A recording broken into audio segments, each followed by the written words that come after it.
isn't just an account, merely the retelling of something that took place. Or is it something much more?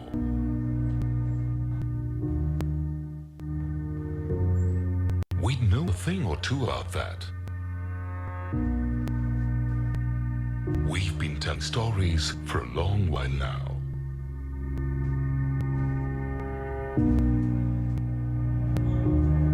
There are stories of victory and stories of defeat.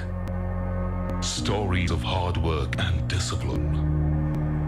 Stories that motivate and stories that inspire.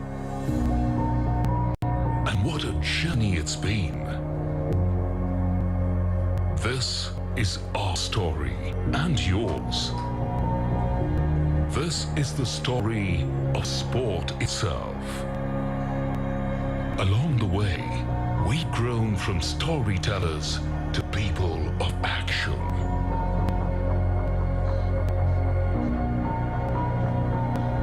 With the ideal of making India a sporting nation.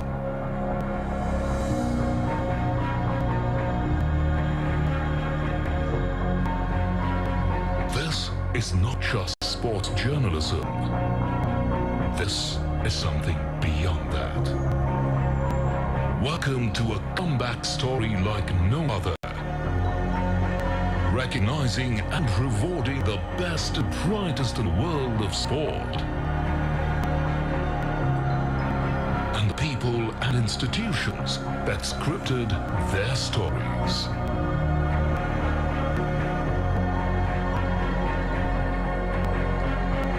So then, what is the power of a story?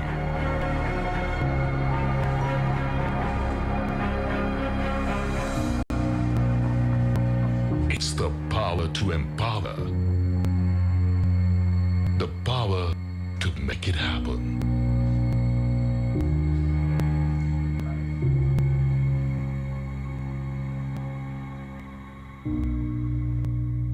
Welcome to the Sportstar Aces Awards.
लड़कियां शुभ काम में सबसे आगे रहती हैं। अब घर के नाम में भी सबसे आगे है। पहले लड़कियां अपने हस्बैंड का बिजनेस ज्वाइन करती थीं, पर अब ज्यादातर खुद का बिजनेस स्टार्ट करती हैं। नारी शक्ति दुनिया बदल रही है और नारी शक्ति को और भी मजबूत करने उनके साथ खड़ा है SBI बैटिंग फॉर नारी शक्ति। क्या आप यूपीएससी, पीएससी या बैंकिंग सहित किसी एग्जाम की प्रिपरेशन कर रहे हैं? तो प्रतियोगिता दर्पण की पुस्तक इंडियन इकोनॉमी 2024 आपके लिए काफी हेल्पफुल हो सकती है। इस बुक में 2024-25 का बजट और 2023-24 के इकोनॉमिक सर्वे सहित इकोनॉमी के साल भर के करंट अफेयर्स को ग्राफ और चार्ट द्वारा समझाया गया है। साथ ही 500 most important MCQ with explanation भी दिए गए हैं।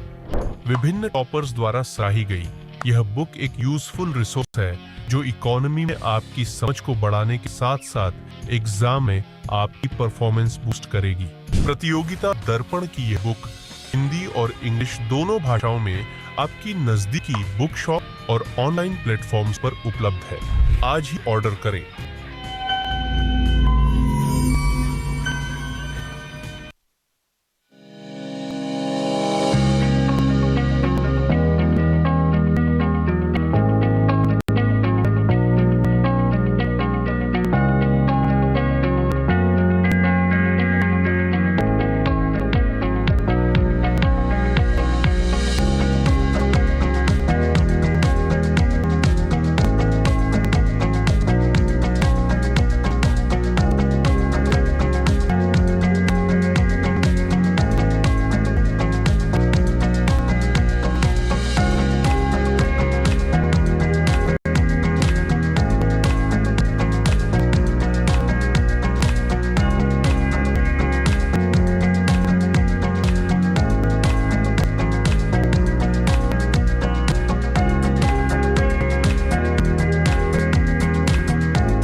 Sports Tech and the entire team for giving us this beautiful running track.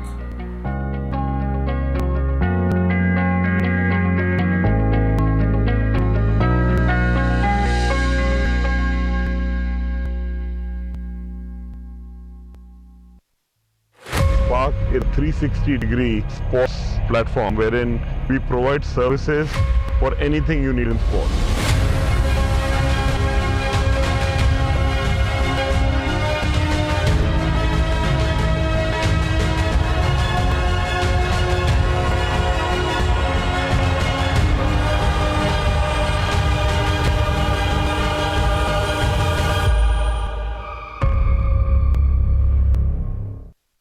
The power of a story.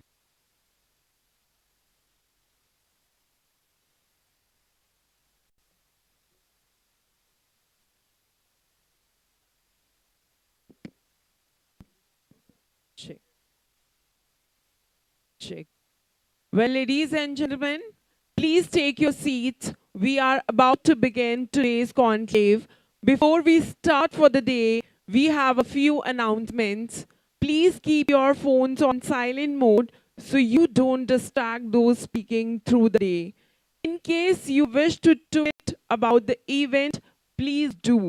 Use the hashtag Sportstar Conclave along with your photos, videos, and tweets. Thank you.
Well, ladies and gentlemen, please take your seats.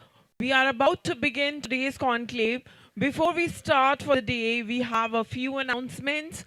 Please keep your phones on silent mode so you don't distract those speaking through the day. In case you wish to tweet about the event, please do. Use the hashtag Sportstar Conclave along with your photos, videos, and tweets. Thank you.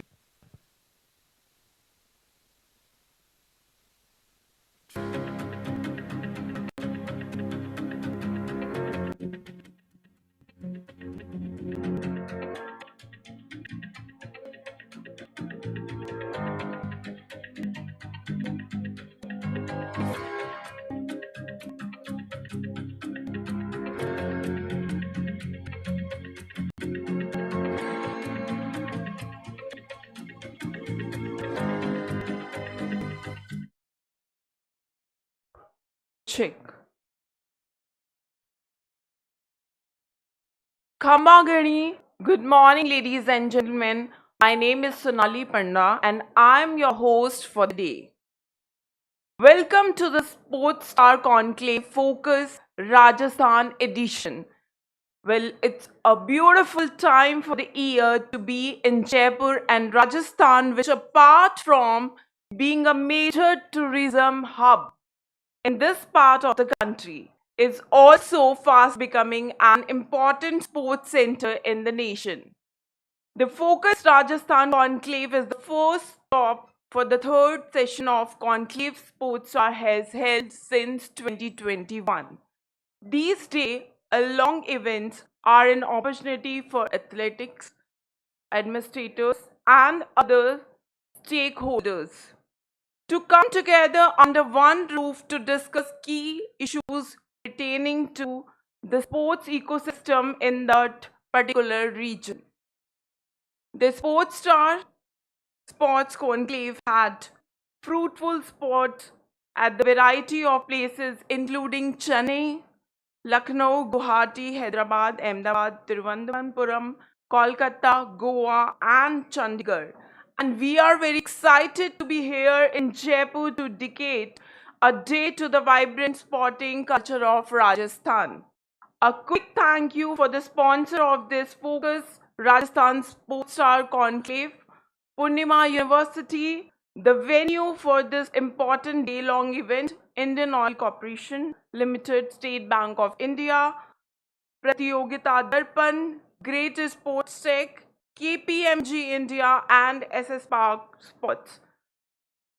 I now request Mr. Ayon Sen Gupta, Editor Sportstar, to welcome the gathering and deliver the opening address for the conclave.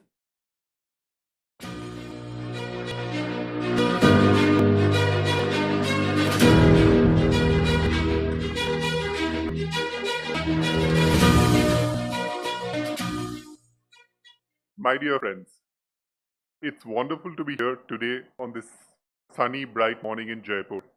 The weather looks perfect for a game of cricket or any other sport that you may love. And looking at the lush green sporting arena outside this auditorium at the Purnima University, I'm tempted to run away and indulge in my childhood fantasy and pretend to be Zinedine Zidane and play football. I'm sure Colonel Rathore would also love to join us if we are to do that. We are honored to have him with us here today. Colonel Rajyavardhan Singh Rathore, a Padma Shri awardee, winner of the Khel Ratna, the Ati Vishish Sena Medal, and of course an Olympic silver medalist, is easily the fittest political leader India has ever seen. He actually might also be the fittest person in this college full of youngsters. On behalf of Sportstar and the Hindu group, I welcome the Honorable Cabinet Minister for Sports and Youth Affairs, Industry and Commerce of the Government of Rajasthan. Apart from this, Colonel Rathore also holds 3 more portfolios. Colonel Rathore was instrumental in ushering in revolutionary changes in the Indian sporting ecosystem during his time as the Union Sports Minister that has seen us steadily climb the medal charts in the international events. And now, under his guidance, Rajasthan too is gearing up to become a sporting powerhouse. I'd also like to extend my gratitude to other dignitaries and sporting stars like Ajay, Jadeja, Gagan Khoda, Shagun Chaudhary, Rajat Chauhan, Divyakriti Singh, Divyansh Panwar, who will join us throughout the day to talk about sports ecosystem in Rajasthan. Rajasthan has always played an important role in Indian sporting landscape, making the final of the Ranji Trophy on 10 occasions and winning it twice, and has produced many legendary sporting stars like Sriram Singh, Gopal Saini, Gagan Khoda, Limba Ram, Colonel Rathore, of course, among others, and the likes of Divyansh, Divyakriti, Rajat Chauhan, Mona Agarwal, Avani Likhara are carrying the tradition forward. Sportstar, India's oldest sports magazine, celebrated its 45th birthday in June 2023, and for these 45 years, we have been constant companion of Indian sports, sharing the joys and heartbreaks for athletes. Indian athletes came back with 6 medals from the Paris Games, while the para-athletes returned with 29 medals. 3 of those medal winners are from Rajasthan. The Sportstar Conclave aims to bring together various prominent sports organizations, distinguished individuals from the sports fraternity, sports media experts, sports governing bodies, and state governments for dialogues with sports development in India. We hope these dialogues will act as a catalyst to propagate sports in India by identifying and nurturing talent. This event will provide a platform for sharing vital information and for future collaboration among organizations. Rajasthan, like the rest of the country, is seeing a sporting revolution, with the state government actively supporting sports and sportspersons with various schemes, including the cash incentive for medal winners. The government's initiative to introduce a monthly pension of 20,000 and medical insurance of 10 lakh for international and 5 lakh for national athletes from the state come as a big boost for past and present athletes. The government also plans to focus on identifying priority sports based on past performances and available talent in Olympic and non-Olympic sports. We are fortunate to hear from the Honorable Minister soon about his and his government's vision for sports development for Rajasthan. Indian athletes are now our medal and podium contenders at world stage and not mere participants. The encouragement and support for the government, like that of Rajasthan and corporates, have made this dream a reality. However, we believe the state and the region have a lot more to offer and can produce many more champions and help India in achieving its dream of becoming a sporting superpower. The civil society, the corporate world with the CSR initiatives, and the government need to work in tandem to achieve this. In this first ever Sportstar Rajasthan Conclave, we would like to hear from all of you about your views and plans for the upliftment of sports. Sportstar, the only multi-sports magazine in the country, is the second largest English magazine with 3.8 million print readers and close to 160 million digital readers. With more than 60 dedicated sports journalists, we have been capturing the true stories of great passion and athletic success worldwide for the last 46 years. We moved away from our role as dispassionate voyeurs of sports to active participants, and we want to use our 46 years of legacy to start conversations for the betterment of Indian sports. I believe all of us together, representatives of the state government, sports administrators, coaches, former and current players, can brainstorm and understand the current sporting ecosystem in this part of India. We hope these conversations will also help in further improving the system and help us in producing more champions in every sport. I'm looking forward to a fruitful day of dialogues with all of you. I'm confident together we can make India a sporting nation to be reckoned with. Based on today's conversations and ground surveys, KPMG, our knowledge partner, and Sportstar will present a white paper on sports development to the state government and corporates in the state. I would like to thank my colleagues in the editorial, the events and advertising team Sportstar and the Hindu, KPMG, and of course Rahul Singh from Purnima University. Without their tireless efforts, this endeavor wouldn't have been possible. Finally, a thank you to all our partners and the students here. Without you and without your support, we couldn't have done this. Thank you so much.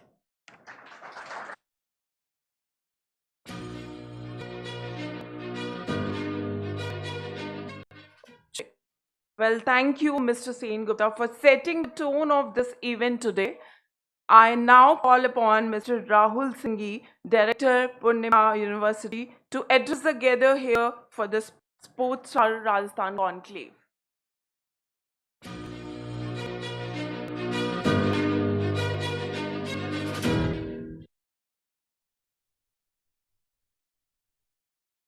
Sir, all dignitaries present here today. For me today, the life has gone full circle. It's a great opportunity, and at the same time, I would like to share.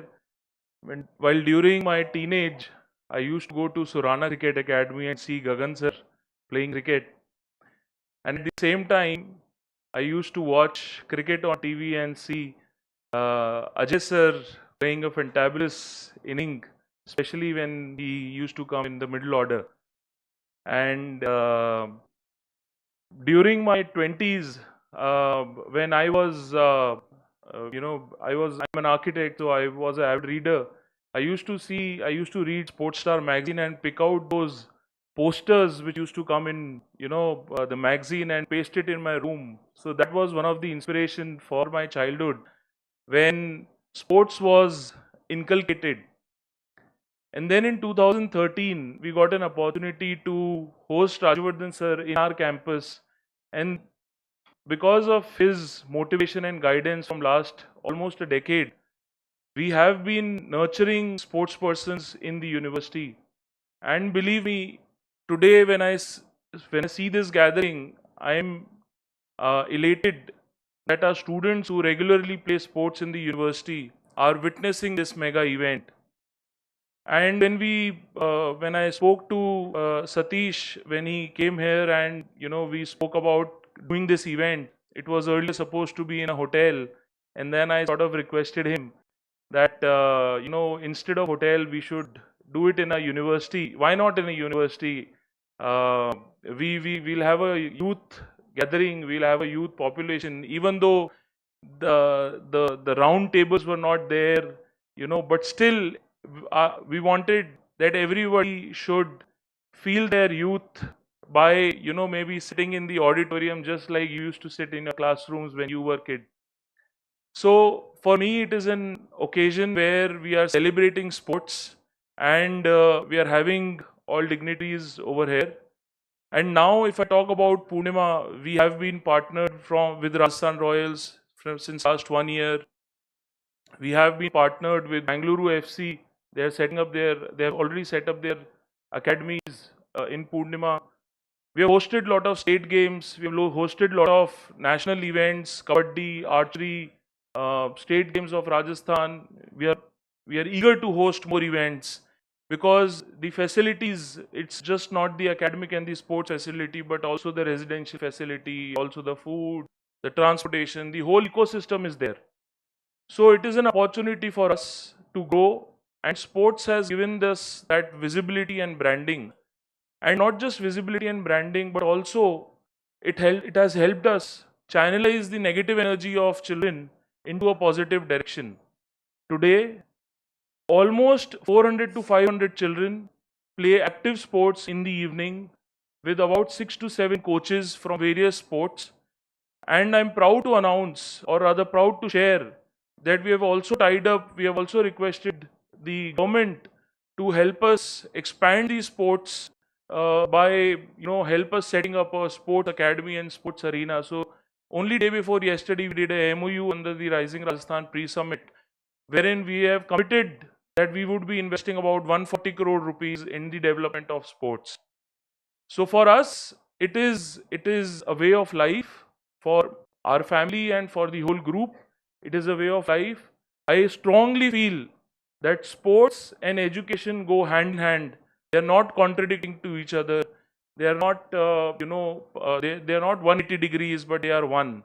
So with that, I would like to again thank you, the Hindu, and the entire team of Ion sir, Satish sir, for believing in us, for having faith in us, that you permitted us to host this event. And I'm sure in times to come, we'll hold more bigger and better events than this event. So again, I would like to thank all of you you have come here and given your precious time. And I would definitely want our students to have a interaction with you once the event is over, and they would really want to meet you. They're super excited. Unfortunately, आज सारे teachers और बड़े-बड़े लोग हैं तो बेचारे चुप बैठे हैं, but they're excited from inside to meet every one of you And whenever they get the time, the breakout time, they would want to interact with you. So please spare some time for our students as well. With that request, I would like to again thank you so much and have a good day.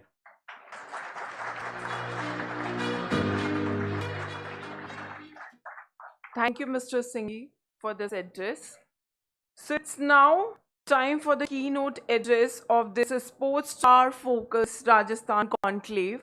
I request Colonel Rajyavardhan Singh Rathore, Honorable Minister of Youth Affairs and Sports, Government of India, and Olympic medalist at the 2004 Athens Olympics, to address the conclave.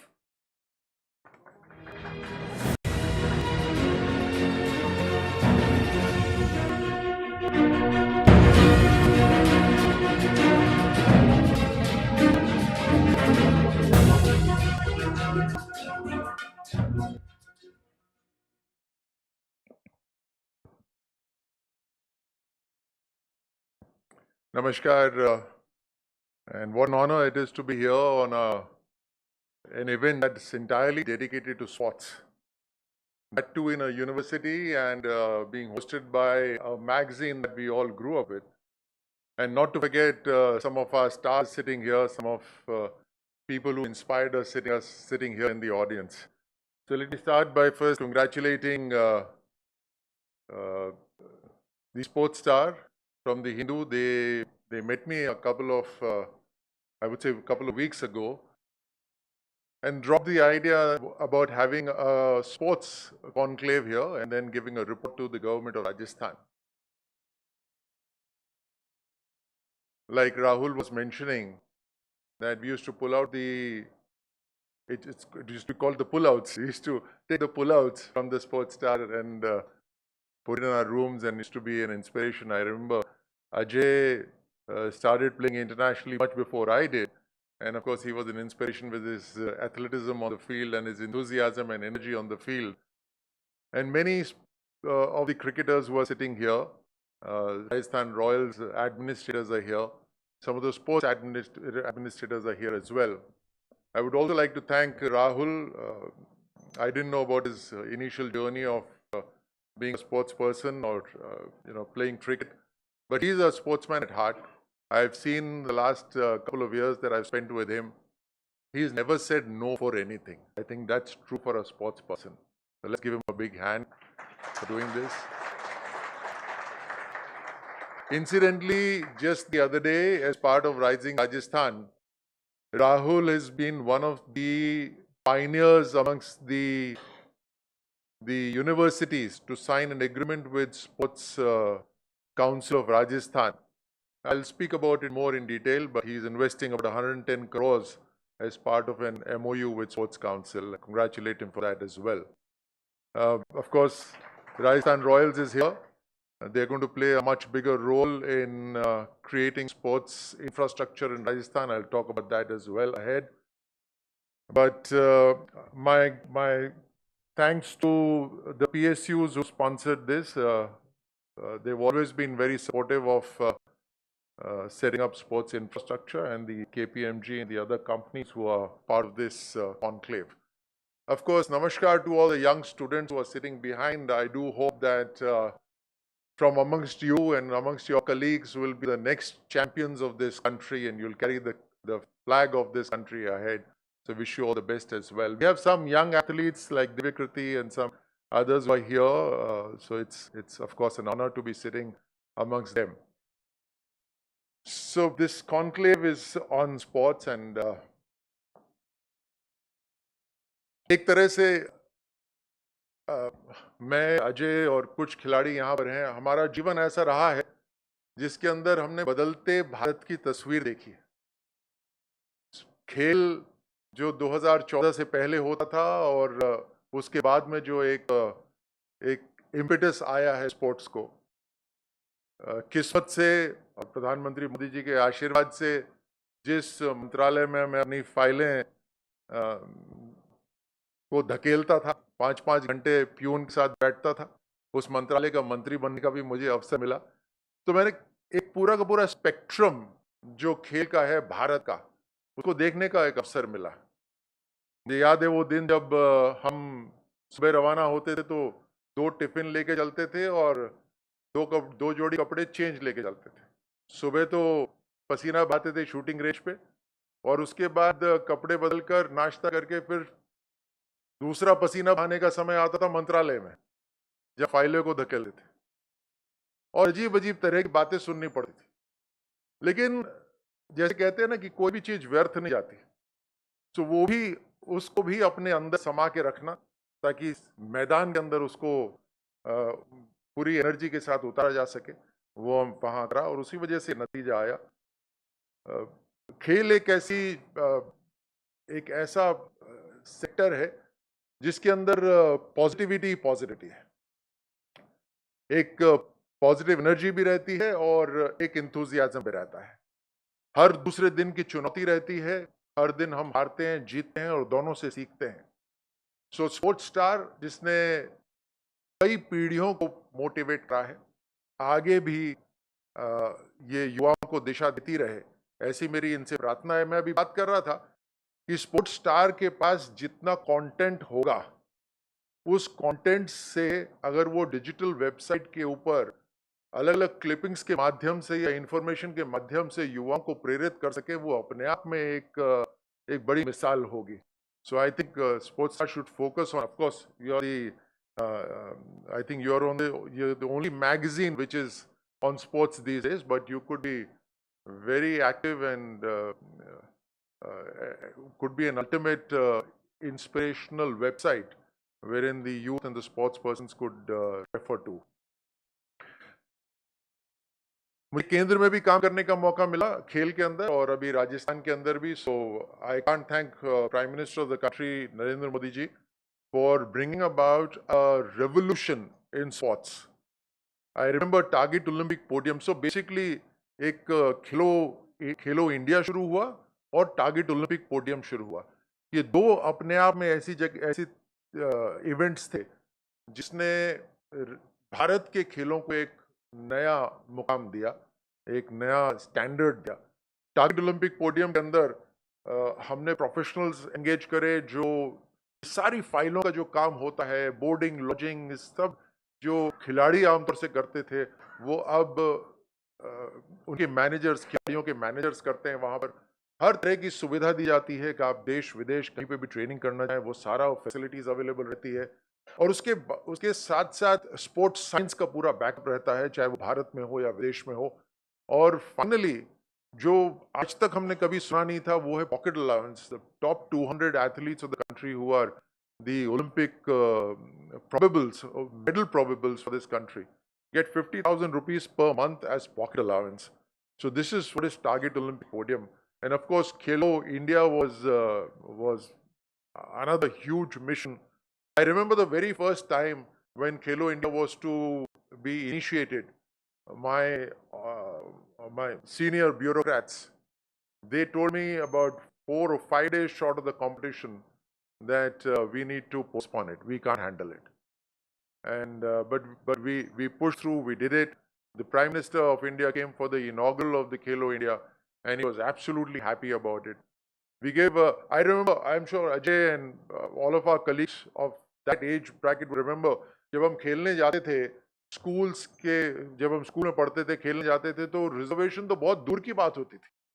हम ऐसे ही बैठ के जाते थे train में, और अक्सर जो टॉयलेट के पास जो जगह होती थी, वहीं हमारे को जगह मिलती थी और वहीं सो जाते थे। सुबह नाश्ता होता था तो हमें जलेबी और दूध खिलाया जाता था, वो बहुत बड़ा नाश्ता हो जाता था। Just imagine the nutritional value of that. So ये वो समय था। अब जब खेलो इंडिया होता है तो 4 सितारा होटल में रिजर्वेशन होती है, 2nd क्लास AC या हवाई जहाज के अंदर खिलाड़ी आते हैं, 100 आवर्स का हाई डेफिनेशन ब्रॉडकास्ट होता है टीवी के ऊपर। जिस तरह से कॉमनवेल्थ गेम्स होते हैं, उस तरह से पूरा एडमिनिस्ट्रेशन होता है वहां पर। और हर खेलो इंडिया से 1000 खिलाड़ियों का चयन होता है। उन 1000 खिलाड़ियों को 5 लाख रुपए प्रति वर्ष 8 साल तक लगातार मिलता रहता है। इस उम्र में कहाँ मिलता था? किसी को नहीं मिलता था। पेरेंट्स धक्के खा रहे होते थे, जा रहे होते थे, बोल रहे होते थे कि हमारे बच्चे में प्रतिभा है, क्षमता है आगे बढ़ने की, लेकिन कोई हाथ नहीं बढ़ाता था। मैं देख रहा हूँ अभी कुछ कॉर्पोरेट CSR के हेड्स यहाँ पे बैठे हुए हैं। आई थिंक द लेसर से द बेटर। जिस जिस माहौल से हम निकले, जब किसी को फाइल देते थे तो इतनी झिझक देते थे कि हमारे को स्पॉन्सरशिप चाहिए, और कोई छोटा सा अमाउंट लिखा हुआ होता था और वो फाइल हमारे को वापस लौटा देते थे। मेरे को अभी भी एक वर्ड याद है, जब मैंने किसी को पूरा स्पोर्ट्स साइंस के साथ अपनी फाइल दी थी, उसने बोला frivolous. So we've been through all of that, but now things have changed, and I'm glad that things have changed. Sports is now becoming a career. Sports is becoming a career now. Sports is becoming a huge business now. And people who are into different businesses want to be part of the sports ecosystem. So even if somebody is an industrialist, he would want to buy a team and be a part of the team, because that gives him greater glory than perhaps thousands of crores that he earns from his business. So thankfully, sports is such that is loved across cross-section of society. There are no boundaries for it. There are no limits for it. I always say this when I speak to youngsters. I say this, that खेल के मैदान की जो सीमाएं होती हैं, जो रेखाएं होती हैं खेल की मैदान की, उस सीमा के अंदर घुसते ही समाज की बनाई हुई सीमाएं खत्म हो जाती हैं. You know, the society creates boundaries. And all of these boundaries and borders finish up, and they don't sustain themselves the moment you get into a play field. It's only merit there, and that's how the teams play. So I'm glad that sports is now taking off.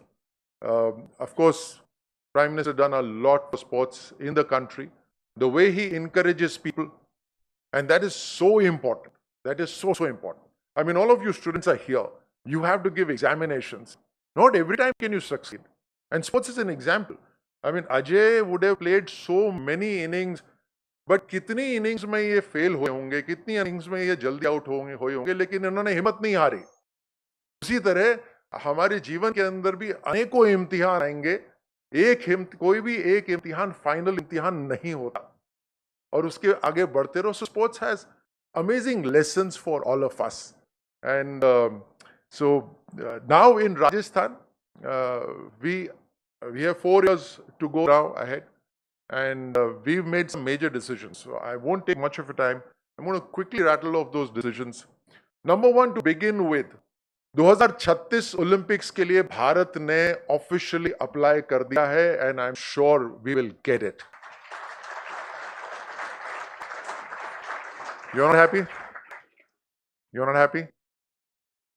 I see only this side clapping, not this side.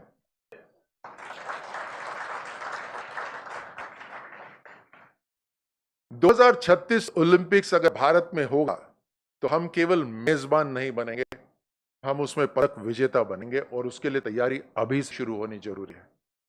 और उसी को ध्यान में रखते हुए अभी से 12 साल की तैयारी के लिए इस वर्ष यानी आने वाले 1 साल के अंदर राजस्थान में हम 10, 11, 12, 13, 14 साल के बच्चों का हम एक मेगा टैलेंट हंट करेंगे. प्रोफेशनल के साथ ये टैलेंट हंट कराएंगे. इसमें 6, 7, 8 महीने लग सकते हैं, उसको लगाएंगे. कारण उसका बड़ा स्पष्ट है. भारत के अंदर अभी फिलहाल जो खिलाड़ी जितने भी आगे आते हैं वो सब स्किल बेस पर आते हैं. जिसको मौका 6ठी क्लास में खेलने का मिला वो 6ठी क्लास में हीरो होता है, तो 7वीं में उसी का सिलेक्शन होता है. 8वीं में खेलता है तो 9वीं में उसी का सिलेक्शन होता है. So the physical part of the talent वो पीछे रह जाता है, और the skill part of the जो टैलेंट है वही आगे जाता है. और skill can only take you as much. Physical ability, mental ability and willpower, that is of utmost importance to bridge the gap between one of the athletes and being the champion athlete.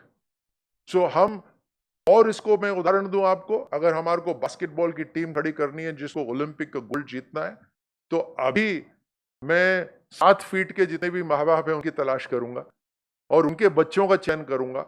अगर उनकी hand eye coordination है और उनको सही nutrition मिलेगा, सही education, सही training मिलेगी, तो निश्चित रूप से वो 7.5, 8 फीट की हाइट पे जाएंगे और वो खेलने के अंदर वो माहिर होंगे, they will then be allowed to play, we will promote them to play NBA and some of the professional leagues, and then they'll be able to play in the Olympics and win medals for the country. It's a very simple thing.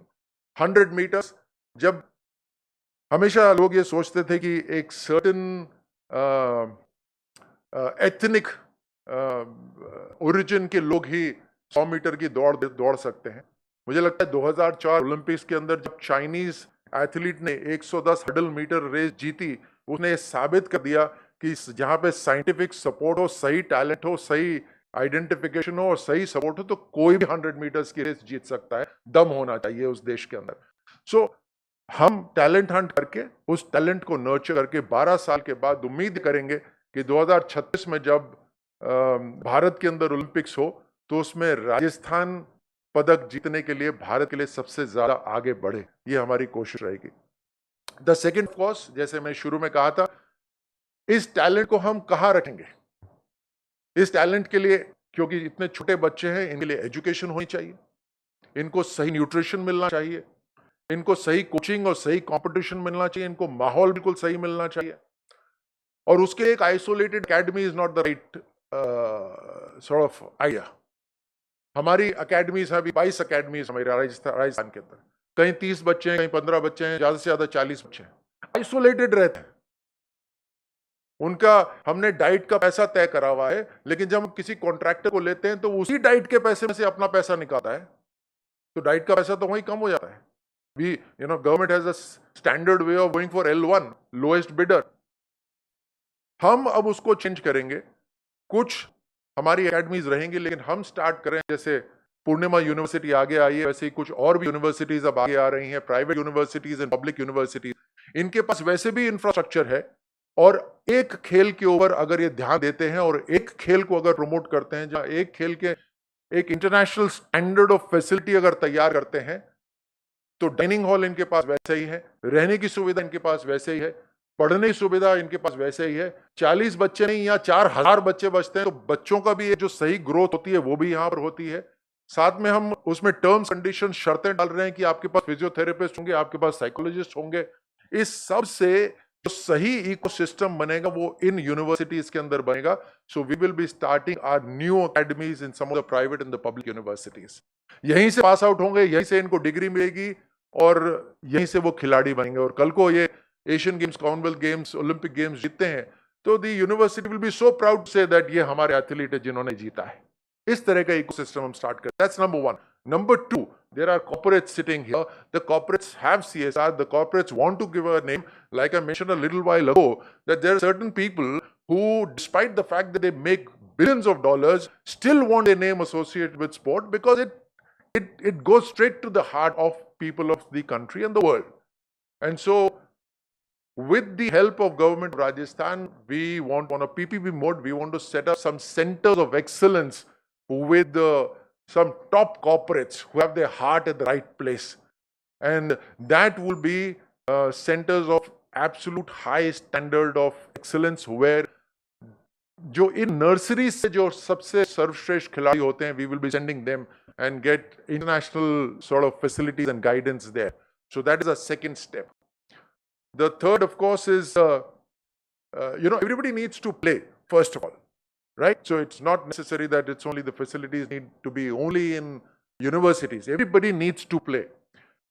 Our commitment is that in these next 4 years, we will have one stadium in every district by the end of these 4 years for sure. And our target and our goal, जैसे कहते हैं लक्ष्य ऊंचा रखना चाहिए, so our ambition is even higher. Our ambition is one stadium in every tehsil of Rajasthan, not just the district. And we are going to pursue that. So 50 stadiums, we will create 50 stadiums per year.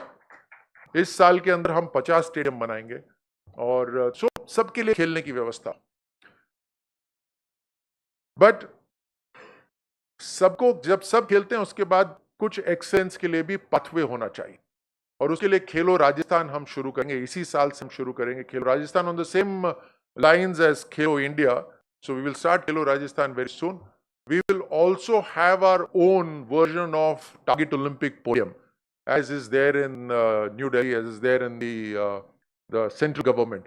So the best athletes who are there, we will try and support them. So the best athletes are as it is getting support from the government of India. Every state has its own teams.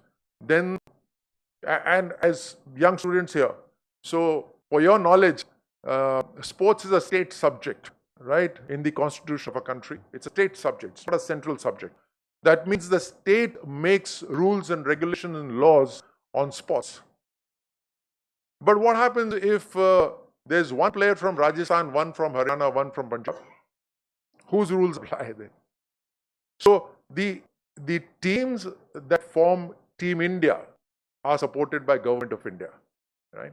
So the best athletes who play for India are supported by Government of India.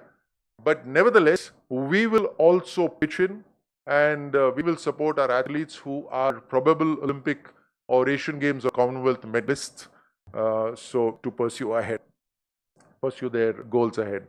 So these are the various ways that we are going to take sports to new heights in Rajasthan. We formed a new policy for sports.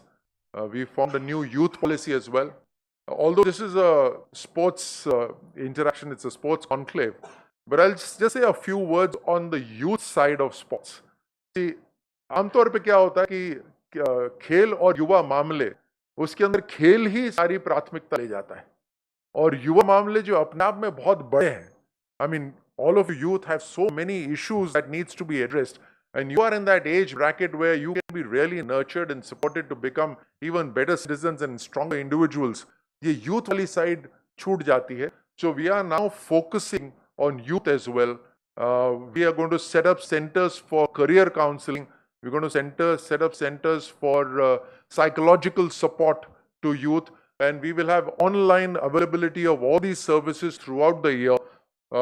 January 12 is the National Youth Day, of course, so we're going to celebrate it in a big way over 3 days, but it's not going to end there. From January 12th of 2025 to January 12th of 2026, we're going to continue this online so that the youth are continuously engaged. So what will we do in this 365 days? We will get people like Josh to talk about how he runs Rajasthan Royals, how sports could be a career, how you can make money out of sports. We can get people like the top journalists to speak about what is journalism, how do you become a journalist, and all of these things. We'll get some cricketer to motivate you. We'll get some banker to speak about banking services. So there's going to be continuous sessions which would be available on the website, on your mobile app. And so you can, whichever sort of session you want to be part of, you can just connect and be a part of that. Plus, you do community service. You're going to learn a lot from community service. You're in NCC, NSS, or community service. When you do that community service, you could then post your events and what you've done. Based on that, we will select the best youth of every district and the entire state and award you on the next January 12 in the coming year. So we are planning for all of these things, and we will push it and pursue it. But thank you once again to Star Sports for conducting this. It's a great conclave to get all the top sports persons, to get the top administrators here, sports science people. I know there's going to be conversations on cricket, polo. There's conversation on sports marketing, manufacturing. There's conversation on also how to build a career in sports and all of these things. There are some administrators sitting here as well. I think I should not end my talk without addressing the administrators. So all of this, जो मैंने अभी सारा बोला, वो सरकार क्या कर रही है, उसके बारे में मैंने चर्चा करी. लेकिन खेल संस्थाएं चला दी हैं. खेल संस्थाएं सोसाइटीज हैं. आप टोटली इंडिपेंडेंट हैं और खेल संस्थाओं के ऊपर बहुत बड़ी जिम्मेदारी हो जाती है. पिछले 1 साल से कई बार मेरे को सुनने को मिलता है सिलेक्शंस बायस्ड है, सिलेक्शंस फिक्स्ड है, सिलेक्शन प्रोसेस सही नहीं है. इसके ऊपर सभी जो यहाँ पर खेल के एडमिनिस्ट्रेटर्स बैठे हैं, आपको खास तौर से ध्यान देना है कि ये पारदर्शिता रहनी चाहिए. So we are, as government, we are not acting on all of this information that is coming to us. But जैसे मैंने थोड़ी देर पहले कहा था कि sports is a state subject, ये अगर इस पानी का स्तर अगर ज्यादा ऊपर जाएगा तो इसके ऊपर कार्रवाई भी होगी. सो मेरा आपसे आग्रह है कि अपनी अपनी फेडरेशंस के अंदर पारदर्शिता से काम करिए. जो रेवेन्यू जनरेट हो रहा है वो रेवेन्यू जनरेशन की ऑडिटिंग सही तरह होनी चाहिए. खिलाड़ियों को एक व्यवस्थित संगठन मिले, ऐसी हम आप सबसे आशा करते हैं, और ऐसा होगा तो हम पूरी तरह से आप सबका समर्थन करेंगे. आप सभी को एक बार फिर बहुत बहुत धन्यवाद. I am grateful for this opportunity. Thank you so much.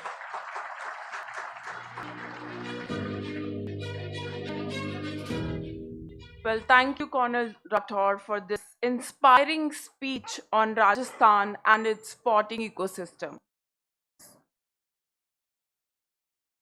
So, I now request Mr. Suresh Balakrishna, Chief Revenue Officer of the Hindu Group, Mr. Ayon Senagupta, Editor Sportstar, and Mr. Rahul Singh, Director Purnima University, to please join us on stage to honor Colonel Rathore.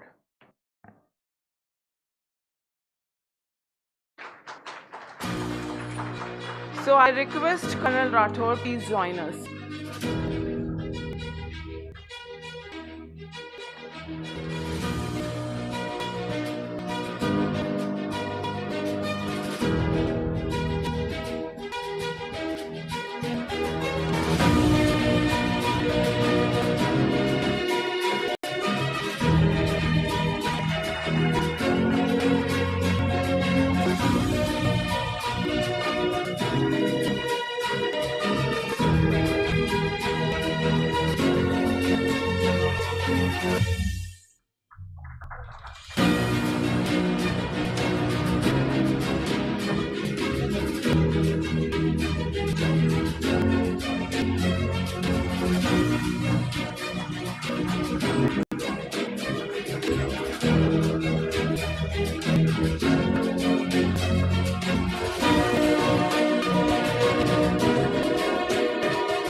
Well, I request Colonel Rathore and Mr. Ayon Senagupta to stay with us for a few more minutes for a special initiative.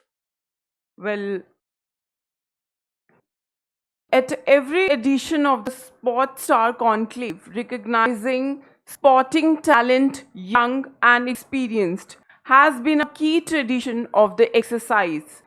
This time too, we have two important personalities we wish to honor at this Focus Rajasthan Sportstar Conclave, and I request you all to join me in celebrating their achievements and contributions to their respective sporting discipline. Our first award is the Unsung Champion honor, and for this I invite our award winner, Shri Ram Singh.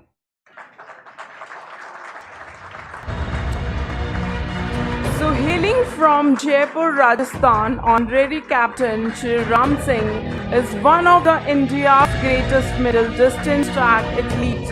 His time of 1.45.77 set in the final of the men's 800 meter at the 1976 Montreal Olympics would become the longest standing national record in the Indian athletes' history, lasting 42 years before finally falling to Jenson Johnson in 2018. While Shri Ram Singh's race at Montreal would be the highlight of his career, he also enjoyed tremendous success at the conventional level, winning gold medals in the 800 meter at the 1974 and 1978 Asian Games at Tehran and Bangkok, to go alongside a silver medal won at the 1970 Games in Bangkok. His achievements earned him the Arjuna Award in 1973 and the Padma Shri in 1974.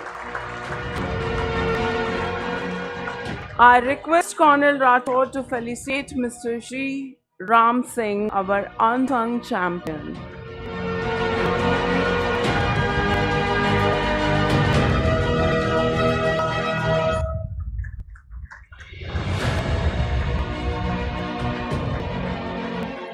I request Mr. Singh to say a few words.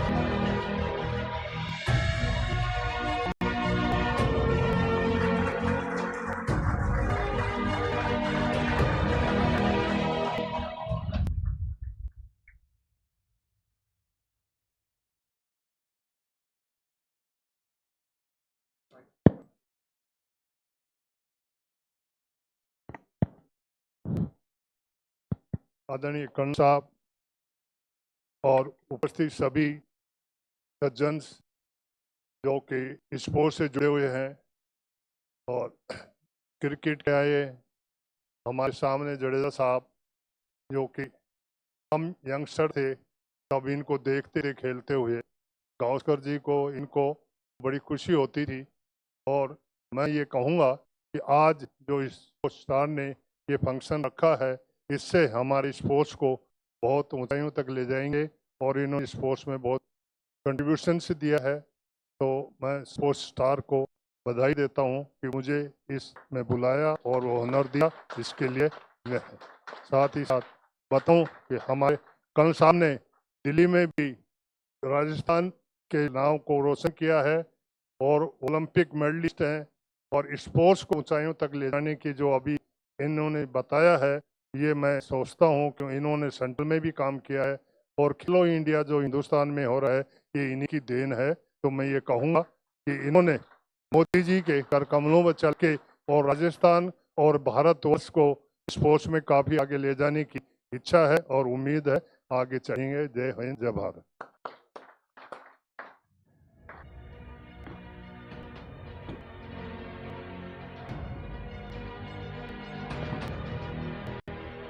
The second award of the day is the Young Achiever Honor, and for this I invite our awardee Pranjal Thoya. Born on 19th July 2007, Pranjal has quickly become a prominent figure in archery. Her most recent triumph became in 2024 when she shot the silver medal at the Asian Youth Championship in Chinese Taipei. Additionally, Pranjal's performance at the final Keynote India NTPC National Ranking Tournament in Delhi was equally impressive, where she clinched the gold medal in women's archery.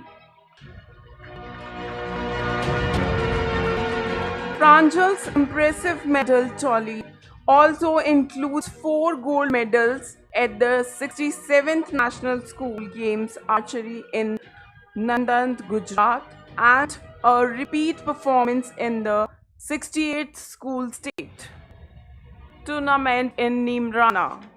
She further showcased her dominance by winning a gold and 2 bronze medals at the Rajasthan State Sub-Junior Archery Championship. So I request Colonel Rathore to honor Pranjal Thoya, our young achiever.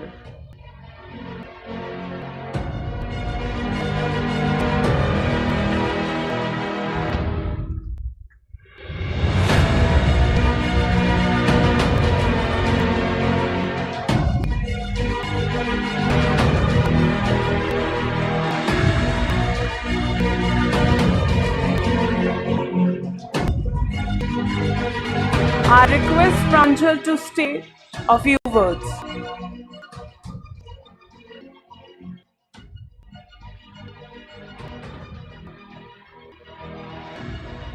प्रांजल के पिताजी यहाँ पे मौजूद हैं, अजय, इनके लिए भी जोरदार।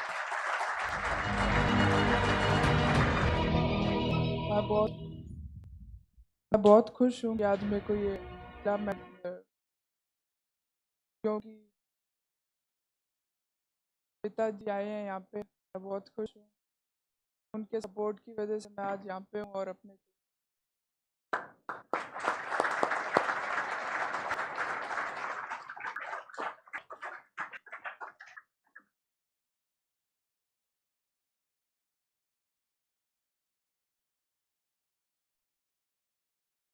Thank you, Colonel Rathore, Mr. Singh Gupta, and a big congratulations to our award winners.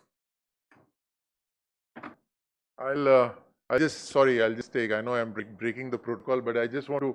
I didn't know one of my favorite journalists is also sitting here.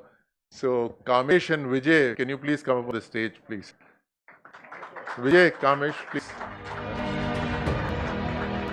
मुझे याद है जब कामेश जब हम कॉमनवेल्थ गेम्स 2002 खेल रहे होते थे तो Kamesh used to be there. ये कई बरसों से इन्होंने टेनिस को और शूटिंग को कवर करा है. He is one of the journalist that I have very high regards for.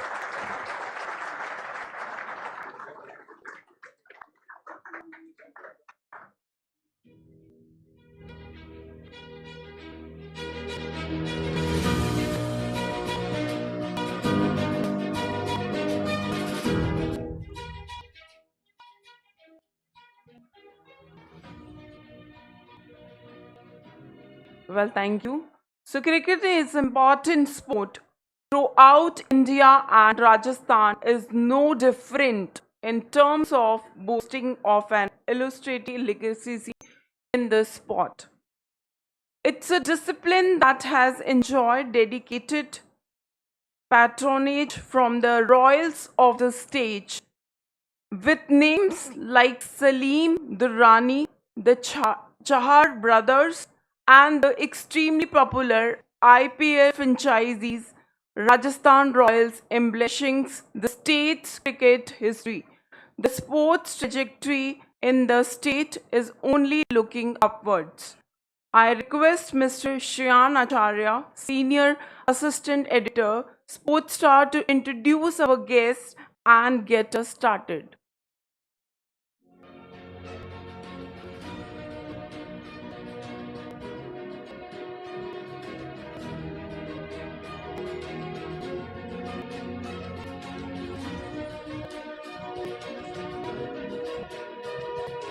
So give us a minute to set up the furniture. Thank you.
So I request Mr. Shan Acharya, Senior Assistant Editor, Sportstar, to introduce our guest and get us started.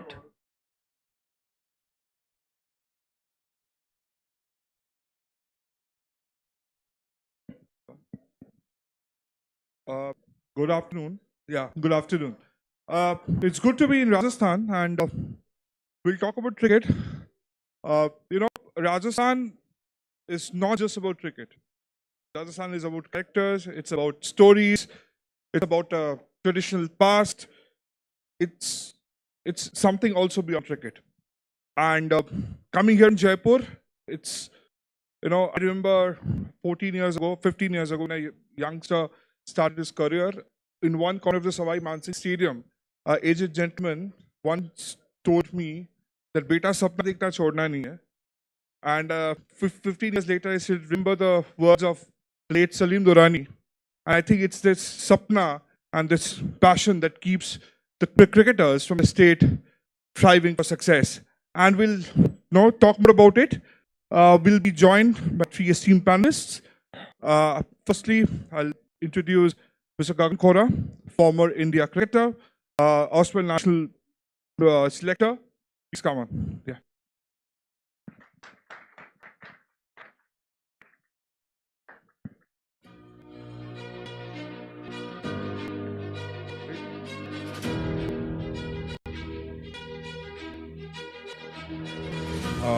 Secondly, of course, we are talking about old times of Rajasthan cricket.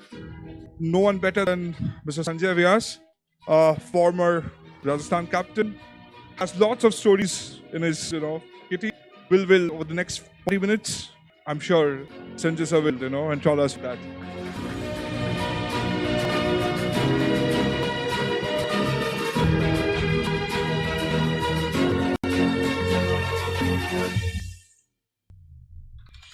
And we were also supposed to be joined by Mr. J.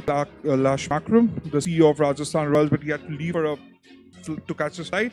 We are joined by Mr. Rajiv Khanna, the Vice President of Rajasthan Royals, a very known name in the cricket circuit, dons wear several hats. Welcome, Rajiv.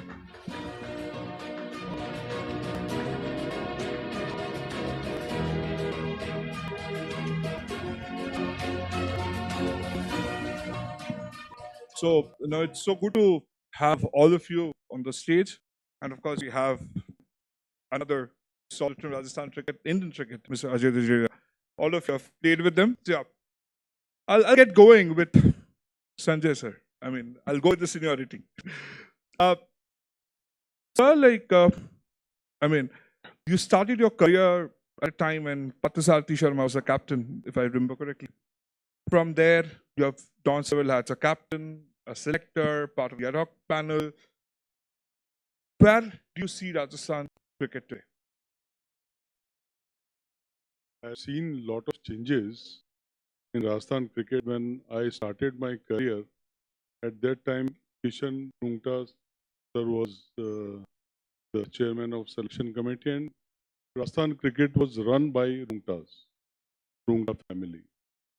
So it was a combination of Rungtas and cricketers. And after that, Lalit Modi came. So he changed a lot of cricket in Rajasthan, in fact.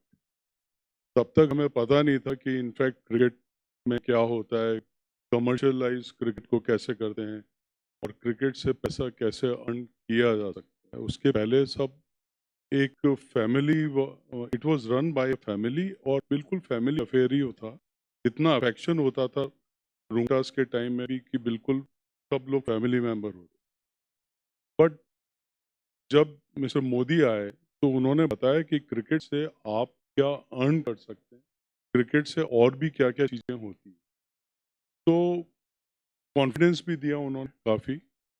और एक बड़ा छोटा सा incident था, हमें पता नहीं था. उससे पहले राजस्थान क्रिकेट की जो बूटी होती थी, राजस्थान क्रिकेट की जो अर्निंग से हमें किशोर रूंगटा सर के टाइम में आई रिमेंबर कि अबाउट 23 लैक्स का एक मैच में हमें प्रॉफिट हुआ. तो उस टाइम बड़े खुश थे हम लोग कि क्रिकेट में पैसा है, उसके पहले सारे मैचेस हमारे लॉस में जाते थे। तो जब ललित मोदी जी आए तो उन्होंने एक मैच, एग्जीबिशन मैच करवाया बिटवीन इंग्लैंड की टीम, विजिटिंग टीम थी, उनका एक कैंप लगा था राजस्थान में। एग्जीबिशन मैच उन्होंने रखा with Rajasthani cricketers and few Indian cricketers. तो उन्होंने कहा कि इस मैच को भी हम कमर्शलाइज करेंगे और इससे कुछ पैसा अर्न करेंगे। वी थॉट कि क्या ऐसे थोड़ी होता है। यू वोंट बिलीव, उस मैच से उन्होंने 1 करोड़ रुपए इनकम, राजीव तो याद होगा, 1 करोड़ रुपए की इनकम राजस्थान क्रिकेट को दी। तब हमें लगा कि यस, कुछ होता है, क्रिकेट से भी पैसा आता है। क्रिकेटर्स को उन्होंने पूछा, हमने कुछ कंप्लेंट किया, क्रिकेटर्स को कुछ नहीं मिलता, तो उन्होंने इमीडिएटली क्रिकेटर्स का डीए 4 टाइम्स बढ़ा दिया, एक रिक्वेस्ट पे बढ़ा दिया। Cricketers used to fly for the venues. उसके पहले अगेन, जैसे राज्यवर्धन सिंह जी ने बोला कि हम लोग विदाउट रिजर्वेशन सेकंड क्लास वगैरह में ट्रेवल करते थे। तो ललित मोदी जी ने हमें ये बताया कि इनफैक्ट कमर्शलाइज क्रिकेट को कैसे किया जाता है। राजस्थानी क्रिकेटर्स को इंडिया लेवल पे भी उन्होंने पुश किया, सपोर्ट किया, काफ़ी आगे बढ़ाया। प्लस फैसिलिटीज़, उनकी बनाई हुई फैसिलिटीज़ को आज भी हम राजस्थान क्रिकेट उसको यूज़ कर रहे हैं। तो बहुत बड़ा चेंज हमने वहाँ देखा, और तो काफ़ी कुछ क्रेडिट जाता है। Before I come to Rajiv, I have a question for Mr. Kora. Obviously, as a cricketer, as a national selector, I mean, the last 10 years have been quite eventful for Rajasthan cricket. Even though we haven't had a Test cricketer after Pakat Singh the last 10 years, but quite a few of them have gone on to make the IPL, T20s. I mean, India cut. You have seen the transformation being the North Zone selector earlier. What do you think? Like, what has been the success story? Like, what is that factor that has changed perception? Really self-belief, which players nowadays they have, and with the coming of IPL and sharing same dressing room with all other players all over the country, the confidence level of players have gone up, really gone up. Their mental ability, the fitness, and now they all are very good athletes, all of them. Rajasthan has abundance talent, no doubt about it. When I was selector, 4 of them played: Rahul, Chahar, Deepak, and Bishnoi, and Khalid. All these 4 guys played. In spite of not much cricket in Rajasthan, if you think of it, there's no club cricket, or there's no school cricket. You have all these players coming up and performing at the highest level. Maybe it's IPL, or when they play international cricket, like they all have done. They've all done so well. So I feel, as a selector, when I saw them, and I wasn't the one who actually spoke about them, the other 4. That is the best part.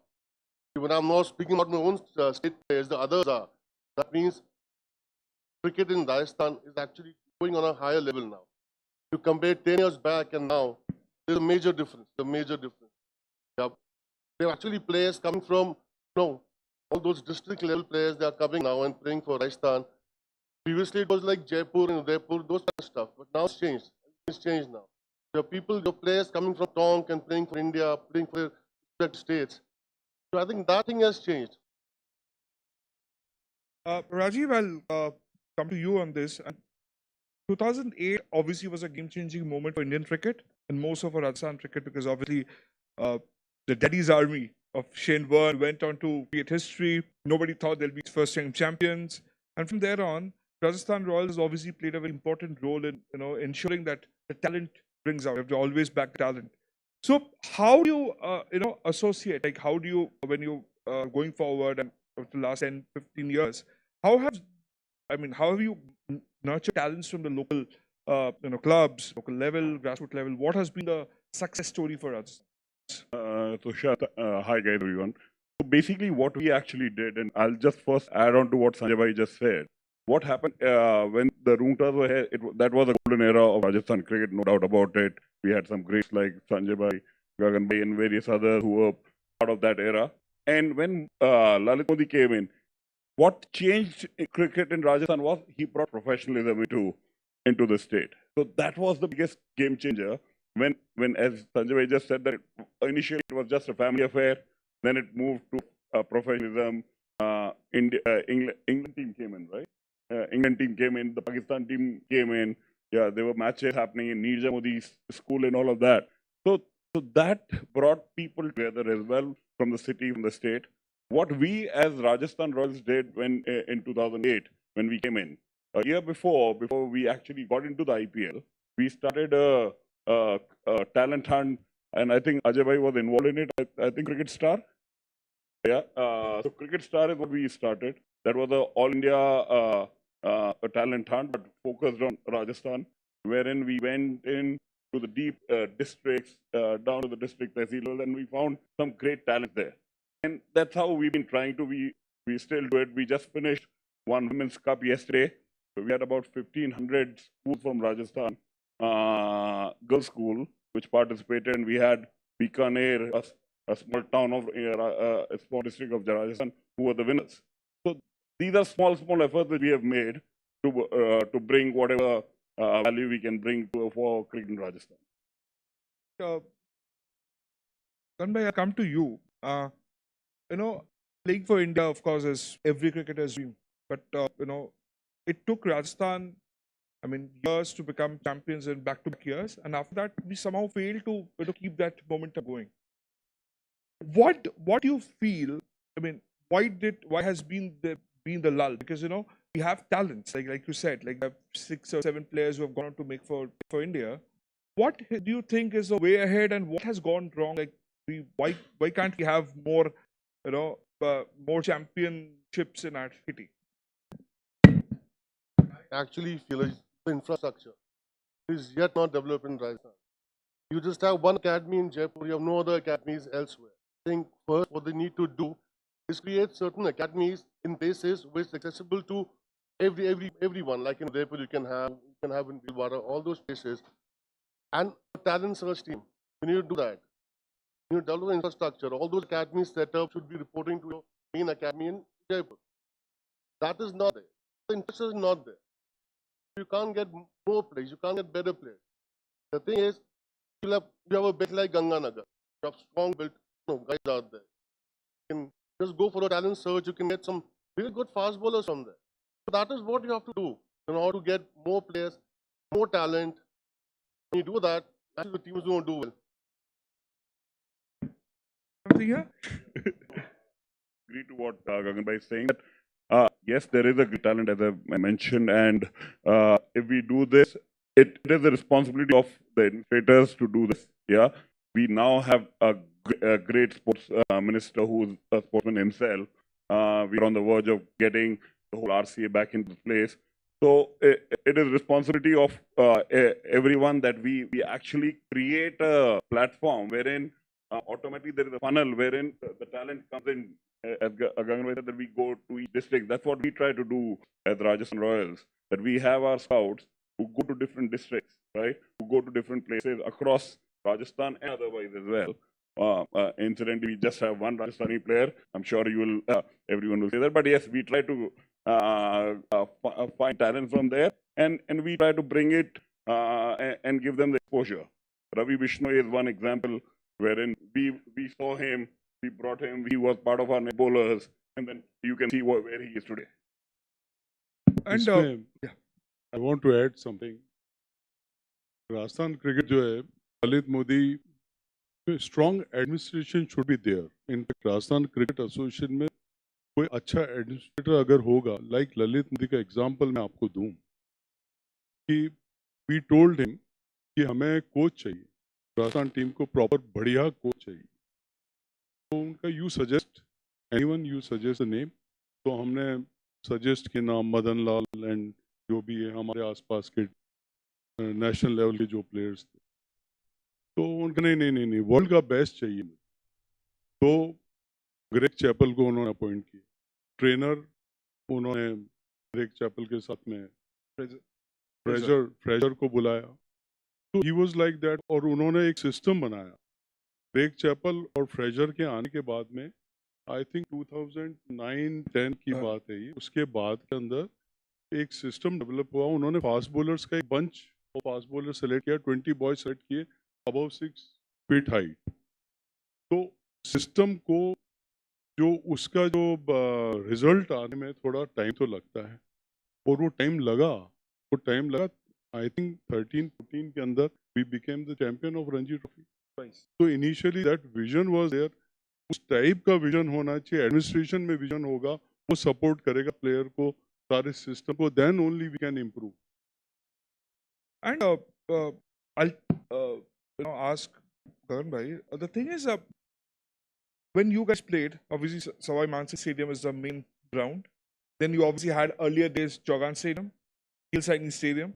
Do you think more grounds obviously also the back of the day, because obviously the more exposure the players get, the local players, will also be used to it, because now you play only across, I mean, major matches I'm talking about. Obviously there are stadiums in Jaipur, Jodhpur, but what is how much of a important is it to have grounds, more grounds and more facilities for the players? Because as in like last time I remember 2013 or 14, that was the last time that the ground was relayed at SMS. Ever since it's been going on. So going forward, what do you? I mean, how much talent है, but ये कितना ज़रूरी है कि to give them the right infrastructure also, and stadiums are coming up with Ara. We only played KL Seni. SMS we just played couple of matches. So our main ground was KL Seni. They should get more than the ground. They should get different wickets to play on. Like you see now. I wouldn't be. India couldn't chase 145. They're not used to playing on spinning track. Because they're not playing on. That is what I feel. If you play on different grounds, on different wickets, maybe it's a seaming track or a spinning track, get a lot more, get more exposure. So you can adapt really well to different conditions when you go to play any kind of wicket. So wickets are very important. Play on different kind of tracks is very important. And wickets का बात हुआ, I'll walk down the memory lane. Sanjay Bhai was telling me the other day a story about the great Parthasarathi Sharma, about tackling conditions. And it will be very interesting for all of you, I think, if you can share the story about how to tackling the spin conditions and the opening partnership. If you could take us through. Bharat Bhai was a very great player of spin bowling. And वो बताते थे, in fact अभी जो senior players हैं वो I don't know juniors को कितना खुद कोच करते हैं। इनफैक्ट अब तो कोचिंग स्टाफ इज डिफरेंट। तो हमारे टाइम में सीनियर्स से हमें कोच किया करते। तो एक स्टोरी थी, उड़ीसा के अंदर we were playing a match against Rourkela. तो उड़ीसा के कैप्टन थे I think Sahu, mister Sahu, out finger bowler थे। Padam Shastri he was in top form. तो he was not able to play him क्योंकि उनका बॉल गिर के अंदर आता एंड गिर के बाहर निकल जाता। पदम शास्त्री एक ओवर में 4-5 बार बीट हो। तो ड्रिंक्स ब्रेक हुआ, I was 12th man, I was also there. तो पदम ने भरत भाई को बोला कि मेरे से ये बॉलर समझ में नहीं आ रहा, अंदर आता है बाहर निकल जाता। तो भरत भाई बोला कोई बात नहीं, 1 रन ले, you come to my end. तो उन्होंने वो शेयर किया and you won't believe, Bharat भाई ने उसको 5 ओवर पूरा फेस किया एंड आराम से उसको छोड़ देते थे वो। एंड पदम शास्त्री को उधर ही रखा, उधर आने ही नहीं दिया। जब वो बॉलर का एंड हो गया, both of them they scored 100. So it was मतलब स्ट्रेटजी है ये भी गेम का। And so Khanna, the thing is obviously women's cricket is also a very important part. Rajasthan Royals obviously has been investing a lot in women's cricket. And going forward for a state like Rajasthan that has such a rich legacy, tradition, what is a way forward to develop women's cricket as well? Because obviously the men's cricket, we have a great team, I mean, young, so many talents coming up. What is the whole idea behind having this competition for the women and talent hunt for women's cricket? What is a way ahead? What I believe is, and I'm sure we have Mr. Dharamveer Singh, who is the ad hoc committee member in RCA, that they would be they have been doing a lot in terms of women's cricket. We have a decent women's team right now for Rajasthan. But as far as Rajasthan Royals, what we are doing is, as I mentioned, that we had about 1,500 schools. We are also planning to launch a state-wise women's cricket cup. We wanted to be part of the women's IPL as well. Unfortunately, we could not.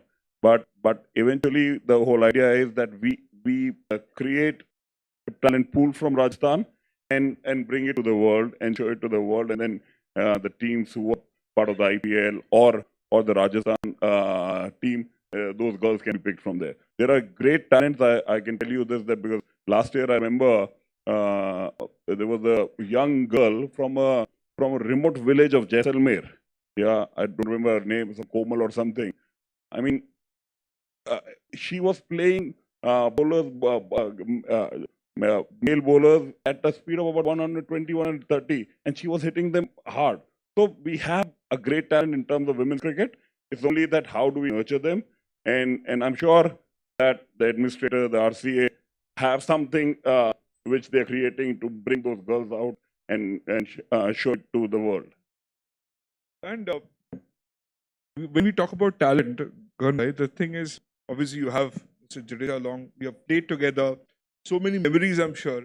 But tell me something, say late 80s, early 90s, Rajasthan was always a star-studded team. Like local players, some from outsiders. I think one of the first few states to have professional players for that matter. Like, even though concept thani official, but a lot of players used to play from Bombay and everything.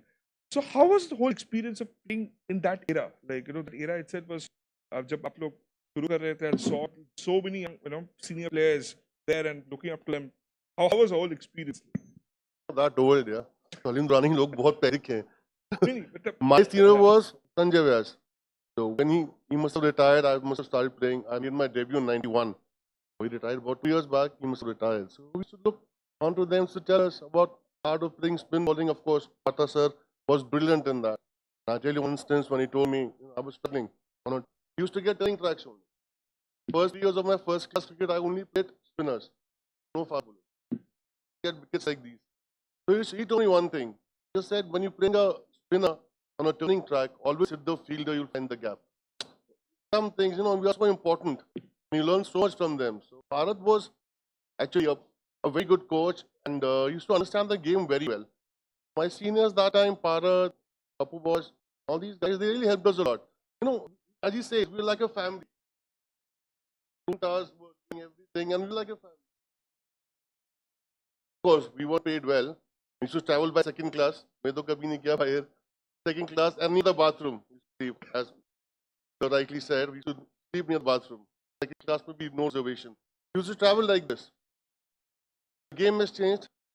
Now everybody is traveling by air, this thing in a 5-star hotel, a lot of luxuries now. Days are very comfortable. But pehle nahi tha. So coming to the point, 80s, all these players, they help us a lot. All of them. And a similar question to you, Sanjay sir, because like he said, your time was that era, like basically all of this players together and creating a professional atmosphere that I think a lot of states took a cue from later on. So do you think that, now that we are in 2024 and it's been 10 years that we have a state cricketer from, test cricketer from Rajasthan after Pankaj Singh. So what do you think is the way ahead? Like, of course, we should not be losing hope, but what's the way ahead? Like, kya karna aage chahiye to produce somebody who will play test cricket for India, which that's everybody dreams of. जैसा कि गगन ने भी बोला कि there should be some system, एक proper nets होने चाहिए every district में होना चाहिए. हमारे अनफॉर्चुनेटली हमारे क्रिकेट एसोसिएशन में एक रेगुलर नेट नहीं चलता है. होना चाहिए, प्रॉपर कोचेज होने चाहिए. वहाँ पे कोई भी प्लेयर अगर आउट फॉर्म हो रहा है तो वो आके अपने नेट्स के अंदर ही कैन करेक्ट हिमसेल्फ कभी भी आए. तो again I am telling you, strong administration जो कि क्रिकेट को बढ़ावा दे, क्रिकेट की तरफ देखे और प्लेयर्स के लिए सोचे कि प्लेयर्स को क्या करना है, उनकी क्या प्रॉब्लम्स आती हैं, कैसे वो इम्प्रूव कर सकते हैं अपना. टीम हमारी होती है, राजस्थान क्रिकेट की टीम भी बनती है, बाहर भी विजिट करती हैं, जाते हैं. जैसे लाइक कई स्टेट एसोसिएशंस अपनी टीम आउट ऑफ इंडिया भी भेजते हैं, अपने यंगस्टर्स को आउट ऑफ इंडिया भी एक्सपीरियंस करने के लिए भेजते हैं. तो प्रॉपर सिस्टम अगर होगा तो इम्प्रूवमेंट डेफिनेटली होगा, क्योंकि टैलेंट की, एज गगन से, टैलेंट की हमारे कोई कमी नहीं. और प्लेयर्स जैसे अजय भाई, he was captain of Rajasthan team, he used to fight for players. वो प्लेयर्स के लिए लड़ते थे, प्लेयर्स को कोच करते थे. इनफैक्ट उसके पहले हमारे जो प्लेयर्स थे, आप लोगों के खेलने का फायदा क्या होता है, हमारे प्लेयर्स एक शेल में रहते थे. राजस्थान के हैं तो थोड़े दबे दबे रहते थे. उन्होंने बताया कि कैसे तुम्हें शेर की तरह खेलना, कैसे बाहर आना, अपने आप से निकलो, तुम्हारे में इतना टैलेंट है, तो वो बताते थे. तो इस टाइप का गाइडेंस और इस टाइप का सिस्टम होना चाहिए, then only player can come out. And last, before we... I'll just add a couple of things on this. What needed is a stable administrators, right? What is happening in the state is, I mean, every time there's a change, there's too much of politics going within cricket, right? So a stable administration needs to be there. That is one. Some great infrastructures need to be there, as Gaganbhai rightly said, that every district should have a proper cricketing infrastructure. And proper coaches. Now, because cricket has become so scientific, and in fact, not just cricket, any other sport as well, and there are dearth of talent which is there in terms not just the cricketing talent, the support staff and all of that. We should put those support staff in those districts, right? Wherein, okay, I'm a bowler, right? What sort of bowler, what sort of a diet that bowler should have? That if we can provide, the administrator can provide those to and go to the districts. That's where we get the talent, and then the talent will come up, and we'll have the Gagan Kodas or Pankaj Singhs of the world, and Ajay Jadeja of the world. And my last question before I take a few questions is, obviously the RR has been doing some fantastic work in terms of having academies. There's obviously Pankaj's academy is thing. You have a new stadium project coming up. If you could just, I know it's too early to maybe reveal a lot of things. Just slightly, if you could tell us. I thought I'll keep that for my session. But anyways, so what we are trying to do is we have just signed an MOU with the government, for everyone's knowledge, to create one of the world's best sporting hub. And it's not just cricket; it's a multi-sport hub which we're going to be creating. We would be investing about 10,000 crores. That's what we want to give back to the society, to the state, which has given us such a big name. We would have some of the world-class infrastructure being there. We're creating a sports city overall. So that's what we are trying to do. Right now, I would just keep it like that. But yes, there are a lot of thoughts, a lot of ideas which we have, which will be brought to you guys really soon once things materializes. So yeah, of course, we'll keep our we'll keep us watch this space. And any questions anybody has for our panelists, we'll have 5-6 minutes, so we'll take a few questions if anyone has anyone. Oh yeah, you.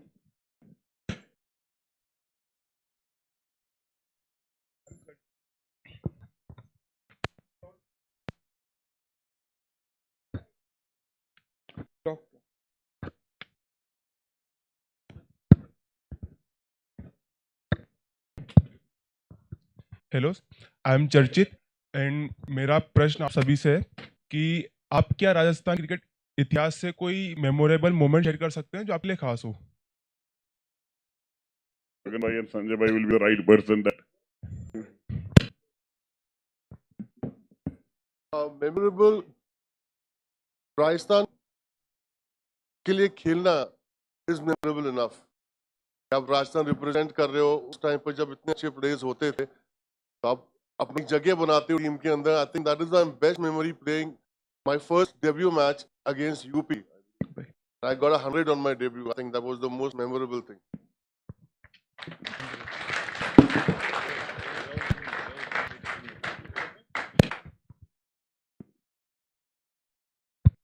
When I became a captain of Rajasthan cricket in 85, 84 के अंदर Rajasthan cricket was right bottom of India. मतलब point tally के अंदर हम सबसे नीचे थे India के 74 में. तो किशन रुंगटा जी हमारे चेयरमैन ऑफ सिलेक्शन कमेटी थे. उन्होंने 6 हमारे सीनियर प्लेयर्स को ड्रॉप किया. उनका इससे नीचे तो हमारी टीम जा नहीं सकती, तो इससे ऊपर ही आएगी. तो उन्होंने, मैं सारे सबको बदल देता हूँ. तो I became the captain of Rajasthan cricket in 85 and उसी ईयर में we played semifinals and we were among top 4 teams of India. We lost to Delhi, जिसके अंदर 10 टेस्ट प्लेयर हुआ करते थे. A very close match we lost to Delhi in that. That was a memorable moment. I'll just say my memorable moment would be I was a failed cricketer and a decent sports administrator. That was my when I entered into the IPL world. So a failed cricketer turned into a decent administrator. I would not say a good administrator. That you guys have to decide. But yeah, that was my That was my memorable moment, I would say. Anyone else? Yeah.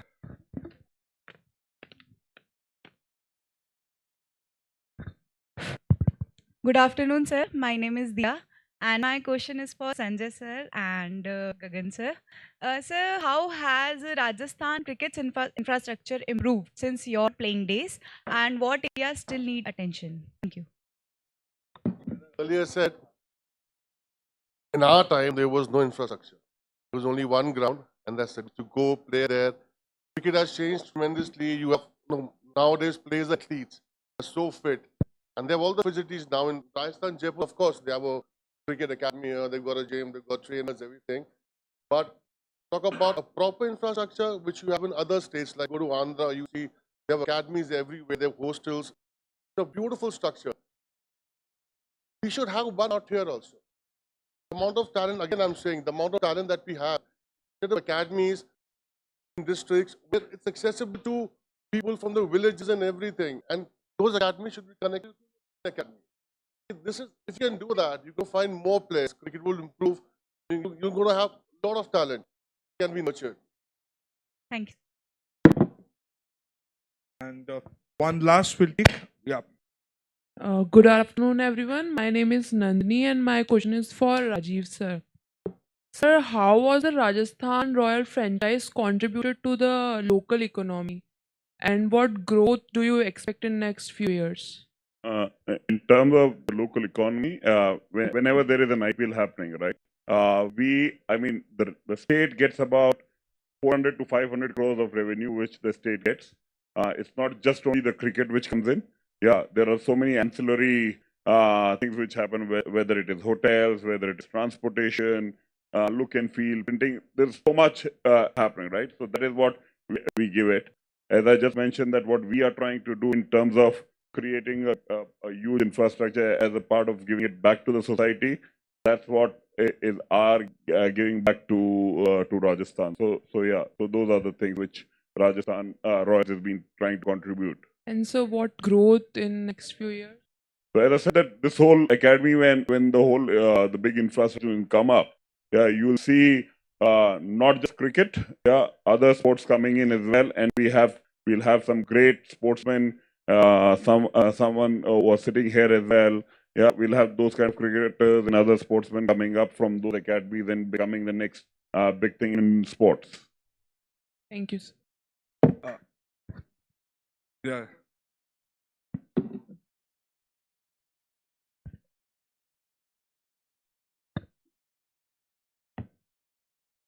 It is not. It was earlier. When you remember all these great cricketers, Kapil Pali, all of them used to play domestic cricket. You know, the competition was there, and those guys are playing domestic cricket. Oh, it meant a lot to other players who were actually playing with them. It's not happening now. It's not happening now. None of them are playing domestic cricket. I don't know why. I think BCCI should take a call when they are free. They should play domestic cricket so that the competition increases and it becomes much more interesting.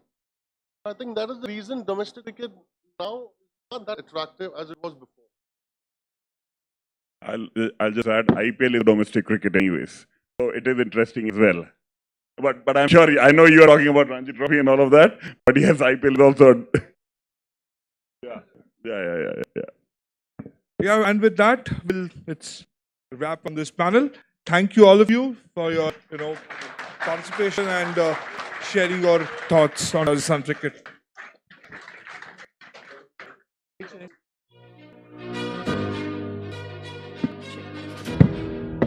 Well, thank you all for an insightful session on the past, present and future of cricket in the state. I request Mr. Shayan Acharya to present our guest with a token of our appreciation.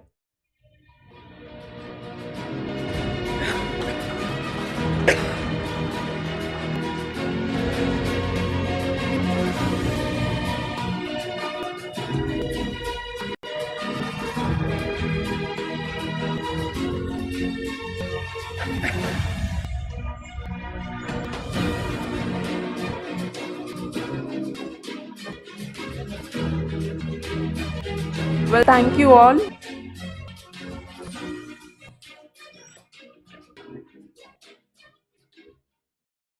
So that was a strong start to the day and one filled with such delightful insights. Our next panel looks at harnessing science and technology in sport. I invite Mr. Shantadeep Dey, Senior Reporter, Sportstar, to moderate this panel and introduce our speakers.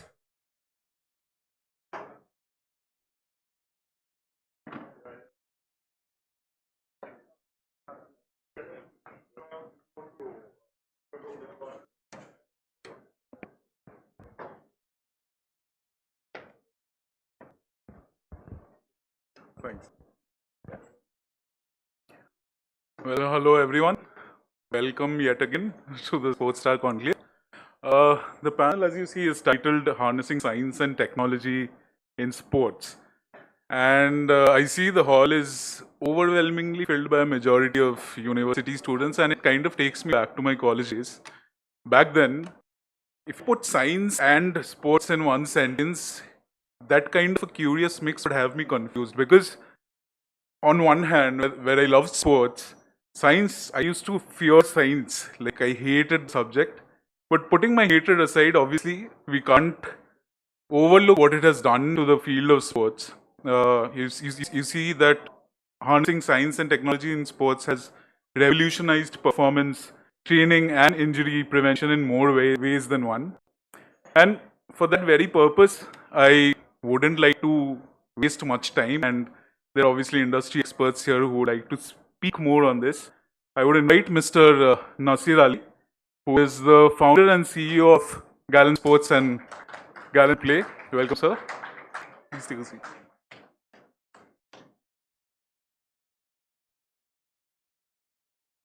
He'll also be joined by Mr. Anil Kumar, founder and MD of Great Sports Tech. Both these gentlemen are helping reshape the sports infrastructural landscape in this country. Thank you, sir, for joining us.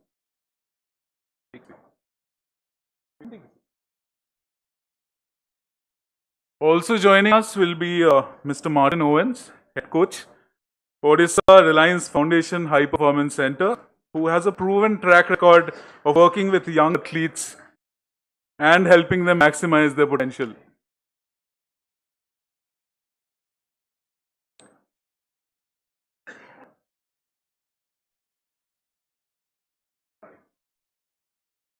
And obviously, as the cliched remark goes, last but not least, we have Professor M.S. Dasgupta, founder member and current president of the Sports Engineering Association in India, who has been working tirelessly towards advancing sports technology research in the country.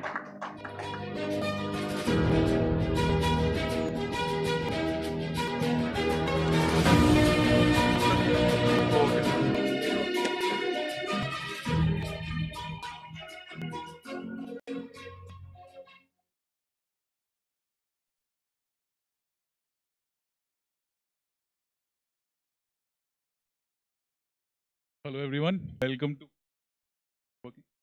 to the Sportstar Conclave. My first question will be directed towards Nasir sir. You know, as the largest provider of sports infrastructure in this country, what are the major challenges that you have faced, you would say, when, you know, maybe working to a stadium?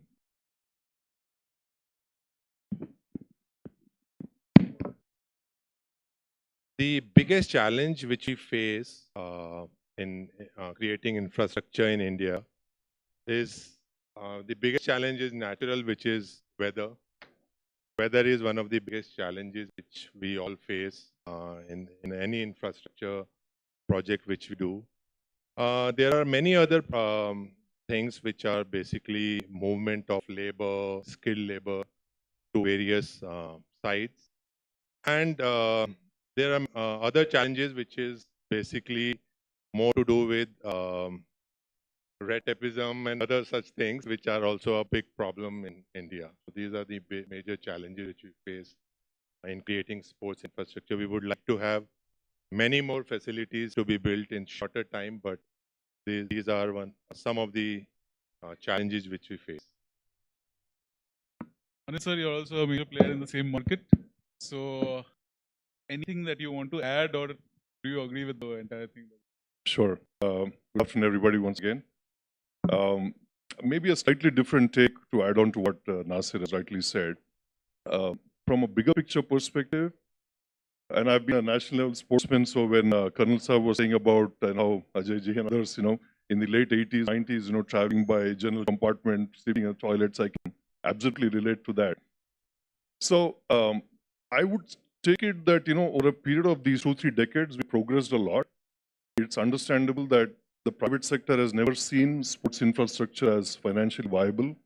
So it's always been the government that has stepped in. And if you see Indian economy, how it was, say, in the 80s, 90s, and even until the early 2000s, it's understandable that not much allocation was being made for sports infrastructure, but it has changed dramatically in the last 10, 15 years. So to that extent, I would say that today it is much, much more attractive to be in the segment. There is enough investment coming in. Even the private sector steps in. There's more visibility. In general, large money in the sports ecosystem. So compared to when we started 20 years back, today it is a much, much better field to be in. So I would not be so negative about what are the problems. I would say that the outlook is very good. The economy is growing, therefore the allocations are larger. India is aspiring to bid for the Olympics. All this means that there will be extremely large investments coming in, and it has a ripple effect across all sectors of the economy as well. So good place to be and a good time right now. Perfect. Martin, my next question is for you. You have had a wealth of experience dealing with our Indian athletes. And you have also had the experience of dealing with English athletes as well. So if you compare both, I know it's not fair entirely, but what is the glaring major changes that you have seen in the English setup if you compare it with the Indian setup, athletics? Hello? Is that one? Yes, it's on. Namaste. Big difference between Indian athletes and the UK is that the UK system is everybody does it as a hobby. There's a lot more passion. Here, often it's a route to a job. So the driving force is slightly different. I mean, there are athletes that are passionate and want to do it for that. And the same with the coaching. Most of the coaching in the UK is volunteer-based. So again, it's driven by passion and for the sport. Here we've got a lot of people that want to, do it, and it's rightly so that they should be paid for the time and effort. So that, I'd say that was the big difference. The sport afforded to my athletes by the Odisha government and Reliance is phenomenal. I have coaches come over from the UK, and you'd have to be on the Olympic podium pathway to get the level of support that we provide. We provide wraparound physio, sports science support. Obviously, we've got fantastic facilities in Bhubaneswar. So yeah, the support here is immense. Yeah. That was great to know, sir. Professor Dasgupta, my next question is for you. You must tell me, how did someone with an expertise in developing sustainable cooling systems expands repertoire to include sports? Yeah, thanks. So, in a direct sense, there may not be immediately link. I understand that, but I will try to explain the university perspective of the whole thing. So, universities are here for nurturing the talent for future. That's one part of it that we are doing anyway. So, in which perspective, we have introduced a curriculum on sports engineering, which is of course a subject, not a degree program. In UK, it is very famous. A lot of universities are there who are doing full-fledged degree program in sports engineering and sports technology. Another function of university is research, wherein university researchers as well as faculty members get engaged in solving day-to-day problems of the society. And right now, historically, since sports and education has not been much related, although you have to have the 5th hour or 9th hour class as a sports class where teachers will push you to the ground and do whatever you around. Since the marriage has not been good, so we professors when we teach in our curriculum also, there is no example from sports. But engineers, when they solve a problem, they know they have the technology, they know the mathematics behind, they know the physics behind, can take up problems in sports field also. And that marriage has not happened much, but we are trying to bridge that gap. That's what is our thing. So as in the morning session, Colonel Singh has laid out the mission and vision for the Rajasthan engaging into sports. So I see technology as an enabler or a tool in which technology can be utilized to achieve those goals. And I'll ask another question sure. about sports engineering. It's a developing field. So how did it start, and what is the future here? So we floated one company also in kind of NGO. Is also part of the same company. So we started long back in 2017. We did our first international conference in Jaipur, sorry. Then second one in Jodhpur, next one in Pilani, and then next one is in Delhi, slated in next 2025 October, wherein we are joined by experts from foreign countries also. We had in our team one Dr. Pintu Modak, who comes from the sport background, who kind of initiated the process, and we got inducted into it. We found a lot of things which we know, but never has been applied. We know how image processing is, or how something can be built or designed, and things like that. But those technologies can come very well into sports application. For example, India is a huge country with large population. In nook and corner, you have to hunt for talent. How will you do it? You cannot reach your best of these selectors to the nook and corner. Even we hear that there are schools where, a blackboard is not there, and how do you reach out there and then provide basic amenities for a sports person to come up? The village boy, talented boy who may be running in the, without a shoe in the ground, and then you are picking up talent, and then you give him first time the shoe. He has to change his style of running. He first time encounters a synthetic field. He again has to change his, he or she, change his style of running and so on. That takes him or her to the 18 years old age, and that's the saturation. You don't get anything beyond. So we are working on technologies, how we can make those available at a lower cost, or image processing can be used with the AI system to capture talent and nurture talent, or give them some feedback which he or she is missing in a remote place. We are trying to develop those kind of technologies in isolated way, of course. At this point, a lot of funding is not there with us. With our own resources we are doing. We appeal to the government and any other private organization who can join with us and support our process. Yeah. Thank you. Yeah, I'll kind of stay on the same vertical of technology, and I'll ask you, sir. India has officially, as we have already, it has been mentioned once in this event, made its bid for the 2036 Olympics. How ready is the country when it comes to the technological aspect of it? I just add on to a little bit more of what Professor Dasgupta said. So this is a fantastic initiative for a university to be taking up, using their engineering and research capabilities, the collective knowledge that they have on the science aspects, and to start something, a non-profit organization called Sports Engineering Association of India. So as you mentioned, I'm very proud to be the founder director there along with Professor Dasgupta. I feel maybe Pune University could also look at taking up something on those lines and collaborating. This is something that has a tremendous future. And there's, of course, a lot of research that's going on internationally as well. But just to add a little bit onto what you were saying.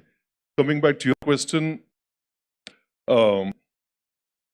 without a doubt, India is way behind in terms of, going back to the Olympics context, in any aspect of whether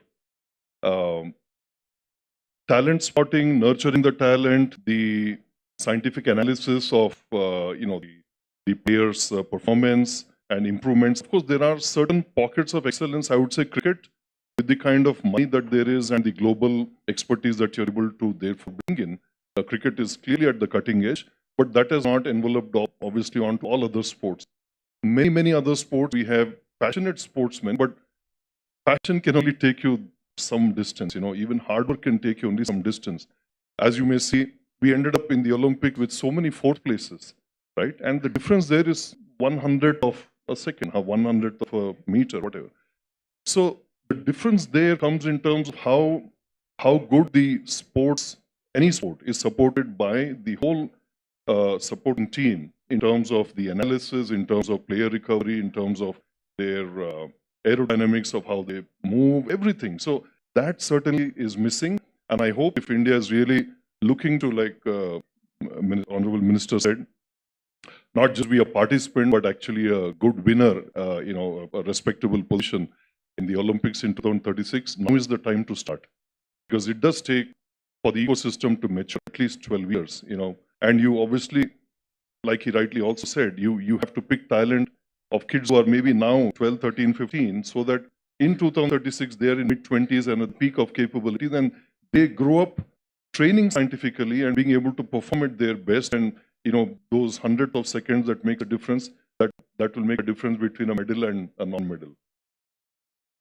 Sir, would you like to add anything to this? Yeah, as Anil was mentioning, we were talking about Olympics. So the journey to the Olympics is going to be more difficult than the actual Olympics, because we need to not only host the Olympics, we need to win medals now. Because everybody would be expecting at least a few medals, like maybe if not 100, maybe 50, 60 medals from India. And that would be one of the most difficult challenges which we'll be facing. So for that, as infra companies, Anil is also into infra, I am also into infra, we'll have to give right kind of surfaces for the youngsters to play. Basically, we have to give the right surfaces to play at the right age. We can't just ask somebody to drive a Maruti 800 and then say, okay, now you're ready for a Formula 1 race. That's not going to happen. You have to go gradually, giving the right kind of car to reach that stage. So similarly, as we are sitting in a university, I was talking in the morning, a couple of the gentlemen here, that universities are going to be one of the biggest catalysts here, because the next Olympics in LA 2028 is being hosted by two universities, UCLA and USC. They will be hosting the whole Olympics. So the things are changing. The universities are hosting the whole Olympics. Like every sport is going to be hosted by those two universities. It's not going to be a city now. It's a university which is hosting an Olympics. So we have to reach that stage where everybody's contribution is good, especially the education sector, because we specialize in education sector. We do sports infrastructure in schools, basically, more in schools and universities and colleges. And we see that once we start giving good infrastructure in a school, the number of players who are playing in nationals or in competition has increased by 400%. So, because when they see an attractive track or a field or a hockey field or anything, the people want to go and play. So that is the first step which is there. And secondly, to be a sporty nation in India, adults have to play.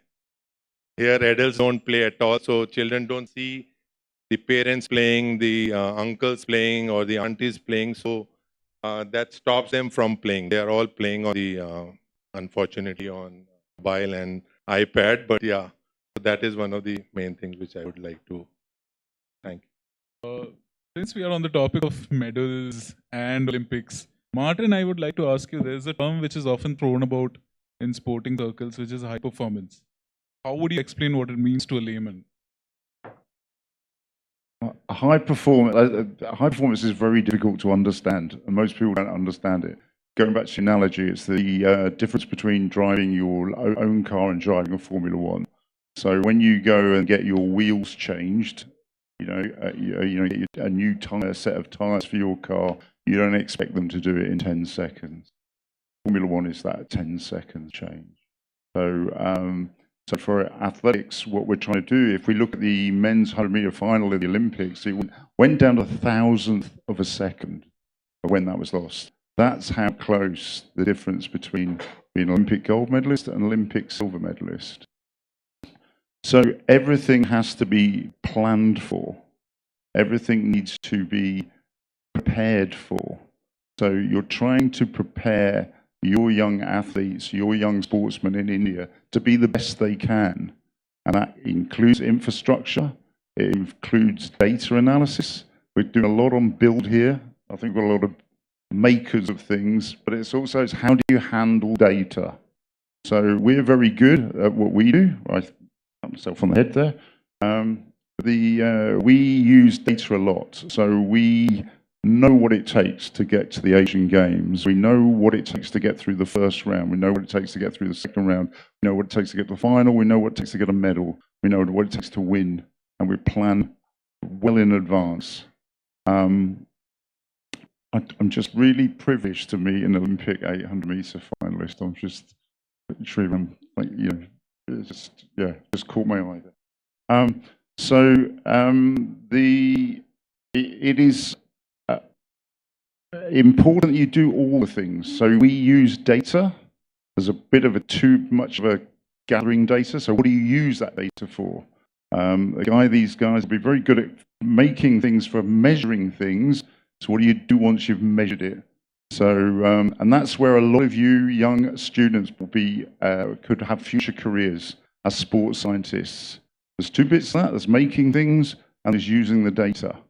And how you use that and how you use it well, it determines what you're doing. Somebody said something about making less injuries through better, and that's really important. So we use a lot of screening. We get out of the lab. We're not a lab-based science. Sorry if I'm going on here, but we're not science-based. We're not lab-based. Our science is in the field of play. And I think that's where the big shift has got to come. That's where you've got to see. You've got to get people out of the lab, scientists out of the lab and onto the track. All our guys are not in the lab, they're on the track. They're seeing things in real time, seeing what they need to do to impact on performance, or what they've done is impacting on performance. And it gives a really good feel when everything's going well. Okay, I know I rambled on a bit, I apologize. My next question is to you only. You have been training Animesh, the fastest runner in 2024 in meter and 200 meter. And I found a very interesting line in your profile that you just don't train an athlete as an athlete, you treat him as an individual. Can you explain to us how that works? Yeah, again, I'm not the only person that influences them. I'm called the coach and I get all the credit and I get all the glory. I've got a whole team around me, from nutritionalists, cooks, people that book the air tickets, everything. I'm not doing that. Neither's he. So if you talk about difference again in the UK and here, you know, he gets everything done for him. But we're trying to build the right behaviors that make champions. The right behaviors. It's not just about being able to run fast.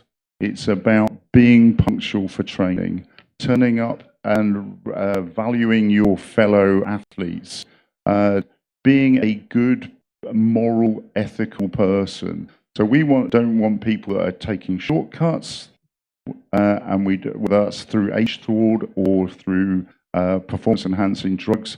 What we want are people that are ethical. We want people that are not going to cheat on the field of play. We want people that are going to be good citizens for India and the world, citizens of the world.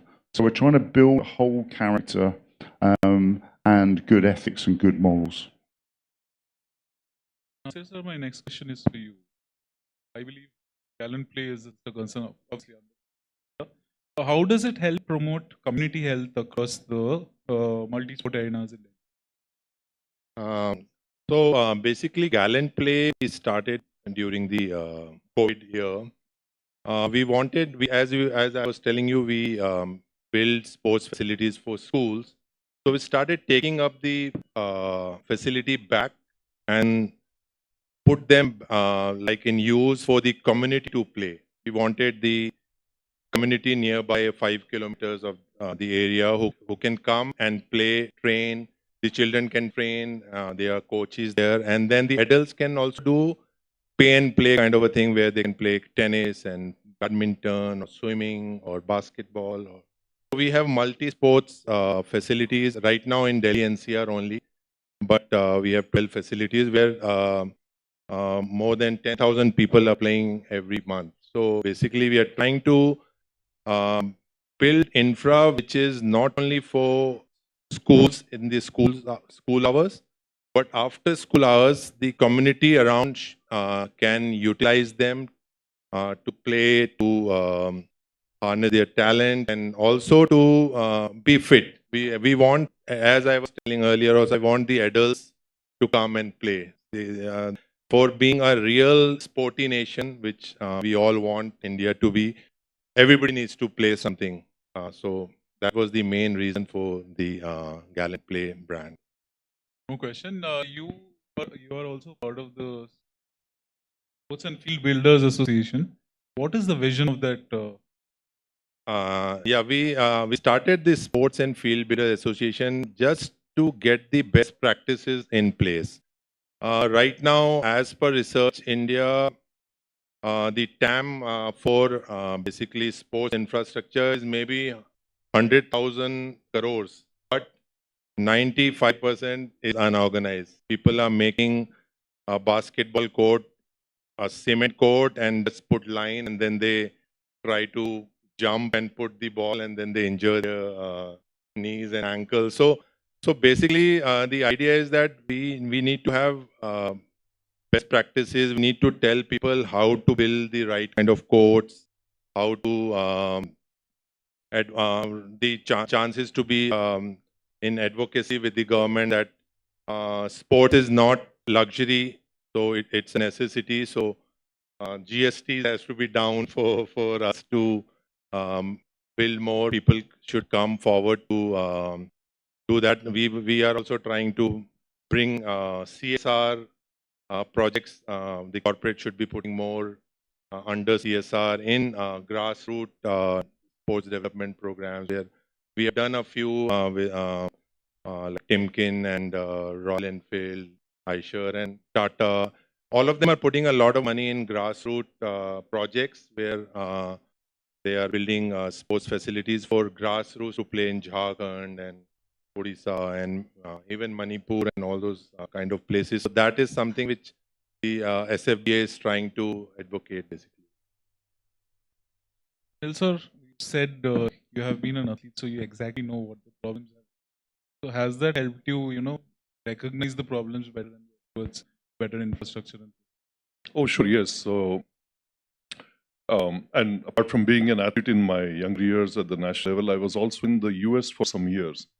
So with that perspective, seeing how internationally sports infrastructure is designed, unlike here where many times it's generally seen as a white elephant in the sense that it's not financially viable, that it's built for some big event and after that nobody cares about it. Internationally, sports facilities are designed with the financial viability in mind. So they are, as far as possible, designed for it to be multi-sport and multi-purpose. In the sense, of course, in cricket, we can afford to probably not use a cricket stadium for anything else, but most of the elite stadiums in the world do use it for the sport. Take Wembley, for example, many football followers here. When there is no season or when the matches are not scheduled, they give it out to many of the concerts. And they lay turf protection systems that ensure that the surface is not damaged, but allow you to build a stage and probably use it for trade shows or religious or political gatherings, anything, which are revenue generating events for the stadium so that it remains financially viable. So we have been trying to bring that vision into India, and we've been fairly successful, I would say. We have done the surf protection system for Trans Stadia and an upcoming Bryan Adams concert in Meghalaya and elsewhere. The basic cost of setting up a stadium itself should come down. I mean, unlike the concrete stadiums that you see, the galleries, we brought in much less expensive modular galvanized steel structures, that take less than half the cost. Then your ROI model suddenly becomes very viable. Again, I should also mention for many of the cricket fans here, we have done a subsurface aeration and a vacuum-powered suction system at Chinnaswamy Stadium in Bangalore. So some of you may have heard about it. So it drains water faster than it can rain. It draws out like 10,000 liters a minute, right? So while people know about its suction capability, internationally that's also used where on a grass field you lay these turf protection tiles, but the system continues to pump fresh air to the root zone. Grass dies not because of lack of sunlight, it dies because lack of air in the root zone. So this is enabling the stadium to be used for, again, generating revenue. So there are many such things that we brought in, and I believe that's a way for infrastructure in India, sports infrastructure, to go so that you are able to safely use it for sports at the top level. Like Dubai Sports City is a great example. Pakistan used to use it as a home ground. They would have the A. Rahman, Shah Rukh Khan shows, and a week later, Pakistan would be playing Australia, whatever, England for the test match. So that's the way stadiums have to go, and then you get more private investment because you see that it's financially viable. So this is the direction, certainly we have to proceed.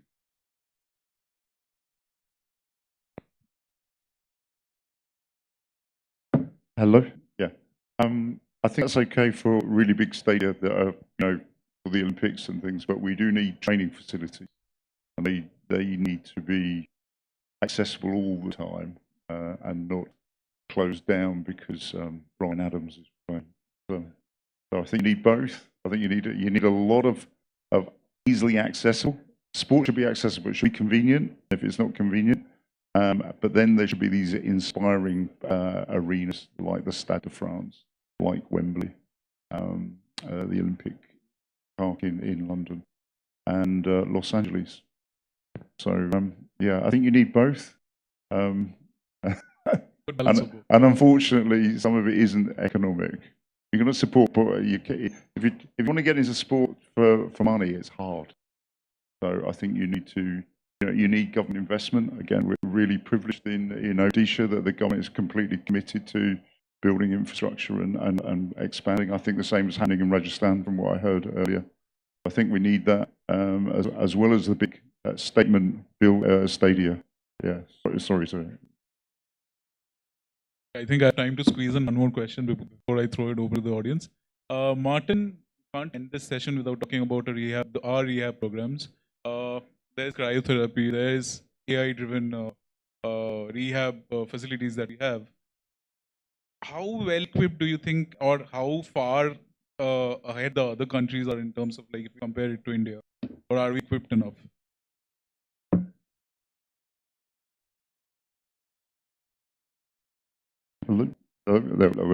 Sorry.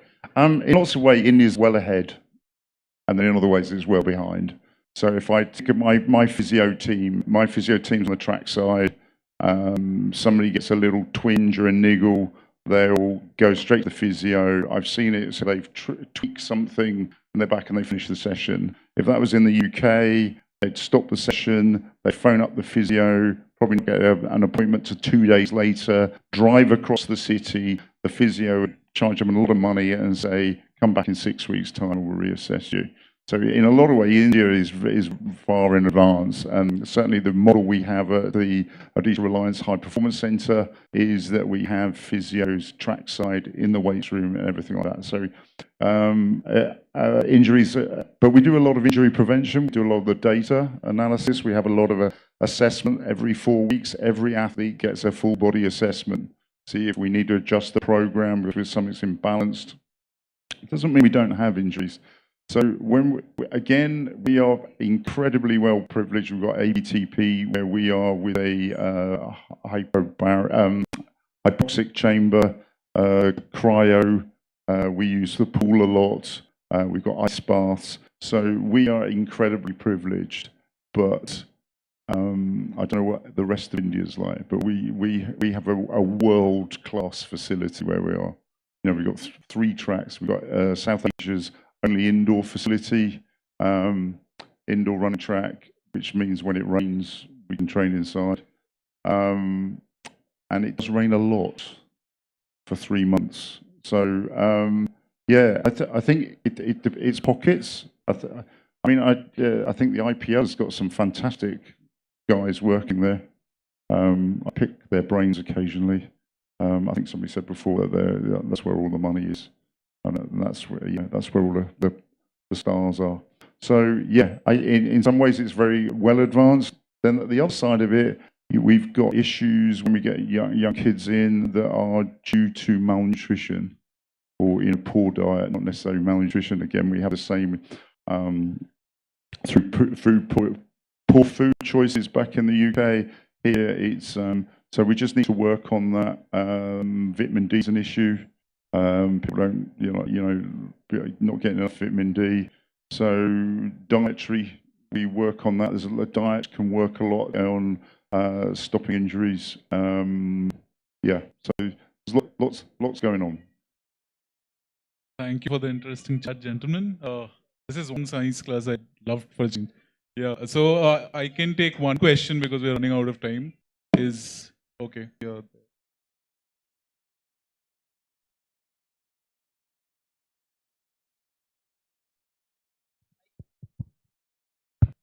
Good afternoon. My name is Roshan. My question is for Dr. M.S. Das. Sir, how is sports engineering advancing the design of sports equipment to improve our athletes' performance? Yeah, see, sports engineering application can, of course, track, as one example was mentioned about data and data charting for injury prevention. And of course, performance enhancement is part of it. So if you get a better equipment, better training, so performance can be improved. Similarly, technology intervention is there in all stages of sports, right? In the grooming stage, training stage, taking care, avoiding somebody's injury and making more time available for practice. And then at the final stage, when somebody is playing, better equipments and so on. At this stage, university level in India, we are not equipped to deal with elite sports. Of course, we need that kind of capacity build up we have not done.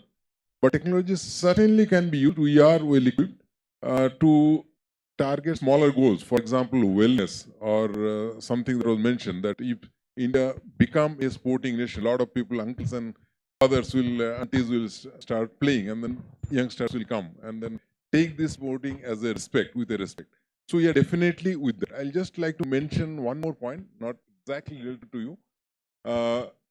Mentioning of use of the facilities, co-locating the stadiums and playgrounds along with universities is a very good idea, which ensures that youth always keep using that. Okay? That is a very good practice, and that has to come to India. I mean, bigger sports avenues should get co-located with some bigger universities. So that ensures that throughout the year, I mean, people, I mean, our students will be using it, and some of them will come up. Right? Do I answer you? No. Thank you. Ladies and gentlemen. Oh, a question from there.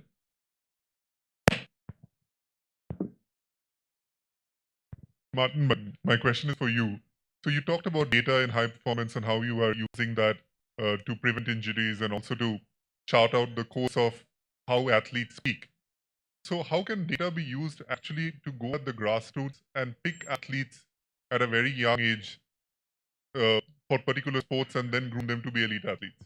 I would say you don't want to be picking athletes at a very young age and using anything. I think they should be playing as much as possible, doing as many sports as possible. I think there's over channeling them into one particular sport or one particular event in athletics, and we really need kids playing. Later on, you can probably use the data of who's coming first in the race, who's jumping further. I think the kids should just be playing and having a bit of fun. So do you think in India we have a problem of actually pigeonholing athletes very early in their career? I think the biggest problem is is mass participation. I think there needs to be more facilities, more school playing fields, more everything. Kids just doing sport and enjoying it, and every sport. But I think at certain levels there's a drive and a desire to become a gymnast, become an athlete, become a hockey player. And really, most of the kids should be doing everything up till, I don't know, 16 possibly, and then making a decision. Yeah. And I had a question for Nasser and whoever. I mean, when we talk about infrastructure in India and what he said, Express, we always talk about big stadiums. We have a penchant for building things big. But obviously, Colonel Rathore also earlier said that they're looking at building grassroots stadiums at district level and block levels and all of that. But they also know that building those stadiums are very expensive. So how can technology and infrastructure be built using technology to build sustainable, economical sporting infrastructure at villages, at districts and all of that? The good and bad about this is that we don't really need great technology or science coming in there. You're right about the fact that the really large, huge stadiums that we are all, vanity stadiums I'd call them, are good only when you're hosting some Olympics opening ceremony, whatever. But the real grassroots is really just the field of play. In a typical stadium, it takes maybe 80-90% of the investment just going into all the infrastructure that has nothing to do with the field of play. And the field of play, you don't really need your absolute top of the line for what you're going to do all over the country. So frankly, for one stadium investment, you could probably do, I would say maybe about 200 or so field of plays all over the country. And just you extrapolate that, it's tremendous. So there are many, many ways. One other point I may just want to add is that, of course, today, for example, if you do need synthetic tracks, they're still very expensive. Maybe entities like Sports Engineering Association could come in and find polyurethanes that don't necessarily cost as much and can be just about sufficient, give players a basic feel of what it is to have a reasonably good surface to train on so that the transition is easy, but you can deploy them at large scale. Yeah, no, I mean, what Martin said, I mean, for example, somewhere in Orissa, it rains for three months, and that's the case probably with every part of India. And especially if you're going to block level and district levels, and if you're building the stadiums, and if it's natural turf stadiums and all of that, it might be very difficult for athletes or youngsters to use it throughout the year. So how do you answer that? Basically, everybody is nowadays into all-weather surfaces because that's the answer to this, that we need all-weather surfaces, which is basically artificial turf or synthetic turf, synthetic tracks and all those. They are basically all-weather. You can, as soon as rain stops, you can start playing. The drainage systems have to be very good. One more thing which is very, very important, which we always forget, is that artificial turf or anything synthetic also needs maintenance. We in India don't think about maintenance. We build these sports facilities and most of them are not maintained. So there has to be a budget for maintenance. There has to be a team deployed for maintenance. AMCs are very, very important.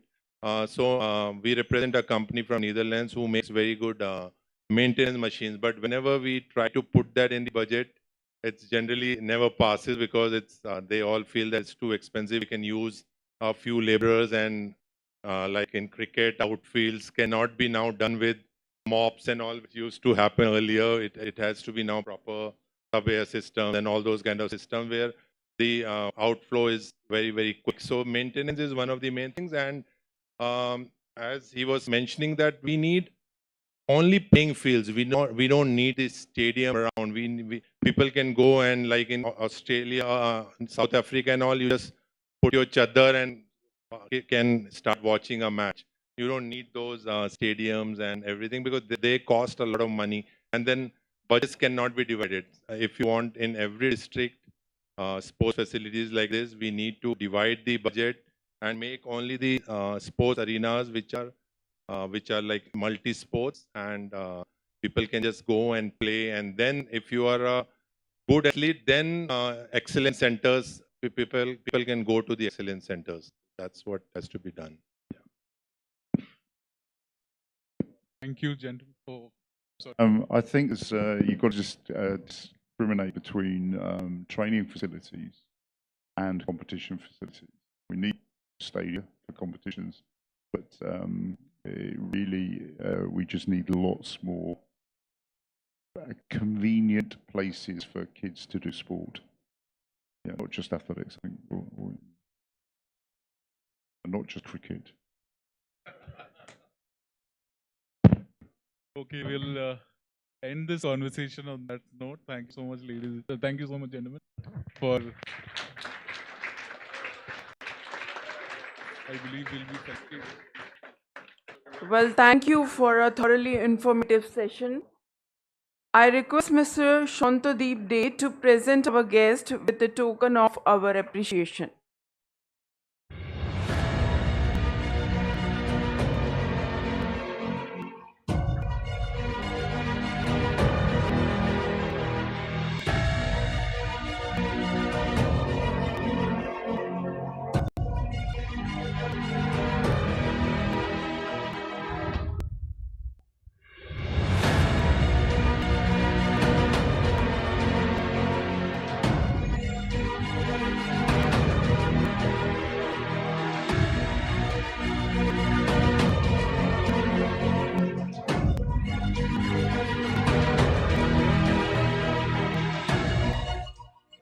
So it's been a morning of conversation around sports that's given us quite a bit to think about. So it's time for us to break for lunch. See you all in an hour. Thank you.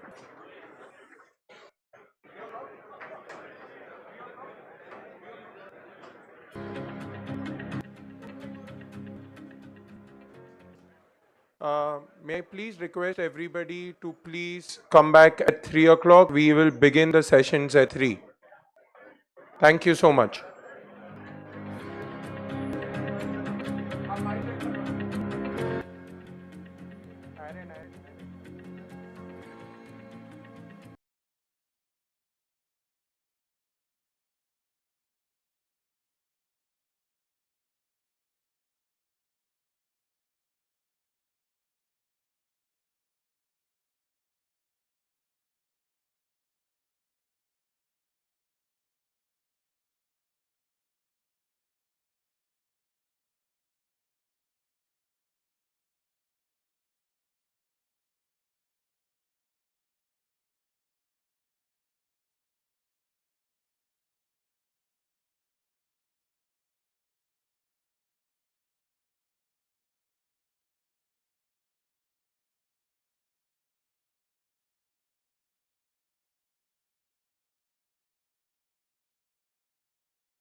लड़कियां शुभ काम में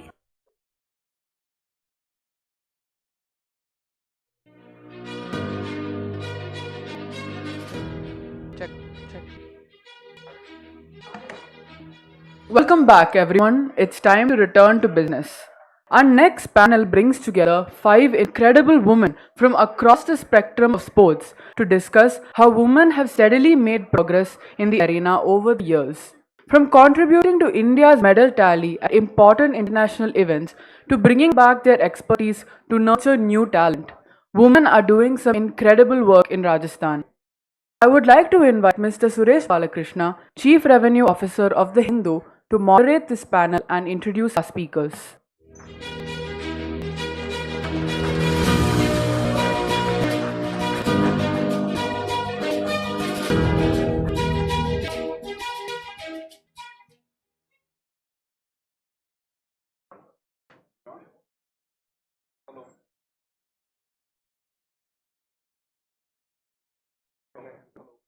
Hello. Yep. Good afternoon, everybody. I always thought my editor, Ayon Sen Gupta, didn't like me very much. And I think that's been proven right today because he's given me the session immediately after lunch. So thank you, Ayon, for this punishment. But the good part about the session is that I have 4 very powerful women to talk to you about sports in Rajasthan. And that's what's going to make this session extremely lively and interesting. So before, without wasting too much time, let me start. My first guest, Manjusha Kanwar, DGM Sports, Indian Oil. Manjusha is a celebrated former badminton player who was honored with the Dhyan Chand Lifetime Achievement Award in 2023. And in her 12-year-long badminton career, she got a gold in the 2004 South Asian Games and a bronze at the 1998 Commonwealth Games. She now oversees, she looks after sports promotion, talent identification, and athlete support at Indian Oil. Please welcome Manjusha. My next guest is Surbhi Mishra, former squash international. Surbhi Mishra, former international squash champion and Maharana Pratap awardee, has left an indelible mark on the sport. She was also the coach. She is the coach of the Indian boys and girls team at the World Junior Squash Championships, and she has guided the next generation of stars. Welcome, Surbhi, to the discussion. I also have the good fortune of having Anupam Nidhi, CSR head, Vedanta Group and Hindustan Zinc, with us. Anupam Nidhi currently heads corporate social responsibility at both Hindustan Zinc and Vedanta Group. Recognized with a Young Leader Award for the contribution to CSR and sustainability, she has also assessed corporations on sustainability for over 7 years. She is also driving Vedanta's initiatives on archery and football, among other things, based out of Udaipur. Unfortunately, Shagun Chowdhury's flight got cancelled from Delhi, but she will be joining us later on in the day. So I have now the pleasure of inviting probably the star of the panel. Please join me in welcoming Mona Agarwal, Paralympic bronze medalist at the Paralympics.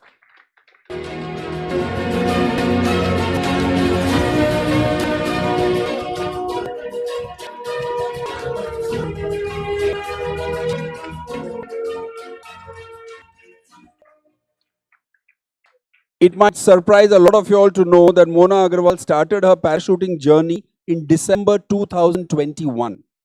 And quickly, she has rose to prominence in the sport and securing bronze in the women's 10-meter air rifle event at the 2024 Paralympics.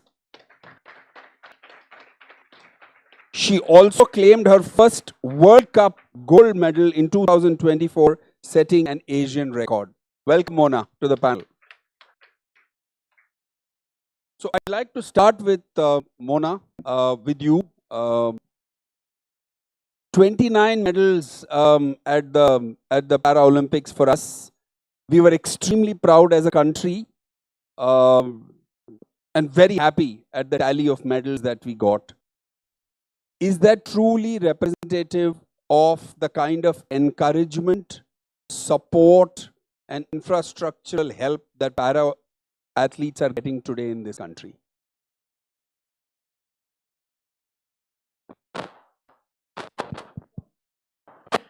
Okay. Government बहुत अच्छे अच्छे schemes ला रही है और उन्होंने बहुत सारी चीज़ें लागू भी की है, लेकिन अभी भी मुझे ऐसे लगता है कि एग्जैक्टली जिन्हें ज़रूरत है उन तक वो सुविधाएं नहीं पहुंच पा रही है. Why do you say that? मैं एग्जांपल अगर अपना लूं तो मैंने मार्च 24 के अंदर जो आपने अभी बोला भी, मैंने उसमें पैरा ओलंपिक कोटा जीता था एंड टिल पेरिस पैरालंपिक्स 6 महीने तक मैं सिर्फ मेरे इक्विपमेंट्स अपग्रेड करने के लिए स्ट्रगल कर रही थी एंड मेरा एक भी इक्विपमेंट अपग्रेड नहीं हो पाया था. मैंने मेरे बेस इक्विपमेंट से ही पैरा ओलंपिक में मेडल जीता है.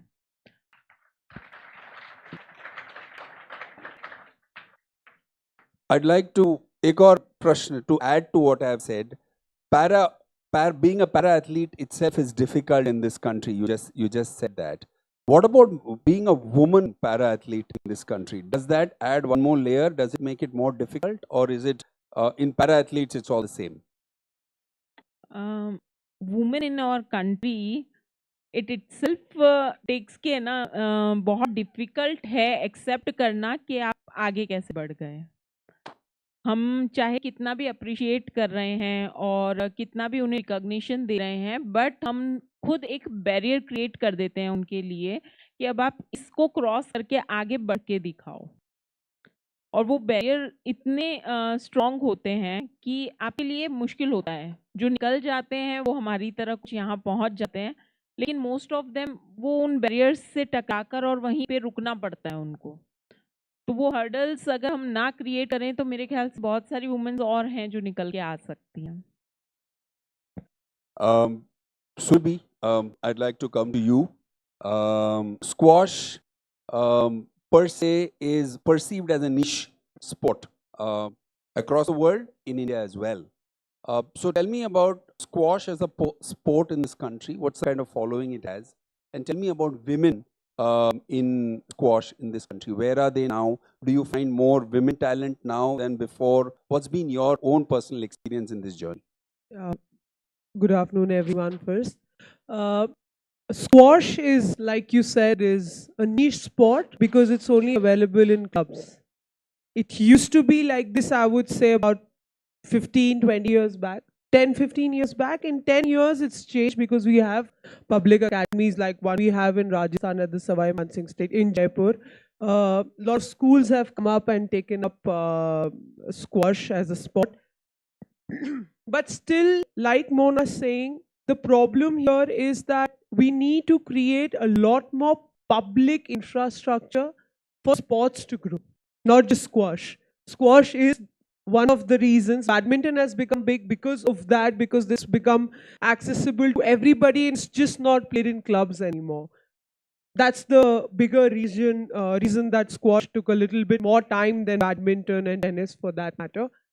Squash, women have been winning not just the same number of medals, I would rather say it's been winning more medals in the women's than in the men. So you have Joshna and Deepika both doing really, really well. Now we have Nahat Singh, a 17-year-old, doing so well at not just the junior level. She's now, 16, and she's already, I think, top 100 in the world right now in the seniors. and top 5 in the world in the women. And from if you take state-wise improvement, I think I can say when we count the number of people who play the sport, if we are not 50-50, we are somewhere about 55-45% on the same level. Because if I go 10 years back, we might not complete a draw of 64 in all sections, but now we do in under 28 draws. So I'm just saying that it is improved, and I'm hoping it improves more with the time coming in. Squash, a sport for the privileged few, for the same reason that you mentioned. It was largely played in clubs, and access to clubs is only for the privileged few. So is it a rich man's sport? Does it still remain a rich woman's sport? Sorry, correct me, it's a woman's panel. Is it still a rich woman's sport, or is it now going, are we able to go down at school level or public school, or do we go to district level? Is that improving? Oh, yes, of course, we've improved. Like I would take our academy as an example at the Savai Mansingh Stadium. It just does not have kids playing from the club sections, but we have people who play from Kendra Vidyalayas as well. We've also gone and done grassroots level programs with HCL, while we are bringing some kids from government schools to come and play. The only problem comes up again is the infrastructure needs to be developed across. It cannot be done by a single person or certain people who can do it. So if the game, we are working hard towards it, I wouldn't say it's completely changed, but yes, we are progressing towards making it an everybody's sport, like the other games, that the other racket sports. You mentioned badminton. So I have a badminton player sitting right next to me. So Manjusha, tell me about funding for Indian women athletes. I know Indian Oil does some fabulous work. I mean, among all the PSUs, I would stick my neck out here and say that you're one of the few PSUs that puts their money where their mouth is in terms of promoting sport in this country, right from grassroots level. What's been your experience in funding for women in sports? Is it different? Does your organization perceive it differently if you get an application from a young woman athlete or young male athlete? Are there, how do you treat it? How is it looked upon?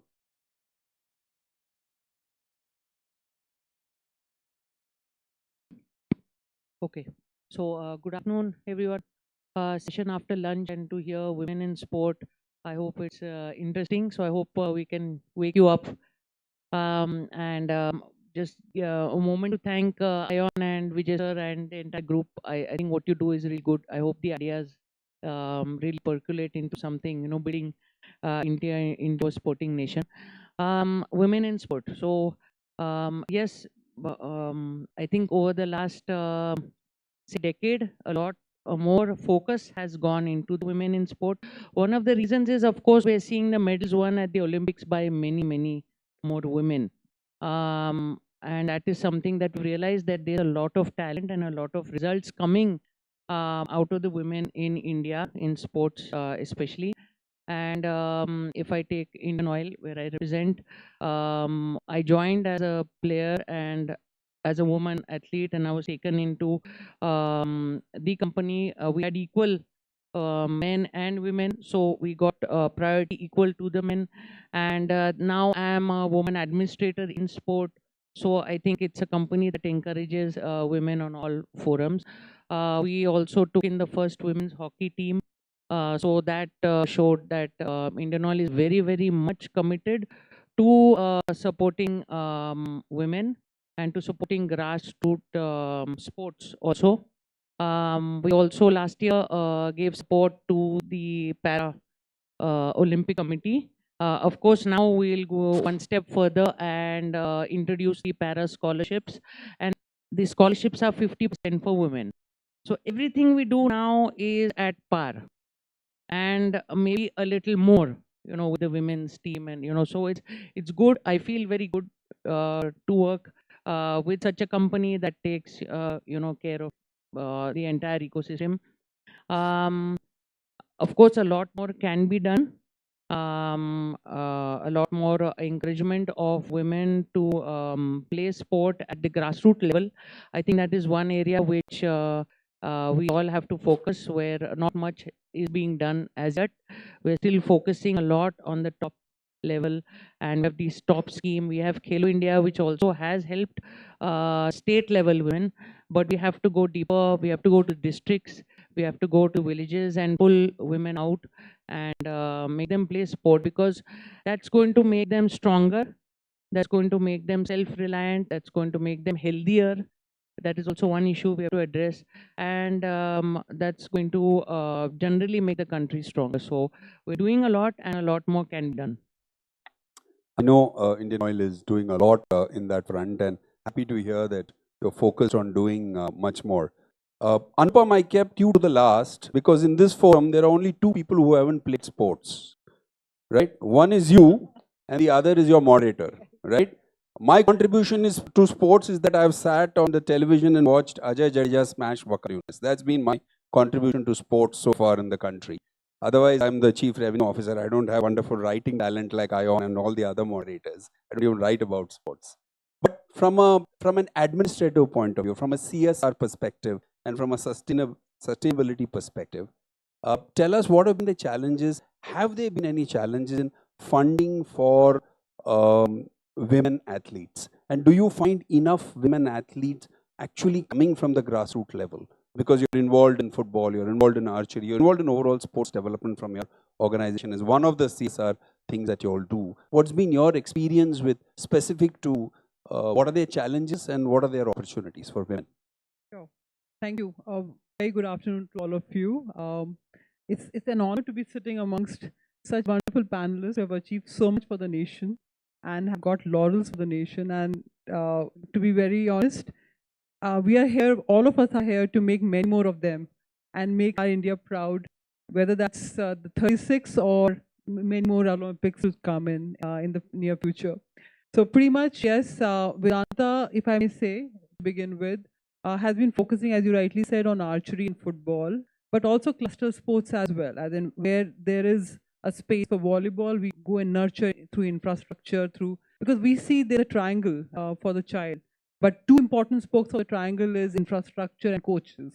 The coaches are also very critical and important to have the right set of people to identify the talent and strengthen them up. Pretty much when we look at footballing, if I give you an example of, we have two very good academies and well-known academies, if I may say so, at CESA, which calls for its legacy in Goa, and the other one is Singh Football Academy, which is a very recent initiative of last 7 years or so. But I guess because brought in the right technology, and that's my third spoke. So infrastructure, coaches, and technology. That's what we are focusing on. In the middle of it is our sports persons or the youth of today or the youngsters of today and the sports persons of tomorrow. And pretty much, if I talk about Singh Football Academy, the very reason why we have succeeded is because we were able to bring it all together. Now we have, after 40 years, I was mentioning to somebody this morning, after 40 years in Rajasthan, we had somebody representing the Indian team and playing for the international. 40 years, that's a long time in a football and an ecosystem where Rajasthan was once upon a time known for footballing, right?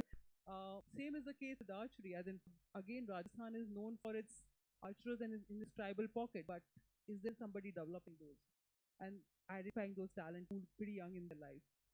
So there is a lot of scope. When you call about gender, you need to go 10 steps down, right? Because of the socio-cultural element. But it's not about whether companies are willing to or not, but I feel I'm lucky that way with Vedanta, that they have that mindset. And I'll give an example of Odisha, where we have archery academy, Jharkhand, where we have archery academy.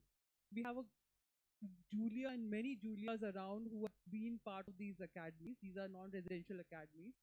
And these Julias are actually winning medals, not just at the state level, they are at the national level. A couple of them are going to play in Gujarat, Nanded this month, and they're playing nationals. So the talent pool is there, and we are willing to nurture them as Vedanta across the bandwidth. Same is the case with Singh Football Academy. We are setting up our Women's Academy, and we are announcing our residential academy this year. Pretty much the same as the Boys Academy. It will be residential, fully paid for, a complete ecosystem. The school there, there's the academy being there, and also their lodging infrastructure, the hostel facility. So it's a cocoon environment. They will be nurtured as not just as youngsters, but as professionals of future. Whether they decide to look at kind of complete sport focus or they go into allied spaces. Livelihood will be a focus, grassroots is a focus. But when you ask me questions, what are the concerns? The concerns pretty much are one, accessibility, as everybody said, infrastructure, or accessibility to the right set of coaches. I would also say in this panel, we should have had men also. Why only women talking about women? There should be men. So I think it's all mindset where I'm trying to hint on. So accessibility, mindset, and of course, there's fearfulness that our panelists have. We need to develop that. And for that, you need to catch them young in schools. There's no other way. You can't think of them maturing after all those that they go through experiences and say, come on, unlearn and start something new. You have to start very young. And somebody in the morning also said, you need to allow the adults to play as well and nurture them so that they become role models for many youngsters around them. So I think those are some of the pieces that I would, in short, want to share with you where we see challenges, but we are very optimistic because there's so much of future possible and there are so many possibilities which are there. We all need to come together. Considering CSR, we hardly spend 1%, 1.5% of our CSR investments as corporates across the country. 25,000 crores is what we invest in a year minimum on an average, if I say so. And of that, only 1 to 1.5% gets into CSR. And actually, if you look at the numbers, 1,600 crores is what they say is the market for sports in India, which is also too less, depending on and seeing the kind of possibilities we have as a young nation.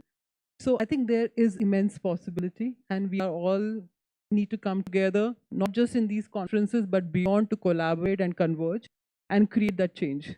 Thank you.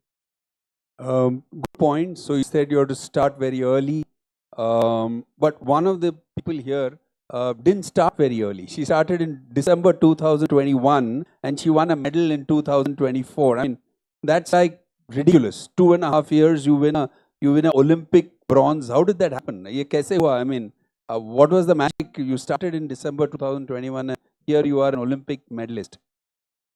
मेरे अंदर शायद वो sports वाला जो एक spirit था वो पहले से था, क्योंकि मैंने शूटिंग 2021 दिसंबर में स्टार्ट किया था, बट मैंने जो गेम्स है, स्पोर्ट्स जो है, वो 2016 में स्टार्ट किया था. तो आई फाउंड कि हमारी जिस तरह की डिसेबिलिटी है बॉडी में, जितनी स्ट्रेंथ है, उसके अकॉर्डिंग हम कौन सा स्पोर्ट्स सिलेक्ट करते हैं उस पर हमारी सक्सेस डिपेंड करती है. I tried 2 or 3 events, like मैंने एथलेटिक्स से स्टार्ट किया. I played 2 years, state level पे मेरे पास मेडल्स भी थे, सक्सेस थी, बट स्टिल आई फाउंड कि कुछ ना कुछ मेरी बॉडी में फिजिकली कुछ इतने बैरियर्स हैं जो मुझे इस स्पोर्ट में बहुत आगे तक सक्सेस नहीं कर पाएंगे. Then I chose powerlifting. उसमें अगेन मुझे ये हुआ कि अगर मैं बहुत ज़्यादा डाइट कंजप्शन करती हूँ तो मेरा बॉडी वेट बढ़ेगा, और बॉडी वेट बढ़ेगा तो मुझे सर्वाइव करने के लिए आगे जाके प्रॉब्लम होगी. Then I choose sitting para volleyball. I am the founder player of sitting para volleyball girls team के लिए. एंड जब मैं गई इंडिया के अलग अलग स्टेट्स में और मैंने गर्ल्स को इंकरेज किया, उनकी फैमिली से मिली, तो आई फाउंड कि वो लोग बोलते हैं कि हम गर्ल्स को भेज देंगे, लेकिन उनकी सिक्योरिटी, बीइंग एन मतलब एबल वुमन भी हमारे कंट्री के अंदर सिक्योरिटी का इशू है. तो पैरा वुमन के लिए तो सिक्योरिटी की बहुत ज़्यादा कंसर्न है कि वो अपने मतलब सारे काम कैसे करेगी, कौन से हेल्प करेगा, कहीं फंस गई तो वो निकल के नहीं आ सकेगी. तो वो सारे कंसर्न मुझे भी लगा कि शायद मतलब ईजी नहीं होगा ये चीज़ें हमारी कंट्री के अंदर सॉल्व करना, लेकिन मुश्किल भी नहीं है. तो जब मैं टीम बना रही थी, हमने नेशनल कंडक्ट करवाया, फिर मुझे ऐसा लगा कि अपनी आवाज़ को लोगों तक पहुंचाने के लिए पहले आपको अपना लेवल उस जगह लाना पड़ेगा कि आप बोलें और लोग उसे सुने, क्योंकि जब तक लोग सुनेंगे नहीं वो उसे इम्प्लीमेंट नहीं कर पाएंगे. तो तब मैंने फिर अपने लिए शूटिंग चुना और शूटिंग में मेरा इंस्टेंट रिजल्ट आया. तो वो स्पोर्ट्समैन स्पिरिट जो थी अंदर, वो शायद इंस्टेंट रिजल्ट ले आई. Very simple explanation. I'm sure there was a lot of hard work behind that, but sportsman-like spirit is what you're saying is got you the medal. तो ये पूछना था, you said कि आपको एक level तक आना पड़ेगा for people to listen to you. अभी medal जीतने के बाद are people listening to you? I'm trying. आपने मंच दिया है, मैं अपनी बात रखने की कोशिश कर रही हूँ, क्योंकि आप एकदम से चेंजेस एक्सपेक्ट नहीं कर सकते सोसाइटी के अंदर, लेकिन हम जब चेंजेस करने की शुरुआत करेंगे, वुमेन्स टॉपिक पे डिस्कशन हो रहा है, वुमेन्स पैनल यहाँ पे बैठे हैं और इतने सारे 90% I think men's are there and they are listening to us, तो कहीं ना कहीं से शुरुआत होगी चेंज के लिए, और एक छोटी सी शुरुआत भी मुझे लगता है कि आगे जाके बहुत बड़ा चेंज लेकर आएगी सोसाइटी में, तो it's changing. Good one. Yes, I do believe. I'm very much glass half full guy. I think there's a lot of, it is changing, and outlook to women is changing in our country for sure. And the very fact that you mentioned that we won so many more, the women won so many more medals, I think is fascinating. Surabhi Mishra Foundation. Do you think, I know you're running this foundation, running it reasonably successfully. Do you think you're getting enough support from corporates, from the government, from the environment, from participants? Do you feel you're getting enough support? Is there something lacking? If so, what do you think it is, and are there any solutions to this? You're taking your own foundation as an example. I wouldn't say that I'm not getting support. I am getting support, but I wouldn't say it's enough. It's not enough to create the change. It's enough to sustain what we are doing. So if you want to break the barrier, it has to be a lot more support. Like, they're only focusing on two sports. Like, I genuinely speak as a player, as an administrator, because now I am the vice president of the federation as well. The thing that we need is the corporate to choose just certain sports. When you're going to try to take up too many things, it's not going to work, is what I'm seeing. Because, then squash might just get a little bit of it. Because I don't think the government can do everything. Like, when I sit with them, they're just giving us maybe 2 to 3 crores, and they're like, हम आपको बहुत पैसा दे रहे हैं, आप हमको 6 medal ला के दीजिएगा. And it's like 3 crore rupees to run the whole federation, to send players, to, make them win medals. And if you're not going to be there, then another 50 lakh is going to go down the next year. You're answerable. So I'm just saying that it's there, but it's not enough. It's basically all the sports foundations that people are running is just not me. I'm just not giving it's other players also, when I speak to them who are doing this kind of work. They say that, it's we pushing them. It's not coming. It's more like a person-to-person kind of a work that is going on. If Surbi knows Rajiv, she will walk to him and be like, Rajiv, can I get help? Vivek, can we get some help? It's not like people are not picking up spots still. It's just the first 10, 15 spots that are doing well in the, well known rather than they're well spoken about, are the ones that are getting the recognition. Not all sports is what I'll say, and not all players as well. And the bigger problem comes is to then go to the grassroots. Like everybody speaking here, we are only looking at the 20, 30, 40 people there. We are expecting medals just out of them. What about the next lot? Do we have the bench strength to do that? Most of the sports in India, I would say, they do not have a very, very good bench strength for the 2024, or the 2026, or the 2036. 2036 is very far. I'm talking about the next 2 Olympics that are going to be there. Do we have that? If Sindhu doesn't click, are we still getting a medal or not, is what my point is. So we need to work on the next generation now, so that we have, and then for that we need to work on the grassroots level a lot. Is an Indian woman going to win a medal in the next Olympics in squash? And if so, who is she? Of course, I'm at the 2028 LA. Anahat would be my biggest bet in the women's. And she will be young and she'll be gunning at that. If she's just 17, so I'm hoping she'll be there. And I would be ready. I mean, that will be work done if we can get that first time entry and the first time medal for India. Best of luck on that one, Surabhi. I'm sure she will do well. taking off from what Subi said about focusing on sports rather than focusing on, width, focusing on depth is what she's talking about. Indian Oil's philosophy has been largely focusing on width, if I'm not wrong. So does that, does that make more sense, or you think doing the width is more the need of the hour? See, what Indian Oil was doing for the last 3 decades was focusing on encouraging sports people, taking up sports people, giving them a job, giving them a livelihood, so that they could take up sports as a career and do well. The last decade or so saw them also giving a lot of scholarships so that it went down to grassroots level. Of course, there were 17 sports across, so the weight and everything was done. In the last 2 years, I would say that the focus was mainly building up women in sport in India. So it was having MOUs, building with the Sports Authority of India for 30 girls in athletics called Indian Oil Shakti program, which will again go on for the next 5 years. So it's only 30 girls, or giving para scholarships to women 50%, or taking up women's hockey, or organizing women's domestic tournaments. So the focus is now on women, but of course this is Indian Oil, and Indian Oil is doing their bit in a very, very big way. And so the government has to have all the stakeholders together and see what everyone is did. It can't be repetitive.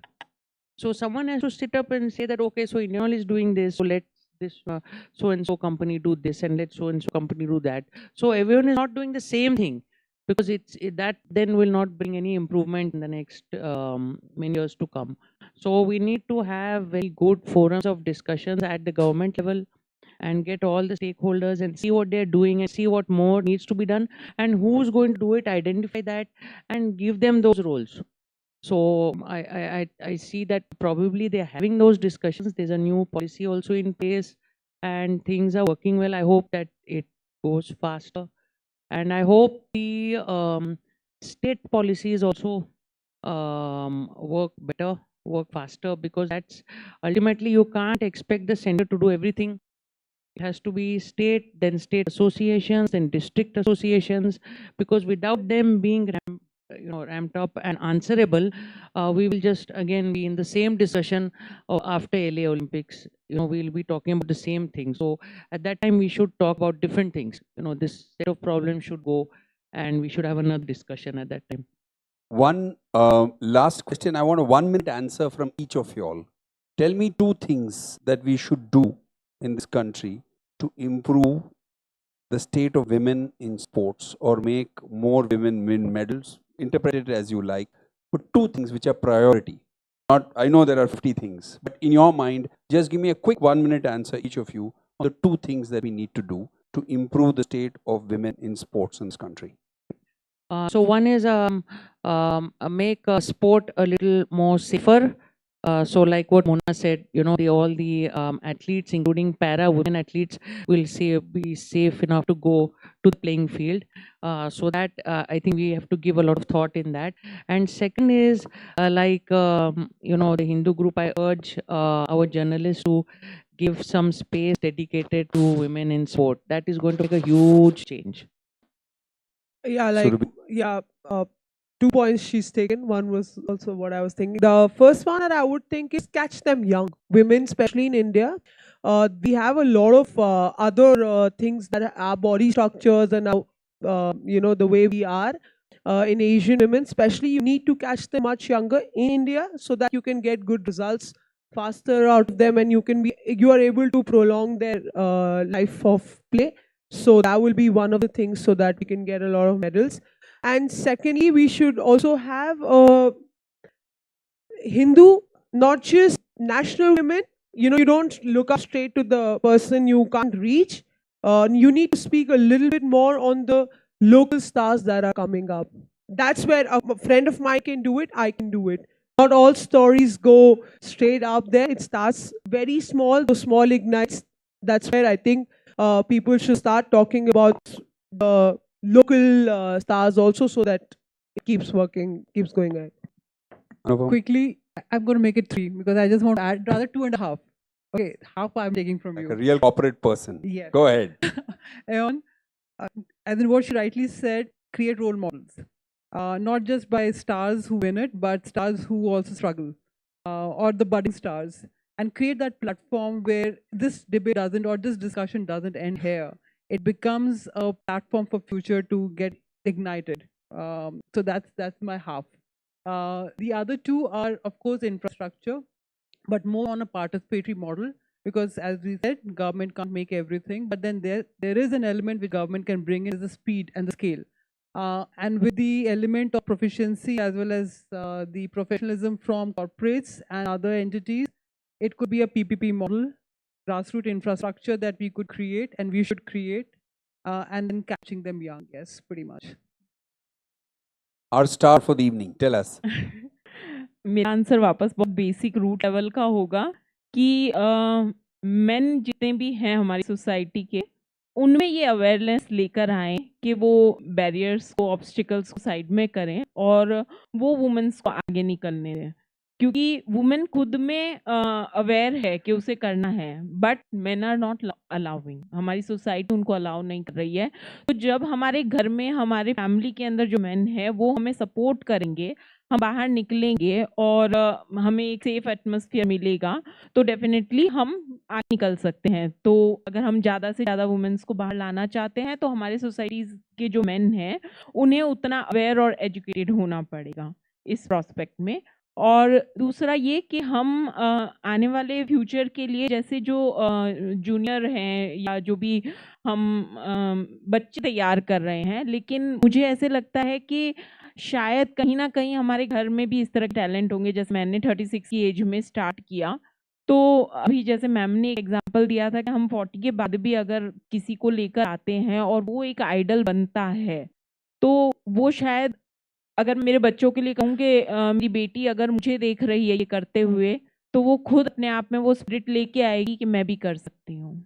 तो हमारे घर में अगर ऐसा कोई talent है तो हमें उसे भी निकालना चाहिए। We have time for one question from the audience. One, maybe two at best. I heard a sir somewhere. The light is on me, so I can't. Yeah, sure. First of all, good afternoon. My question is for Sobhi ma'am. Hold the mic up. Hold the mic up. Who were some of your role models and how did they influence your career? So, my role models were from my sport or just anybody?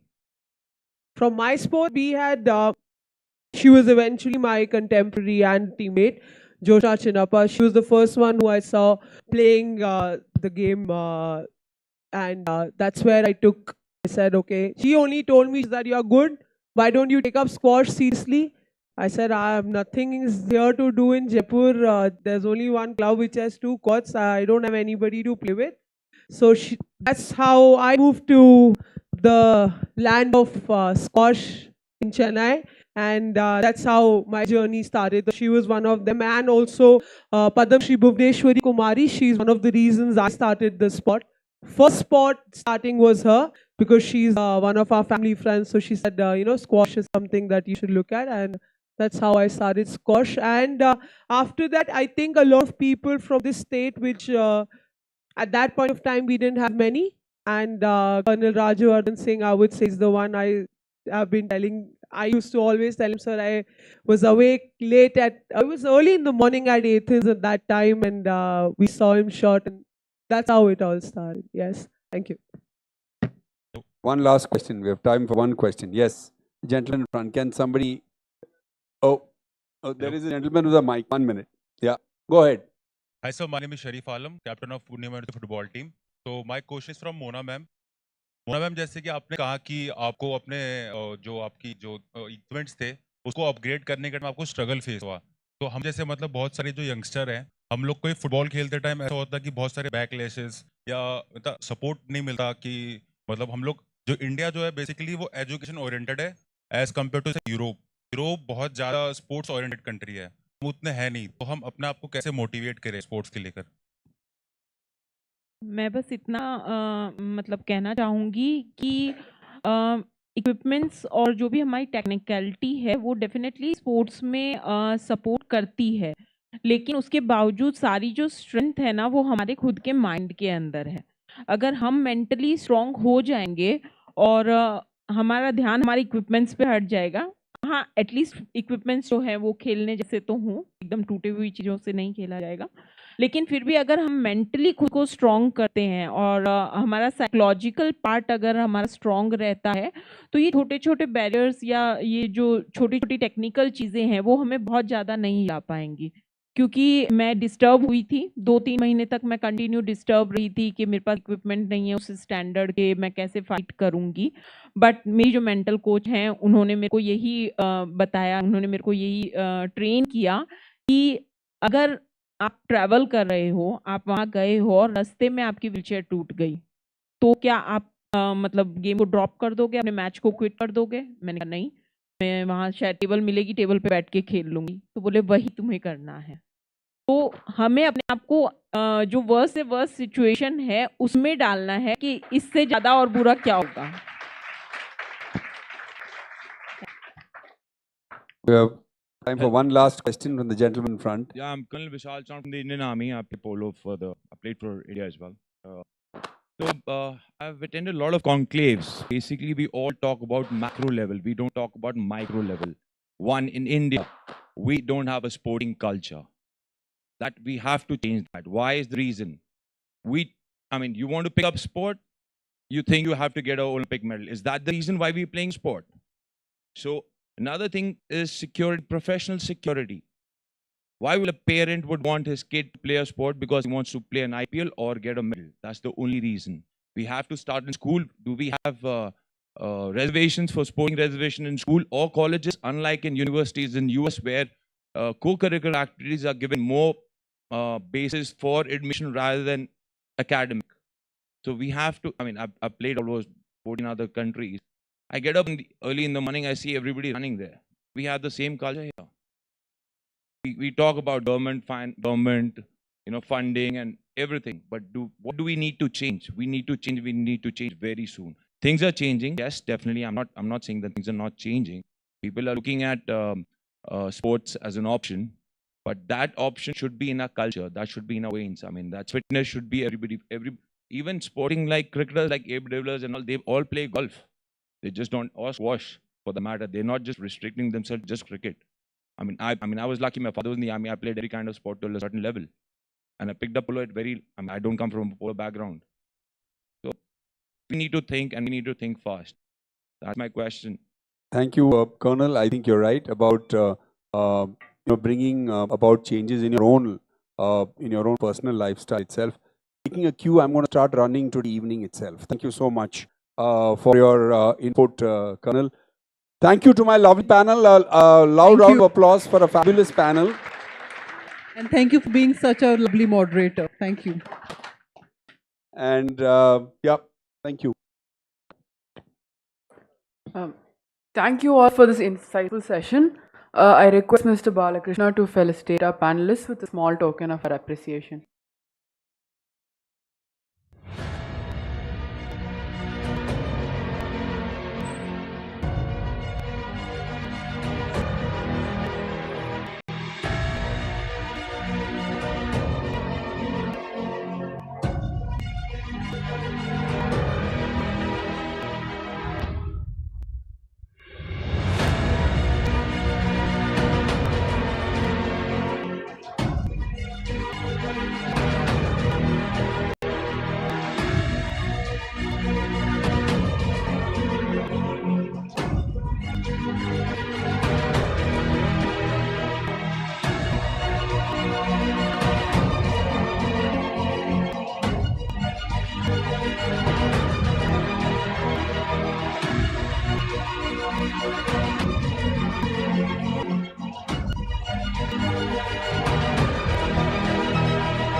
This discussion is a great way to move forward to our next panel, which focuses on the business side of operations in Rajasthan's sporting ecosystem. To moderate this panel and introduce our speakers for this discussion, I would like to call Mr. Prashant S., partner, KPMG.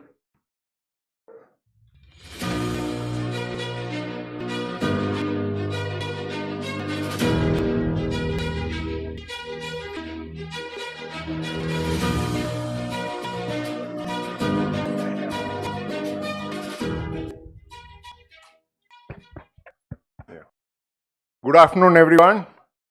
It's great to be in Jaipur, away from the traffic of Bangalore, I would say. Everybody knows Bangalore for the traffic hours, but fantastic to be here. And I was here about 4 years back with family, and I vividly remember going to the local footballs place and playing with the locals, actually. I played for 2 days continuously with them, and it was good. Today I went for walking. Just to set the context, KPMG is a consulting firm. So most of you may be knowing us as auditors, but we are a consulting firm. There are two things that we work with clients on. One is we want to make sure that the proportion of people that engages in sports in India, which is just a guess from anybody, what is the number of people who play sports or fitness in India at an overall level? Any guesses? Any percentage? Yeah. Percentage population who engages in sports in India? Anybody?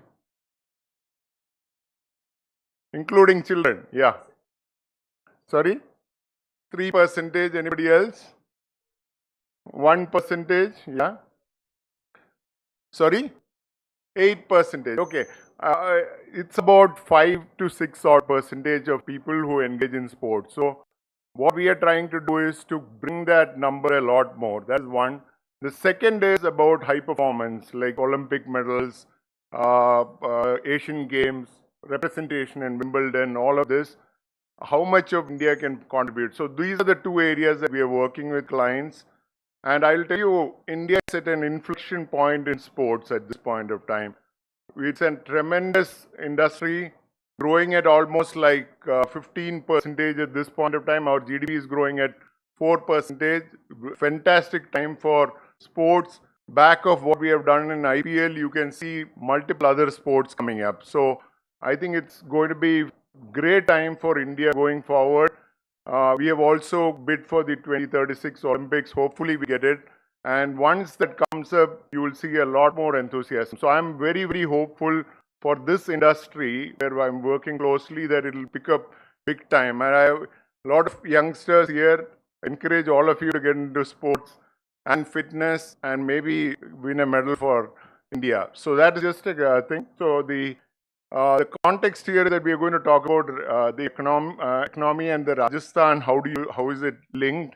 And what is different sports doing? So we have a very different panel because it is not all cricket led. So I think in India cricket dominates everything, and second is kabaddi is watched. So, but there are other sports as well. So I just wanted to invite my panelists who can come on board. So we have first I want to invite Hogne from Hogne Hyde. Come over. Hogne is from Norway. And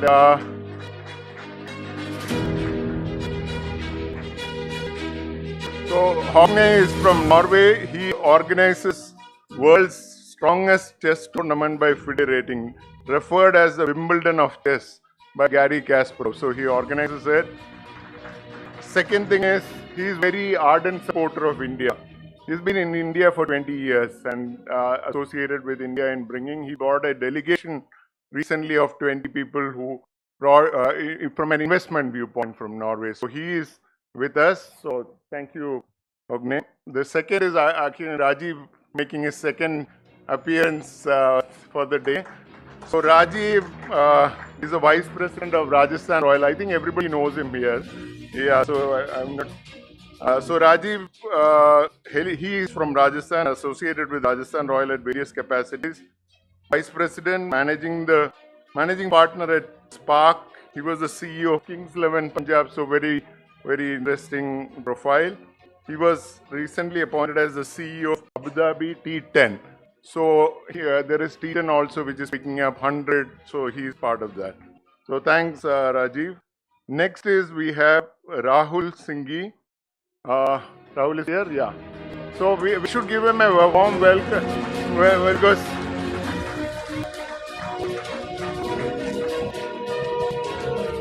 so he is hosting all of us at this place, and thank you for that.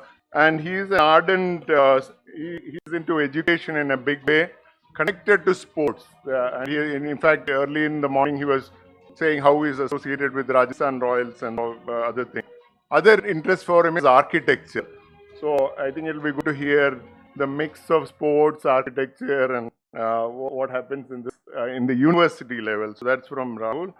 And let me also invite Vivek Lodha. Vivek is co-founder and director of Premier Handball.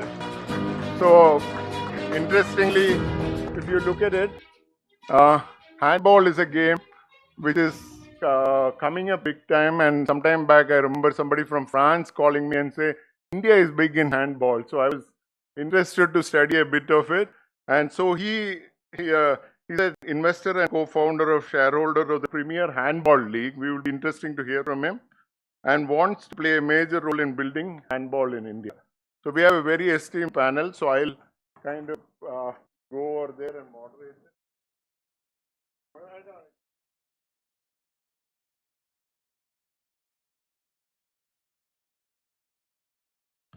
So maybe I'll start with Hogne itself. Hogne, if you can give a landscape of the chess world and bring the context from chess globally, Norway that you see, but more India. India is doing phenomenally well in chess. With Olympiad, we won both the women and women. So interesting to hear your view. And the league side, is there anything possible? So, yeah.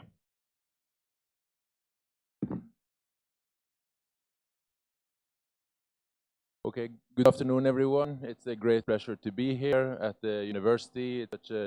Hello? Yeah, sorry.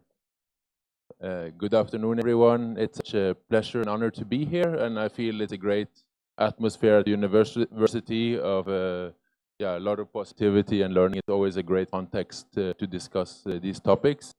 So first of all, I'm not a chess player, but I'm from Norway. Norway is it's not a particularly chess country like India has always been.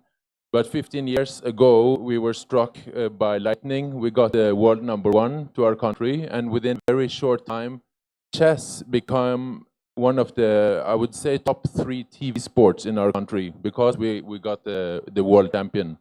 So on a commercial side, there was a big ecosystem growing around that, and we saw that a lot of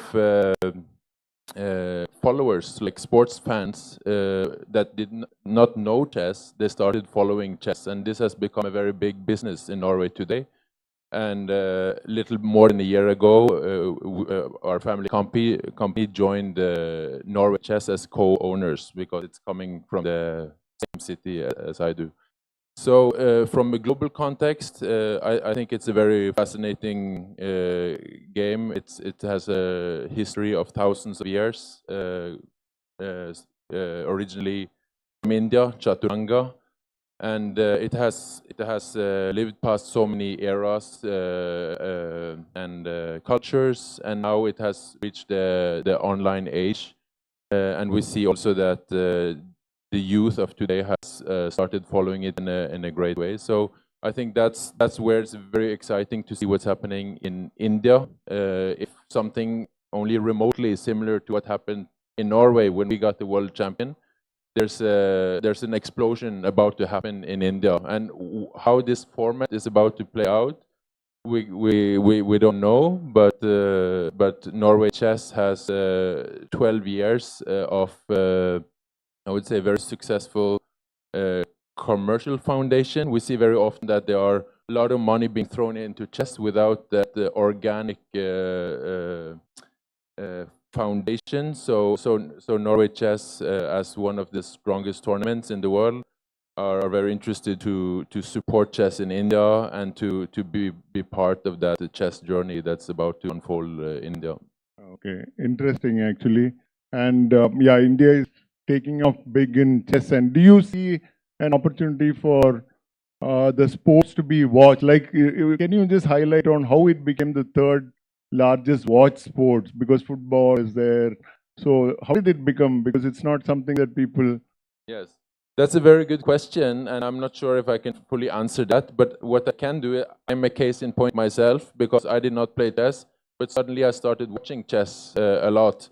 And I think so far, some of the key factors are a little bit of technology.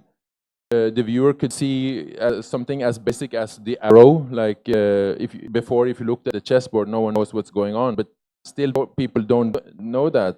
But they see the arrow, like who's leading, and for each move you can see a movement in the arrow, and that is what captivating people immensely. Something as simple as that. So with today's resources we have in technology, I think there's a lot of more graphics and help that can help the viewership of chess. And number two is the commentators. Like if you have a commentator who's speaking to the main man or who themselves don't fully know what's going on, they may have an expert by their side. They can ask the stupid questions. They can have guests because chess is such a universal game. There are prime ministers, there are people from all across society that play chess. So if you can have a mix of commentators following the game, I think that's some of the key factors in Those are the creating two that. reasons. Actually, if you look at globally sports, if it is watched a lot, the advertisement sponsorship comes in and the sport succeeds. So that's one of the reasons to see that if you can make it watchable actually. Interesting to know that. Sorry, I have a question for him. Please. Do people watch, play chess more online, or do people physically play more? Because I know for the fact that most of you will have a chess game on the phone, right? Do people play online more, or it is actually physical more? Definitely, people play, like the average in the population, people play a lot online. This is the trend. But many of the viewers, they don't even play online. They just like to watch their countryman, like Gukesh or Erigaisi, and they like to see the countrymen do well. So there's a different segments. But of course, the youth who has been overflooded with esports and digital stimuli, suddenly they have, after the recent years, the pandemic, COVID, they have started playing chess as a game. Oh, okay. And so coming to Rajiv, so I think the national game of India is hockey, but it should be changed to cricket maybe. So Rajiv, just to get the perspective from IPL, and you played a major role in cricket. More from the linking of cricket to the economy, IPL, Rajasthan Royal, how do you kind of bring the context up? It's done phenomenally well, and you said that every season brings 500 crore. So just give us a bit of context around how cricket and economy is related. As I said in the morning, that every season of an IPL brings a state a revenue of about 500 crores, which spread across, hotels, playing ground. So there are a lot of components involved wherein the revenue comes into the state. Not just that, like the teams going outside of the state, there's revenue to the other states as well. So yeah, there is definitely a lot of revenue which comes to the state from IPL or for any of the cricketing event which happens. Cricket and BCCI itself has 80% of the world sports cricket revenue comes from BCCI. Yeah. No, I think that's good. And second, I must say that if Sanju Samson scores 2 centuries, Rajasthan Royal is excited, but another state down, my state, Kerala, is also excited. Actually, Absolutely. So if you see our players, we only have one player. Incident we just have one player from Rajasthan. Majority of our players from outside, and Sanju is a bigger hero for us than a local Rajasthani player who's the Kunal Rathore. So Sanju is a bigger player. He's a sellable value to us. Yeah. So any endorsement, and Rahul will vouch for it, that if Sanju comes and he speaks to his students here, you will find many people or many listeners here rather than a local guy coming in. So yes, Okay. these guys have become their own brand in itself, right? Yeah. So whether it is a Sanju or a Yashashvi or a Joss Butler to say, they all are a brand in themselves, right? So yeah, it helps a lot. It helps us as a franchise. It helps the state as a brand. We are anyways in talks with the government as well that how can we integrate government policies, tourism, and all of that with the IPL, and hopefully things will happen there as well. Yeah. But it definitely may help the government also in terms of tourism. In a season of IPL, I think there are about around 10,000 people come from abroad to watch the IPL games. Oh, okay. Yeah. Okay. Yeah. So it's a great revenue source for the government as well in terms of tourism.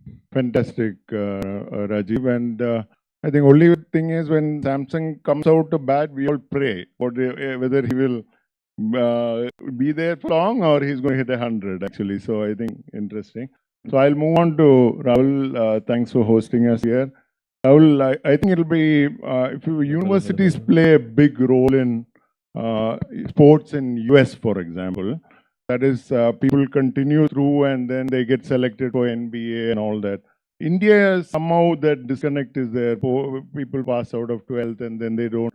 You had some reasoning for that, but also what are you doing about association with sports? I know you have an association with Rajasthan, very interesting. So give us the context of universities, and there are a lot more universities that can adopt it actually. So the inspiration, there has to be some inspiration for sports. For me, sport was not by by chance. It was a choice that I made because of the inspiration and role models that I had in my life. My mom, she's a long haul cyclist. She did Paris in 90 hours, 1200 kilometers in 90 hours on cycle. She did Milan to Norway, 4,000 kilometers in about 18 days, unsupported ride. She did London, Edinburgh, London, 1,500 kilometers in 125 hours. She taught me, my father, my brother, how to ride a two-wheeler. My father married her because she knew how to ride a two-wheeler. So when we started Purnima University, she was the inspiration because she used to keep herself fit. She used to push us to play sport when we were in school. She used to take us on bike, go to some clubs, play sports. So when I joined Purnima, sport was not the priority. It was something which would happen once a year or twice a year. And we saw a lot of aggression amongst the youth, which was resulting into some negative energy or some negative incidents, maybe infighting, maybe burning dustbins and throwing off from the 9th floor of the hostels. And then we realized that maybe there has to be some solution to it, and I found sports to be a place where I found the perfect solution. And so much so that we have invested about 2.5 crore rupees in past 7 years only in sports, not even worrying of, not even giving a thought that whether we will earn this back or not directly from sports. But this is still going on. As announced earlier in the morning, we have requested the state government also to help us set up a international sports arena.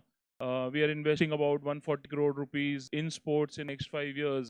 So I feel that if the journey of Purnima is by choice, that we have gone into sports because it has channelized a lot of our energy. It has given us that recognition, that brand everybody would crave for. I mean, after Rajasthan Royals, I have made a lot of new friends who were already there in my friend list. But again, new friends, to give them passes, and Rajiv ji would vouch for it because he has seen this pressure for a good decade. And that was my first time where that recognition came. Yeah. And I think with sports, any sport, once that recognition starts coming in, you you have that motivation of going and Yeah, growing growing and this thing. yeah. So for our students also, they have started going in AIU championships. Earlier there was no policy of spending anything on children. Now Okay. we have started giving them travel allowances. We have given them accommodation allowances and a lot of other things and Okay. support. So for us, it is a blessing in disguise, adopting any sport. And I think for student also it is an opportunity. And how would one could imagine that ever we can host such program in the campus, Yeah. which would, I mean, if anybody would have to go outside, maybe they would have shelled out 10,000, 12,000 rupees to attend such kind of event. Yeah. And everything they are getting just in a, in the proximity of 200 meters. And you mentioned about adding sports management and other things also. So things are coming up in the annual as Yes, well. so Yeah. we are starting 2 new courses from next year in sports management, sports sciences, and we'll announce it soon once everything Okay. is sorted. Yeah. Thank you, Rahul. And yeah, I think the students' aggression can be shown now through a bit more clapping. Yeah, I think Yeah. अगर आप लोगों ने lunch किया है तो दिखना चाहिए lunch power. And everybody here should know that they are in Purnima University. Yeah, that's true. So, over to Vivek actually. So, I think we discussed about multiple sports, and handball is an interesting sport. Actually, if you look at handball, it's something that can be propagated as well. You don't need too much of infra. But Vivek, give us a bit of landscape on the handball side. And after IPL, everybody is trying to replicate leagues. There is PBL, then there is prime volleyball, then there is what is it? Started the tennis league. But now all of them are getting revived as well. So just give us a bit on the handball side, and how do you sustain it? So handball, I don't know if people sitting here, a few of them would be knowing that handball is a sport. उसका कुछ percentage होंगे जो जानते होंगे कि Olympic sport है, और शायद राजीव होगा जो जानता होगा that is the fastest Olympic sport. Can you believe 60 minutes? That's a game time. 30 minutes, two sets. There are almost 60, 70 goals. It's a contact sport. Every 3 seconds, 5, 7, 8 seconds, there's an action happening. So it's such a great, fantastic sport.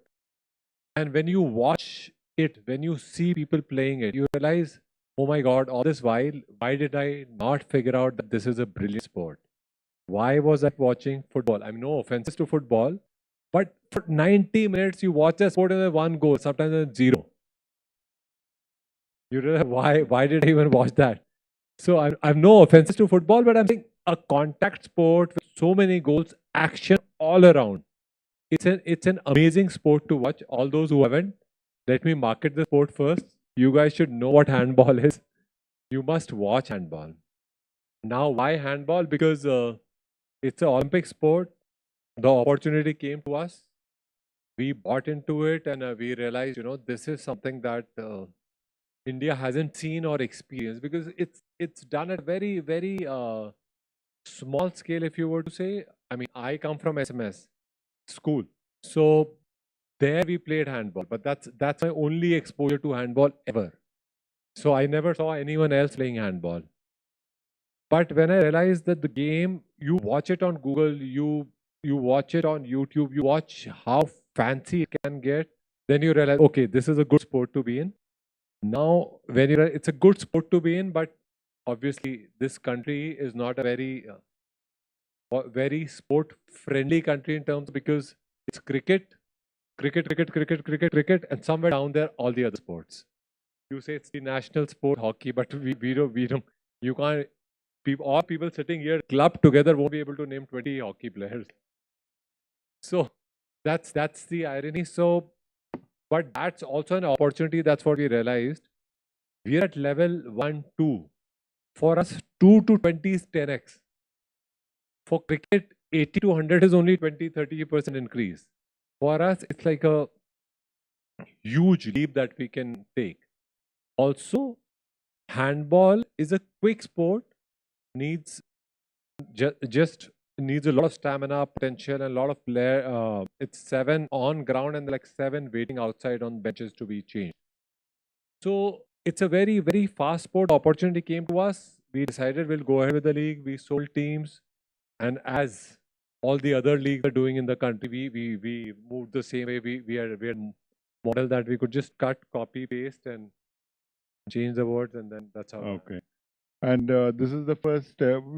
Which year are you right now? We did the first league last year. We Yeah. took a break here this year because last year we had a tragedy. Our CEO passed away 15 days before the Okay. league. Okay. So somehow we were able to execute it, but after that, obviously, we had our own businesses to run. Okay. And then eventually we've got a new team into place and we're getting it aligned. And next year we should be seeing the season 2 of. Yeah, and the other part of success of most of it is the television rights. So if you get that sorted out and people watch it, I don't know whether you're doing anything about it, and so that angle also comes in actually. Yeah. Nothing comes to any other sport except cricket, and Rajiv would know it. So all sports have to pay to be on television. Yeah. Cricket gets money to be on television. So I'll obviously, tell you I'll Rajiv, tell you you the might want to problem where it answer. is. Yeah, I'll tell Rajiv, you might want to answer, address that. Yeah, I'll tell you what the problem is. Any other sport in the country has Yeah. not created heroes. And I'm not advocating cricket any way. Yeah, I don't want yeah, me yeah, to sure. cricket. Yeah. See, the problem with any other, so like it is a fantastic game, I can tell you. Kabaddi is a fabulous game. Yeah, handball is a fabulous game. But because it is so quick, that a player is not recognizable, right? Yeah, You can't recognize a player within 60 minutes or 90 minutes, the game gets over. Yeah. He's running around. Why cricket became cricket? Because it started with 5 days. People Yeah. started watching, okay, Gavaskar is playing, Gary Sobers is playing, all of that, right? So they created heroes out of it. Yeah. Unless you create heroes, right now, Kabaddi, when it started, it was superb, right? Yeah. Tell me, any one of you here, can you name 5 Kabaddi players? No one would be able to. Yeah. And they're doing for last 10 seasons now. Yeah, 10 seasons now, right? Yeah. So that's the problem. Until and unless you make heroes out of it, yeah, your game will not go to the next level. Yeah. That's what the problem with all these other sports is. And in some sports like maybe football, we need a global ranking which is much higher, competing in FIFA championship and all that. So I get the context actually. Now, I want to open it up for question. I do have some more questions, but let me ask if the audience has any question with respect to sports. Yeah. Manjusha, you can give the mic actually. Manjusha has a question on badminton, I think. No. So it was interesting to listen about handball. Anything you're doing the league, but anything with the national federation and how India is doing in handball, has it helped?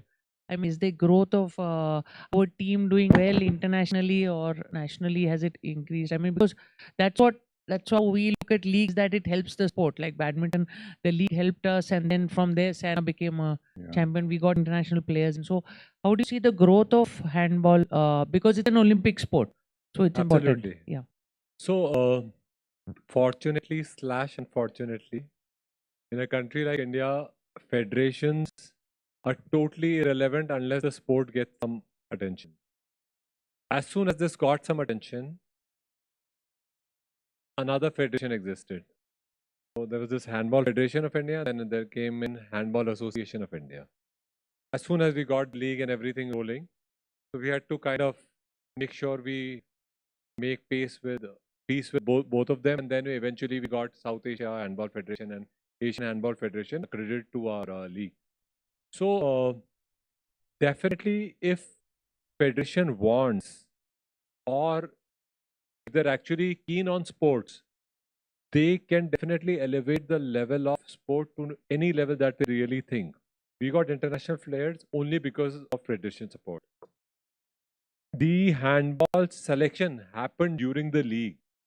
So there was data, which player was doing what, how he was playing. Federation from all these states and national federation were there in the semi-finals and finals, and they did their trials also in one of the days. So the trials, everything, selection process happened there. It was a very transparent process. unlike what it used to happen. So federation is a blessing, and it could be the other way around. I don't know if it is to be a power center for a sport, then federation is the place. But they should be power center to empower the sport and not to empower individuals. I mean, that's what I believe in. So if that happens, any sport can actually grow to whatever level they want. Thank you. Sorry. Just and one more. If University of Pune, if one of our women's hockey players we have in Indian Oil, we have 15 of them, and hockey being a team sport, not all make it to the top. So the ones that are there and are playing very well at this, the best in the state, do they have a chance for education in this university to complete and do their degree? If Pune University can do that, we can pass on the message and it will be very helpful. No, ma'am. Neki or pooch pooch. Neki or pooch pooch. We can sponsor your complete team and on 100% scholarship for all the duration of the course. That's amazing. So, Manjusha has struck a good deal here, actually. A deal done, that's very good. Yeah, anybody else, any question? Yeah, there's a Lee. Thank you. Yeah. Good afternoon, sir. My question is from all the panelists. I would like to ask, how significant is sports industry in creating jobs in Rajasthan, both directly and indirectly? Now sports is becoming a profession in itself, right? Yeah. Earlier, 15 years down the line, people never, the parents never wanted their kids to come play. Yeah? Now, again, I will take cricket as an example, and then I'll go to the other sports. But now, as in IPL, yeah, the minimum salary is 30 lakh rupees to play for those 45 days. Yeah, that's the minimum salary. So the kids are getting into the profession of sports. They want to make cricket as their profession. What happens when they play IPL or they play for their state? So PSUs, whether it is Indian Oil, whether it is Railways, whether it is any other organizations, they have their own quotas for domestic players, international players, police to say that. So yes, it helps both ways. They're anyways financially sound when they're playing for an IPL. Plus, they have an opportunity to be a government employee, or there are a lot of other opportunity for employment for them. Yeah, Hogne, I think maybe it will be good to get your view on this, because India, a lot of kids struggle with this. They are good in sports, and their parents then finally decide that no, it will be very risky. What is the Norway situation or the European situation? I heard somebody saying that I think it is let kids play and naturally you select. So just give us a European view and maybe more Norway view as well if you have. The question is more in India, if a kid is good in sports, then the parents finally say, okay, you play sports, but go to education. The money is not there. Maybe a little yeah. bit the same question from Rajasthan. Yeah. I think money goes where there's coverage, and coverage follows the player profiles, I think. And if there's one thing I think could help, it's to tell the stories around the players, not only in the competitions, but behind. We saw a great example of this during the pandemic in the F1 Drive to Survive. Suddenly the numbers on F1 skyrocketed. And I think that's an important keyword, because the talent will go away. Parents will take them away because there's no future, there's no jobs in that industry. But I hope that will change. We see the growth in the sports business, and that will of course help the youth to build career in sports as well. But I think the media should, take the opportunity to follow the life stories around, behind, as was mentioned earlier, that 100-meter or that quick handball game. There's a long life story, which is the most amazing stories that we all are so captivated by. And my own personal experience was this year when the founder of Norway Chess, he's been very good at innovation. And this year he reduced the number of players from 12 to 6. And he made a separate women tournament with equal prize money. Okay. And the following was almost the same because it's the world's best players basically competing at the top, and that's very captivating. So I see now there are female players in chess in India that is growing, like Vaishali and Koneru, and as a Norwegian, I find it very interesting to hear their stories, and I think that's where the money is and the jobs are. So I think, Ayon, you'll have to ask, please. My question is to both Rajiv and Rahul. When you talked about IPL and you talked about this player getting 30 lakhs, but also all these leagues which have come up and the focus of state government as well as the union government on sports have also opened up a lot of jobs in ancillary sports, sports science, sports infrastructure and all of that.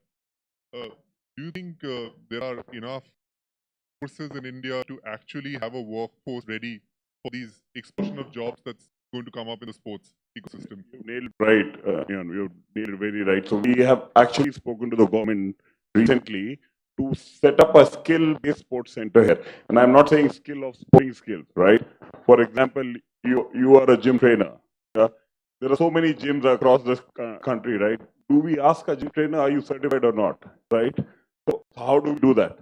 So we have spoken to the government, to see that if government, we can provide training, certification can come from the government. Just gym trainer is one point I'm talking. There are so many things, referees, umpires, groundsmen, sports science. There are so many things which can be done, which the workforce is not enough right now.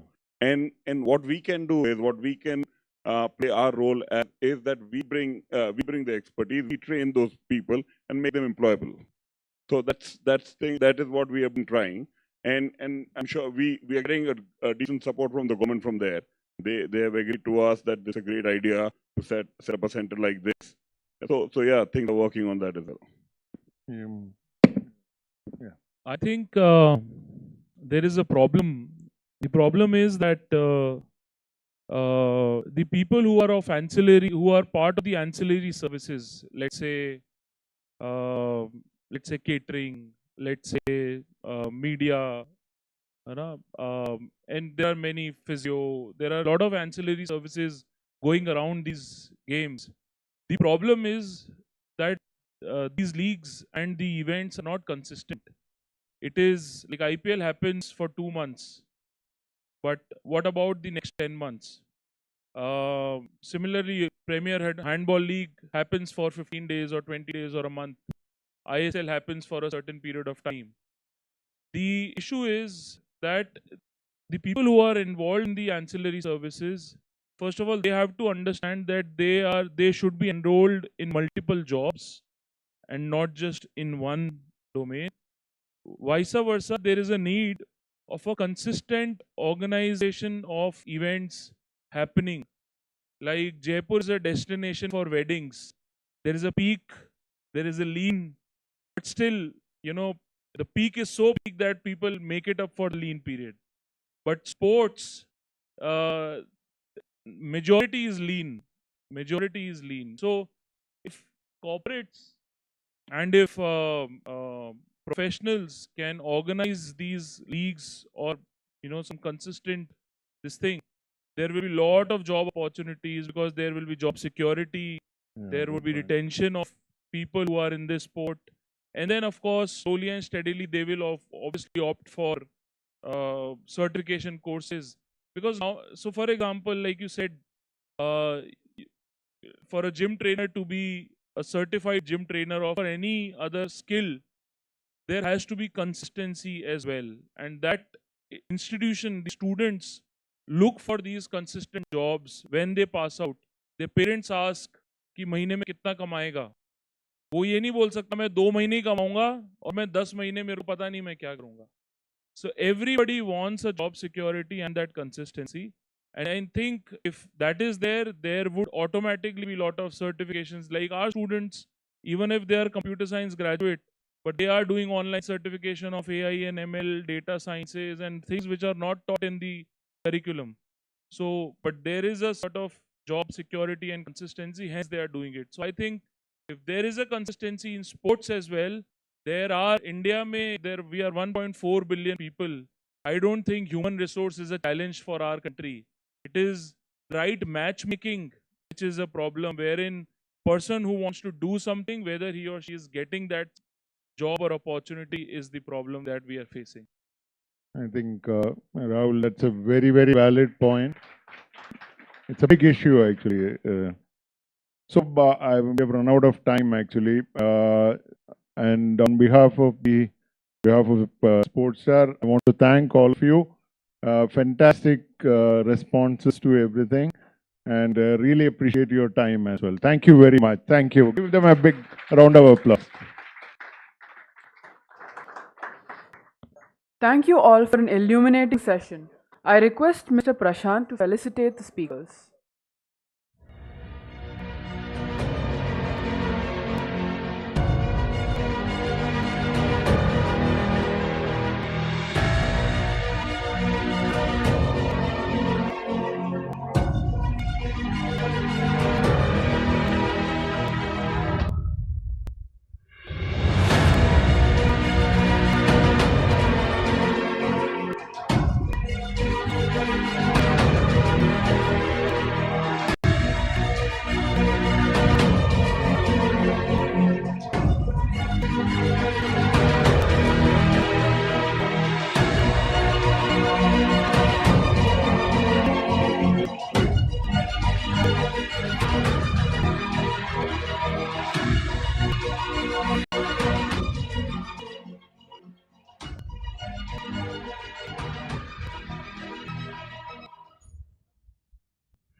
Moving on to our next panel for the day, which focuses on special sport in the state of Rajasthan, polo.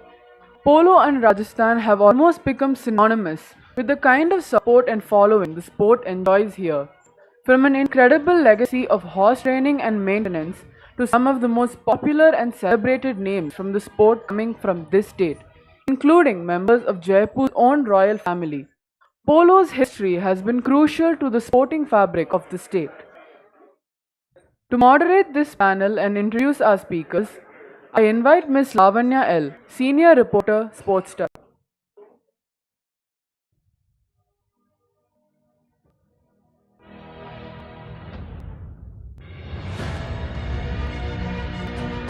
Hello everybody. This is a very special panel.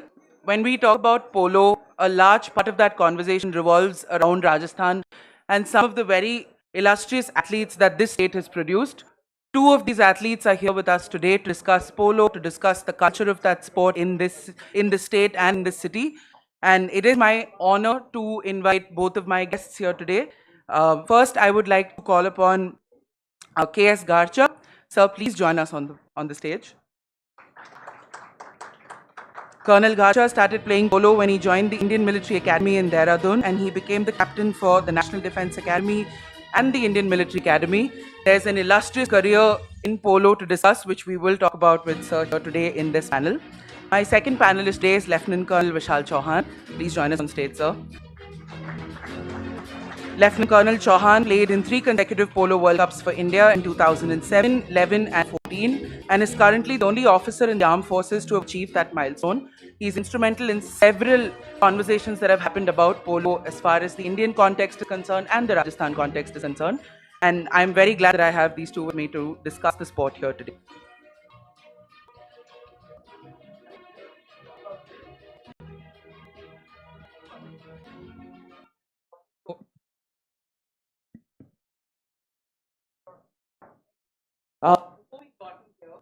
Having a conversation in the room down the corridor, and we were talking about things that we could potentially discuss about polo. The perception of the sport is here, not just for people in the state, but for people coming from outside like us to discuss it with both of you here. One of the things that you spoke about was, Colonel Chauhan, you spoke about sporting culture and what that should mean in a conversation even about a sport like polo, right? So I want to start by asking both of you, what made you even take up polo in the first place? What was that point of, looking at the sport, taking it up and realizing, okay, this is something I want to do for the rest of my life? Any of you want to get us started on that? Should I? So I don't. I mean, unlike most of you, we might not have seen. When I picked up the sport, I had not seen the sport. Half of us have not seen polo. That's the general consensus. It's the king of game, the game of kings, or whatever. It's stigma attached to it. When I joined the academy, I picked up my first stick there. Yes, I did a little bit of riding here and there because my father was in the army, but I played all other sports in my life because my father was in the army. We had the infrastructure available. So, but I tell you, the day I sat on the horse and picked up the set, I said, I don't want to play any other sport. This is addictive. This is this disease. Even at 50, 60 people at 70 are playing South Africa, this sport. Because this is an addictive sport. This involves another being actually, not a human being, but an animal who's got a soul or who thinks. So, I just as general knowledge, a confidence level of a rider to a non-rider is going to be huge. I'll just give an example, like a guy who knows how to, ride a bike or a bicycle to somebody who can't. So definitely, second thing I want to add is this sport is indigenous to India. Modern polo has been given to the world by India. It originated in Manipur. The oldest polo club in the world is Calcutta Polo Club. So, and we still play the original polo in Ladakh and Manipur, where the rules are different. The English took the sport from India to its colonies all over the world, and we are nowhere at the moment. And they have picked up the sport. This is probably it is dangerous definitely, but F1 is also dangerous. So the other sports as well. But it just involves 28 minutes of polo, short and sweet. And definitely being an indigenous sport, we should pick it up and we should get it back to where it all began. In Rajasthan, it was intricately woven into the folklore. People still throng to Rambagh Polo Club across all classes. Trust me, across all classes. They're still picked up as cricket players. All classes means Rishawala knows better rules than most of the umpires. He knows it's foul or not. But anyways, I picked up the sport in academy. I never looked back. And I said I never want to play any other sport except this. So the horse really, I was attracted to the horse. It's a beast. It's an animal. And obviously, it's a speed that at which you play. It's a different world, ball game altogether. I'm sorry. No offense to any other sport, but this is it. Gacha, do you want to take us through what made you take up polo and?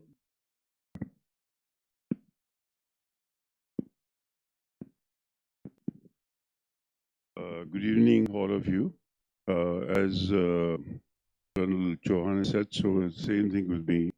I picked up the sport when I joined the National Defense Academy, and that was in 1962, July. And so I was playing polo from 1963 onwards. And my father was also in the army. And it was by chance that I actually picked up the riding and polo club as a sport and activity in the NDA.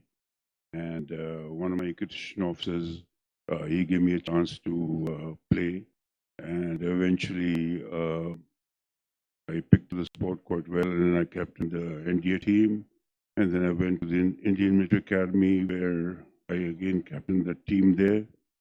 And then once in Delhi, we used to have an annual match of the National Defense Academy against the IMA. And the chief of the army staff used to come and watch the game.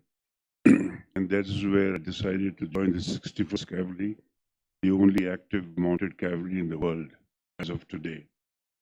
It's mostly a ceremonial regiment, but they're probably going to have a role elsewhere as well. So that's what brought me to Jaipur on the 7th of July, 1966. So it's been over 60 years. The regiment is based out of Jaipur.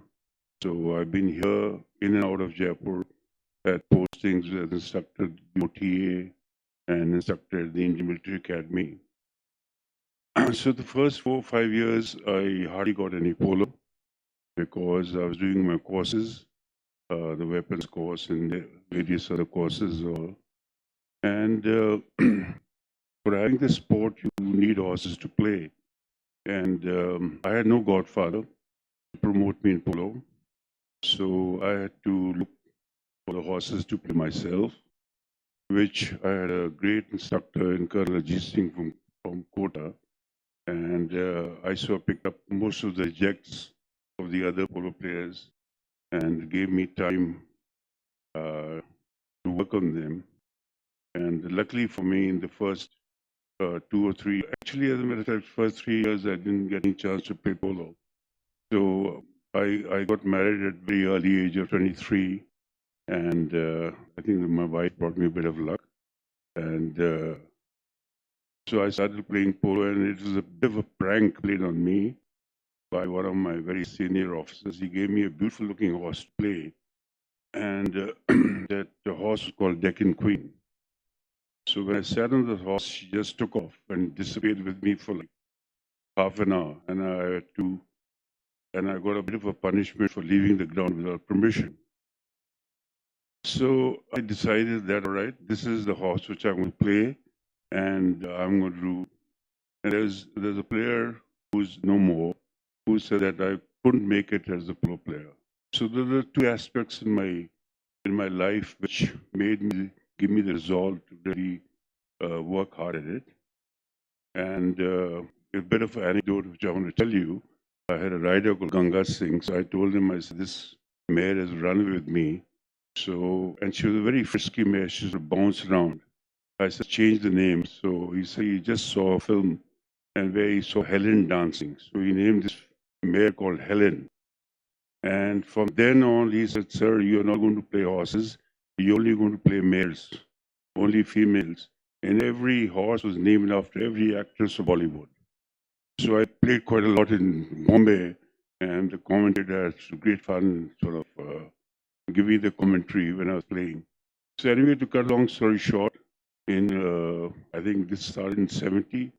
So polo is based on handicap like golf. So we start off with -2 and you go up to +1, +2, +3, and +4 and +5. So I think I was lucky with my hard work. I went up a handicap in each year from 1970 till 75, and I got a chance to play for the national team in 73 itself.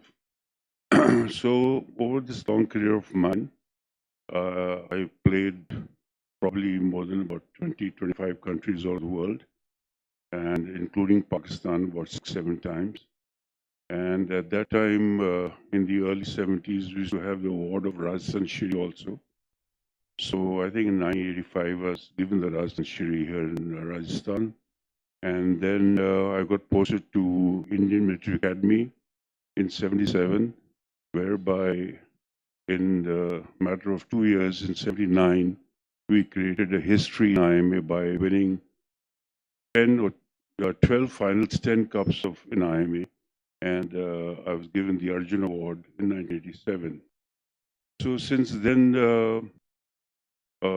polo has been like, as I was talking to her, it's a disease. And the only cure is poverty or death. So by being in the army, all these horses were given to us. And so we were very lucky. And so throughout my life, polo was covered in newspapers in the 70s and 80s as to what cricket is as of now. And the major tournament of the Indian Polo Association Opens was played in Calcutta. So we used to meet all the cricketers there. So we used to have parties together and all. And the cricketers of yesteryears like Nawab Pataudi, the late Nawab Pataudi, or Kapil Dev and Sunil Gavaskar and all. So we used to all party together. And at that time there was not much money in cricket, but polo being a kind of elitist sport and all, so there's always a kind of a dichotomy for people to attend parties and sort of, see who's going around with who. So in that way, but polo over the decades have changed. And abroad, and as he mentioned that polo, the modern polo started from India, but however, in the World Cup scenario, the Indian team at a level which is like 14 goals was quite good. But I have to really admit, as of now, in the last 60 years, I see that polo is at the lowest ebb I've ever seen in my life, which is a very disheartening thing, which I feel. And I think this is one of the aspects which we're going to discuss as to how we can see as to how the whole game can come up again. And Rajasthan being the polo now in Delhi, Jaipur is the main places where polo is played. And we have a lot of patrons who are digging deep in their pockets to promote the game. We have a lot of sponsorship coming in the way of Vitamin M coming into the game. And so everyone's doing a bit. Infrastructure in Jaipur is quite good. And there are a lot of young players coming. But the standard has really gone down. So the Indian Polo Association has decided to get a lot of foreign players, and a lot of patrons have invited a lot of foreign players to come to play. And so from my side, my son picked up polo himself, and he started his business because he wanted to play polo and he needed the money. So by good fortune, he made a bit of money, so he imported a lot of horses. So we ran our own team for the last 15, 20 years in India. We ran a team in England, we ran a team in Spain, and we even ran a team in Argentina, the Mecca of polo. And as a matter of fact, in 2012, ours is the only private team from India who's ever won the President of Argentine Cup in Argentina out of 64 teams. And so, as I said, that polo is a disease. So 6-7 years back, he had a fall in Marrakesh, so he had a brain surgery. We flew off to England, and he was in hospital 6 months. He started playing again. And 2 years back, he had a fall in Delhi. So he went for another brain surgery for 9 hours. And his right skull is made of titanium steel and teak, so he doesn't have a bone. And he started playing again. So I've just managed to stop him from playing, but I still maintain the horses, and we're trying to promote polo as much as possible. But having said this, I find that a lot of polo horses are there in the NDA, in the IMA, in the IS Academy, and a lot of schools and a lot of colleges have also started riding for the students. And I think it's one of a good sport to inculcate in the children. And I think with the horses teaching you a lot of patience and command and control, I think it's quite easy. India is the cheapest place to start playing polo. So I would encourage a lot of students, young players or youngsters who are keen, because there's a lot of opportunities in Jaipur. I think you should pick up riding and start either equestrian activities. I see the young girl sitting here who's won a medal, and I think a lot of people should pick up riding, and the equestrian activities are doing well. And I think, being a polo player myself, I would like to promote polo. I have my own private club, which boasts of a full-size ground, and I still maintain about 18-20 horses, which there are a lot of youngsters playing and all. So, as I said, if there are any other questions, it's a elite sport, which is different than the others. It's a heritage sport, and I think we should keep it alive. As far as India is concerned, we should ask the government to help us in some sort of a grant in some other ways. I was involved in the arena post being built in Jaipur itself, which for some reason didn't see the light of the day. But nevertheless, after a lot of discussion, we could recommend certain things and hope that it picks up once again to its lost glory. In the conversation that we were having back there, you were also speaking about several things, among which I think Lieutenant Colonel Chauhan, you spoke about there's a little bit of a stigma when it comes to taking up a sport. I know when we were discussing polo here, a lot of us were talking about how it could be a rich man's sport. And that was the first thing you corrected me on when we were talking there, saying it's not always rich people, or it's not always people with resources who come and take up the sport. And there are several people from several strata who've taken up polo and done well, right? what would you maybe say when somebody comes and says, maybe, you know, this sport might not be accessible to several people out there. It might not be that easy on the pocket, and it might not be that easy to take up. What would your answer to that be, perhaps?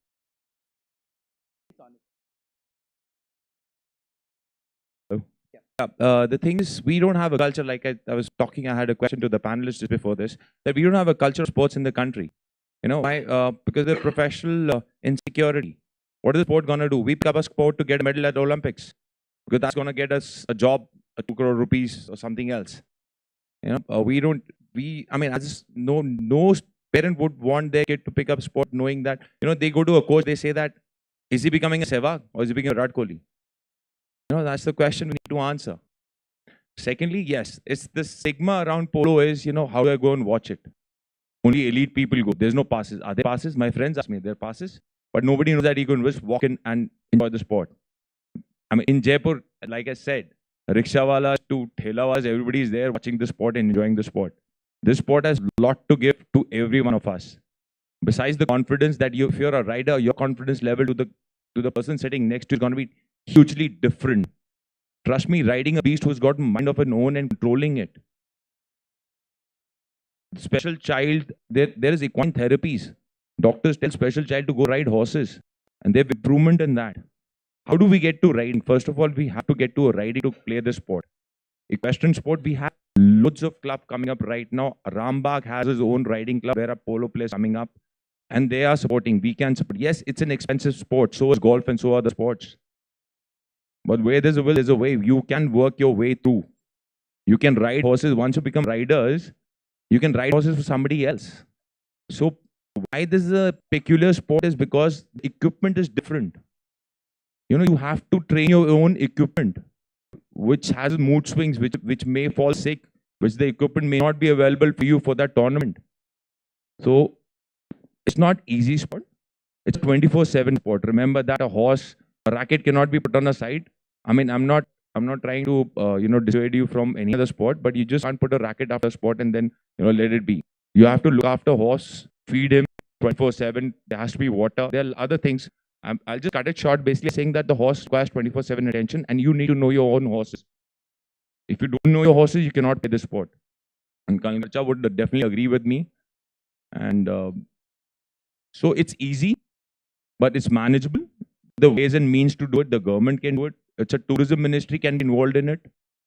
You know, a lot of Argentina, they have a tourism going on, tourism polo. So money can be generated. I'll just give you an example. Gujarat, there's a good friend of mine, Govil.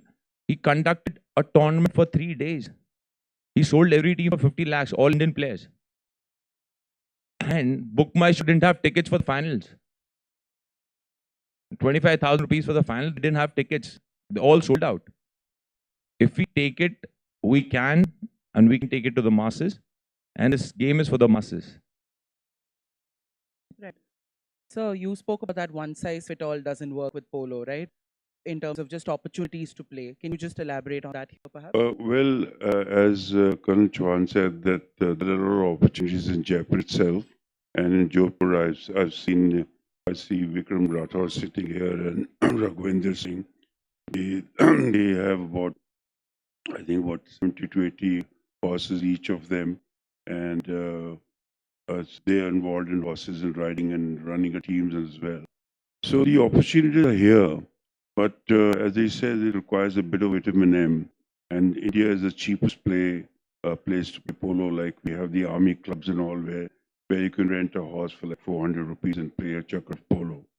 And I, for myself, in my club, there are about 3 institutions there which teach riding. They have about 40, 50 horses each. And a lot of kids come ride there and they maintain their own horses.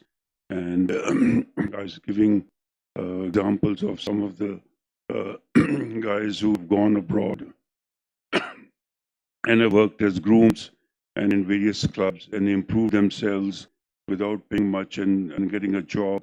And some of them have become professional players in India and are making about 70 to 1 crore rupees a year just playing polo. And they hardly knew riding before when they started. So there are ways and ways to do it and all, but again, it requires a lot of hard work and a horse requires a lot of training. But I've just given her a letter which I wrote in 1986 in a magazine in America when I was playing in California, and that is my own little thought process and my vision on what I thought what polo is going to be. And as of today, what I predicted then has totally come true, because people with the money are buying a lot of horses. And I mean, a good horse can cost you up to 70 lakhs, 80 lakhs. And if you have to play polo, you have to have 6 or 7 of them. And plus maintaining the horses per month and all, it's quite a lot of money. So we need vitamin M, and we need sponsors. We need people who run teams and patrons as well. And this heritage sport, as I said, as of now, I have to be very honest, this is at its lowest ebb. And like all other sports in India, polo also doesn't lack the bit of kind of things going on which are not supposed to be meant in the sports activities, but they have to be sorted out, and people have to be straightforward and bring the sport to the highest level. And that sums up my letter, which I say, which probably you can read it up to them. And so the thing is, there are a lot of differences between players. Even in cricket, it's a team game. But I know all the cricketers very well. And I used to meet them in West Indies because I played a lot of polo in Jamaica and as well. And the cricketers, and whether it's Sachin Tendulkar, Ravi Shastri, we discuss quite a lot. See, cricket is a team game also, but it has such a lot of money involved in it that everyone wants to start clapping when somebody scores a century. But I know from the hearts of hearts, people who are number 3, 4, 5, they want the chance to play and get some runs down the belt, because it burns them off and gets them sort of revenues and all. So in polo, it's actually a team game because the gender equality, girls and men and ladies can play together in the same team. You don't have to have separate ladies team and separate gents team. And on my own, I mean, last year, I invited 3 teams from Ireland, from England, and from Czech Republic to play at my place. And I conducted a ladies tournament. I didn't get any sponsorship of anyone because usually people like to sponsor people who probably have the money, or rather not to sponsor people who don't have the money and finances themselves. That's a trend. And the media doesn't cover much because they only want to cover probably places like Rambagh and not the other clubs. So we need to change. And there's again a dichotomy again here as to who's going to do what. So there is scope, and I think we are plugging on where we are.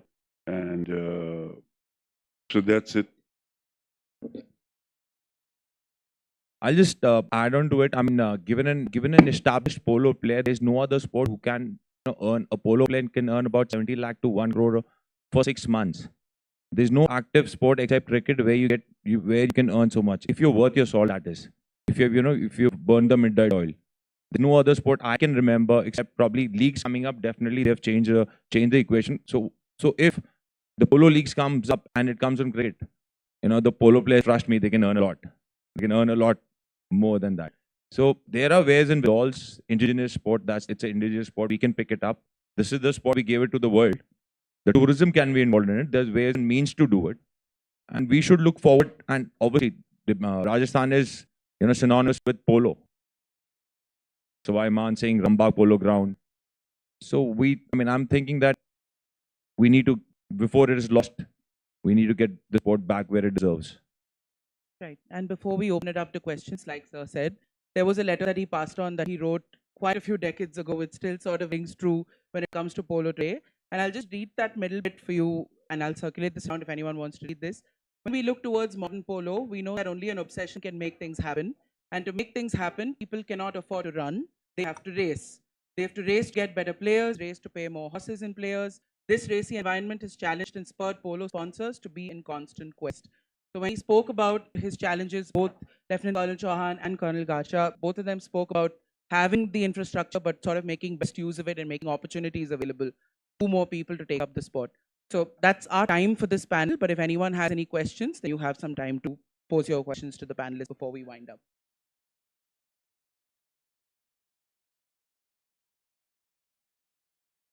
Yes, please. Hello.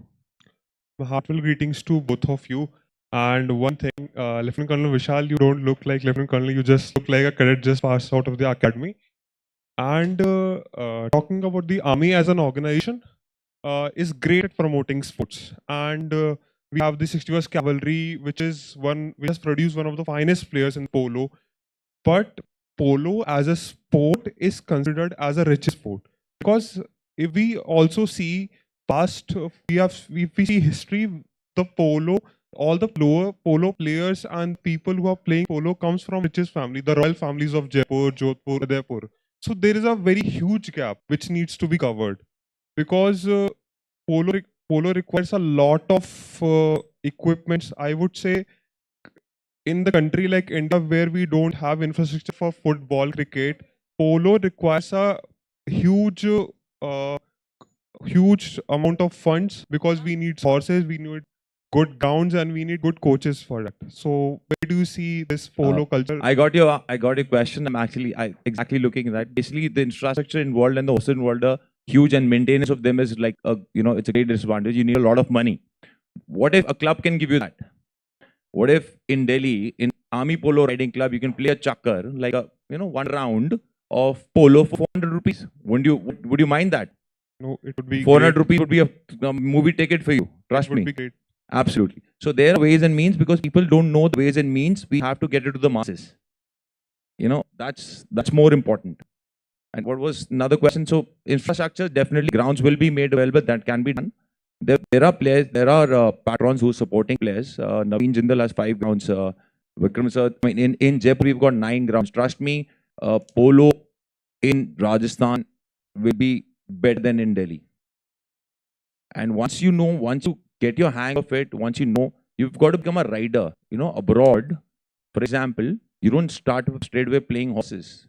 You all know we've been size. What's a size? Who takes care of horses? Who rides horses every day? Bathe him, clean the stables, everything. Most of the polo players, top-notch polo players, who multi-billionaires today, started from there. Nobody just can't straight away. Michael Schumacher didn't end up being in a F1 straight away, right? So we all have to start somewhere, and it's very easy. Just that we don't know the ways and means. Trust me, half of us don't know whether we should go to a polo match or not. Somebody might just stop us if you don't have a pass. But that's the only way you don't have to pay. You don't have to buy a ticket. As of now, Manipur, yes. Manipur, indigenous polo, used to have to buy tickets there. There are 9, 10, 20 teams. In Ladakh, there were 7, 8 teams. So polo is still there. I mean, people love to watch it. So we can and we should. That is what this conclave is all about, to get, put it as indigenous sport, get tourism involved, get people involved, get a state-owned club or some clubs where it can be made accessible, sponsorship involved. There are colleges which still has reservations for other sport, but I don't think so polo anywhere has a reservation. So what's the point? I mean, why would I pick up a sport? I mean, a person like me who does not own horses, I mean, thank God, army's where I am. I didn't even have a coach till today. I don't have a coach. Trust me, I don't have a coach, and that's a lacuna in me. I couldn't find one, and there was nobody there to coach me. I know this is a secluded, because I've seen it from there. I'm seeing it from your point of view, because I've been on that side. Non-polo player, family, whatever thing. Getting into cavalry also was difficult. Whatever thing, I don't want to get into that, but it's about your answer. We can do that. You and me can do it. So that everybody, at least we start riding. The culture of riding, culture of sports needs to be, encouraged in India, definitely. There are a lot of schools here in Jaipur now started riding. In the area where I stay in Bendaika, there are about 3 or 4 institutions there. They have about 60, 70 horses each, where people go and the kids and the youngsters go and ride, and they give horses to the schools and all. So it's actually what you want to do is basically some people want to become professionals for playing polo. So they have to take a different road and to go down and play. But for normal riding and all, if you all there are places where you can go and ride and pay a little bit of money there. And if you still like it, and then maybe buy one horse and rent some other horses here. And where my club is, I have about 150 horses stationed in and around my club of various people who have one horse, two horses and all. And they come and practice and all there. So it's like opportunity is there, and then you're going to see whether you want to take it forward or not. But yes, it does cost a lot of money to buy a good horse, and but you can rent horses also. And to give you my example of my son, when he started playing, he wanted to play polo, and that made him to see that, all right, I have to play polo. What do you have to do? I need money. So he started his business and all to play polo, and that's what he started and all. So it's a bit of luck, and and that's it. I'll just add on to it. In 1900s, every house had a horse.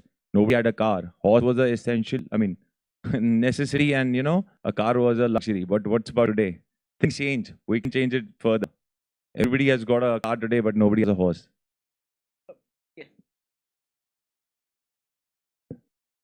I have actually want to take another view of two gentlemen sitting here. One is Vikram Rathore and another is Bunny. We give them a mic each and say if they want to put in a word here. So these are the guys who also have horses here. So it'll be nice to. Thank you, sir. I knew it was coming. I have full regard for Colonel Gacha.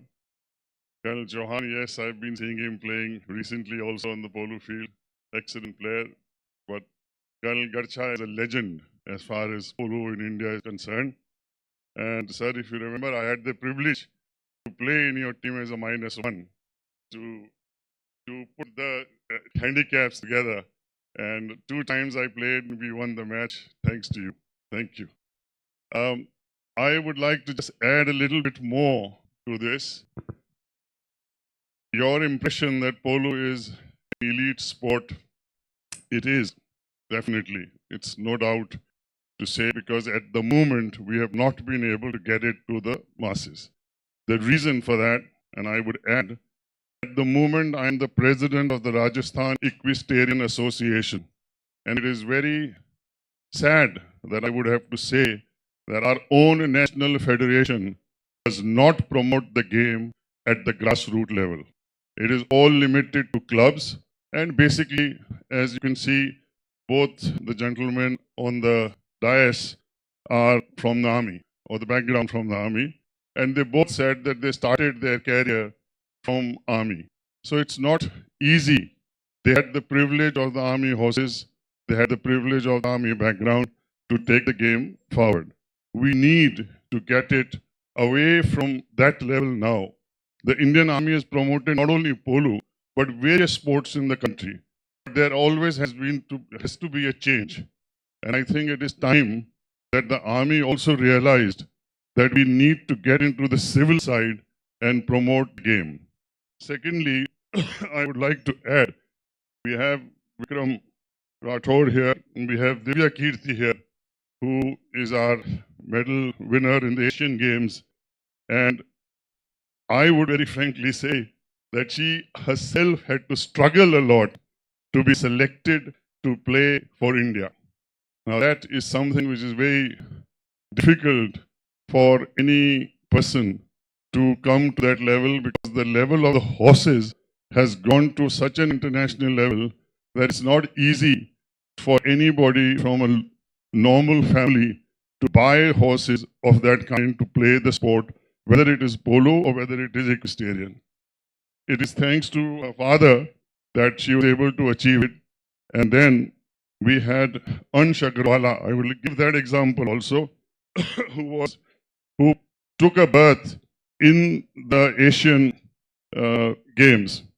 And at the last minute, he was challenged by our own federation that he should not be going for the games. And we had to go to court, we had to get an order from there that he be taken to go to the Asian Games. So we need the ministry, we need the army, We need everyone, the Sports Authority of India, to realize that the game has to come down to a grassroots level to bring the game up again, as Colonel Gacha had mentioned. Thank you. Thank you, sir. Would you like to say something, sir? There are difficulties always here, Bonnie. So these are the things which I mentioned. They're in every sport all over. So we have to bear with this, and the idea is to just get along and try to improve and see what best can be done. Well, Colonel Garcha is an icon in the polo industry. You know, his name is synonymous to polo all over the world, not only in Rajasthan and in India, but across the globe. He's a true ambassador of polo and all that it stands for across the globe. Horses have been a part of our culture since times immemorial.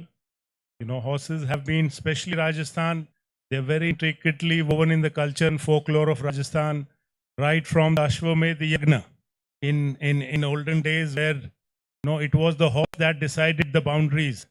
Horses were symbols of strength and powers of kings and emperors. And same flows down today. It's a sport, equestrian sport, whether it is polo, whether it is equestrian. It's something that's so intricately woven in the culture and folklore of Rajasthan. As far as we were all talking of policy, government support, the tourism ministry has the only sport that is promoted by the tourism ministry. The policy is in place. Unfortunately, there's no process, there's no execution. There is a policy by the Ministry of Tourism promotion of polo as a niche tourism product. But unfortunately, we've not been able to channelize it. There is no process defined. There is no execution, which is a fault that is there with the fraternity. We have to look within ourselves, and if we can fix it, for sure, there is tremendous potential for this sport to grow. Thank you, sir. There's no better way to end a panel than to realize that the conversation will go forward. Thank you so much, Lieutenant Colonel. Thank you so much, Colonel Garcha. Thank you for joining us today.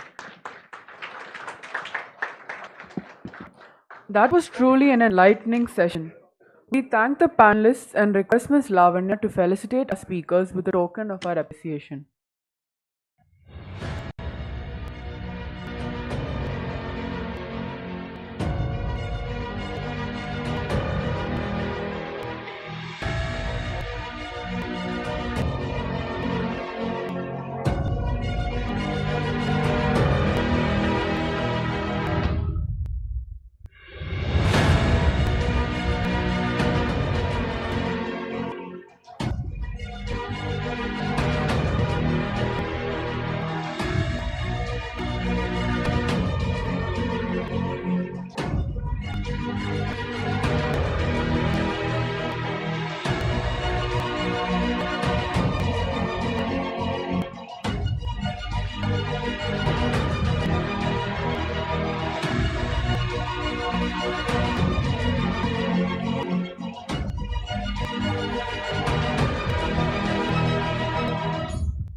Moving on to panel number 6.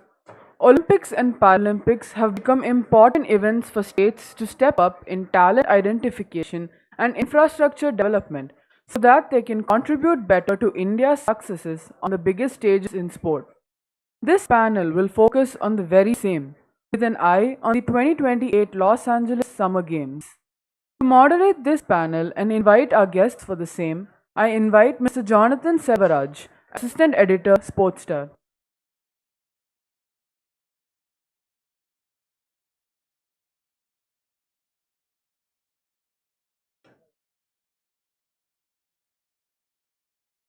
If there's something which, if there's a word which is synonymous with Rajasthan, it's probably the word itihas, tradition.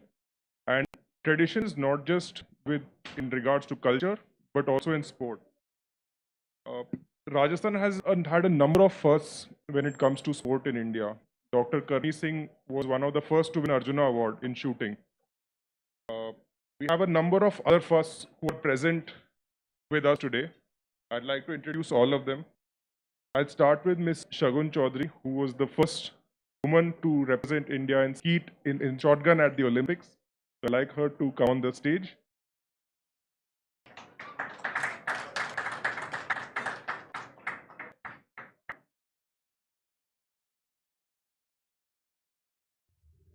I'd like to invite Mr. Ripudaman Singh, who was the first coach to win a Dronacharya Award in the for working with para athletes.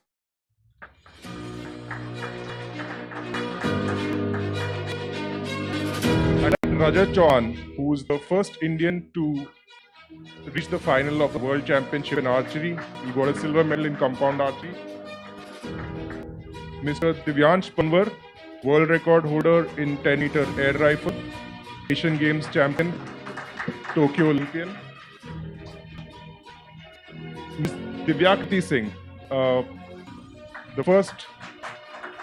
she won a gold medal at the Asian Games last year, the first Indian woman to win an Arjuna Award in equestrian sport. So the topic of this panel is looking forward to the Los Angeles Olympics and also discussing how Rajasthan could produce more, do better with, maintain this tradition, keep this tradition going. I'd like to start off with Divyakriti.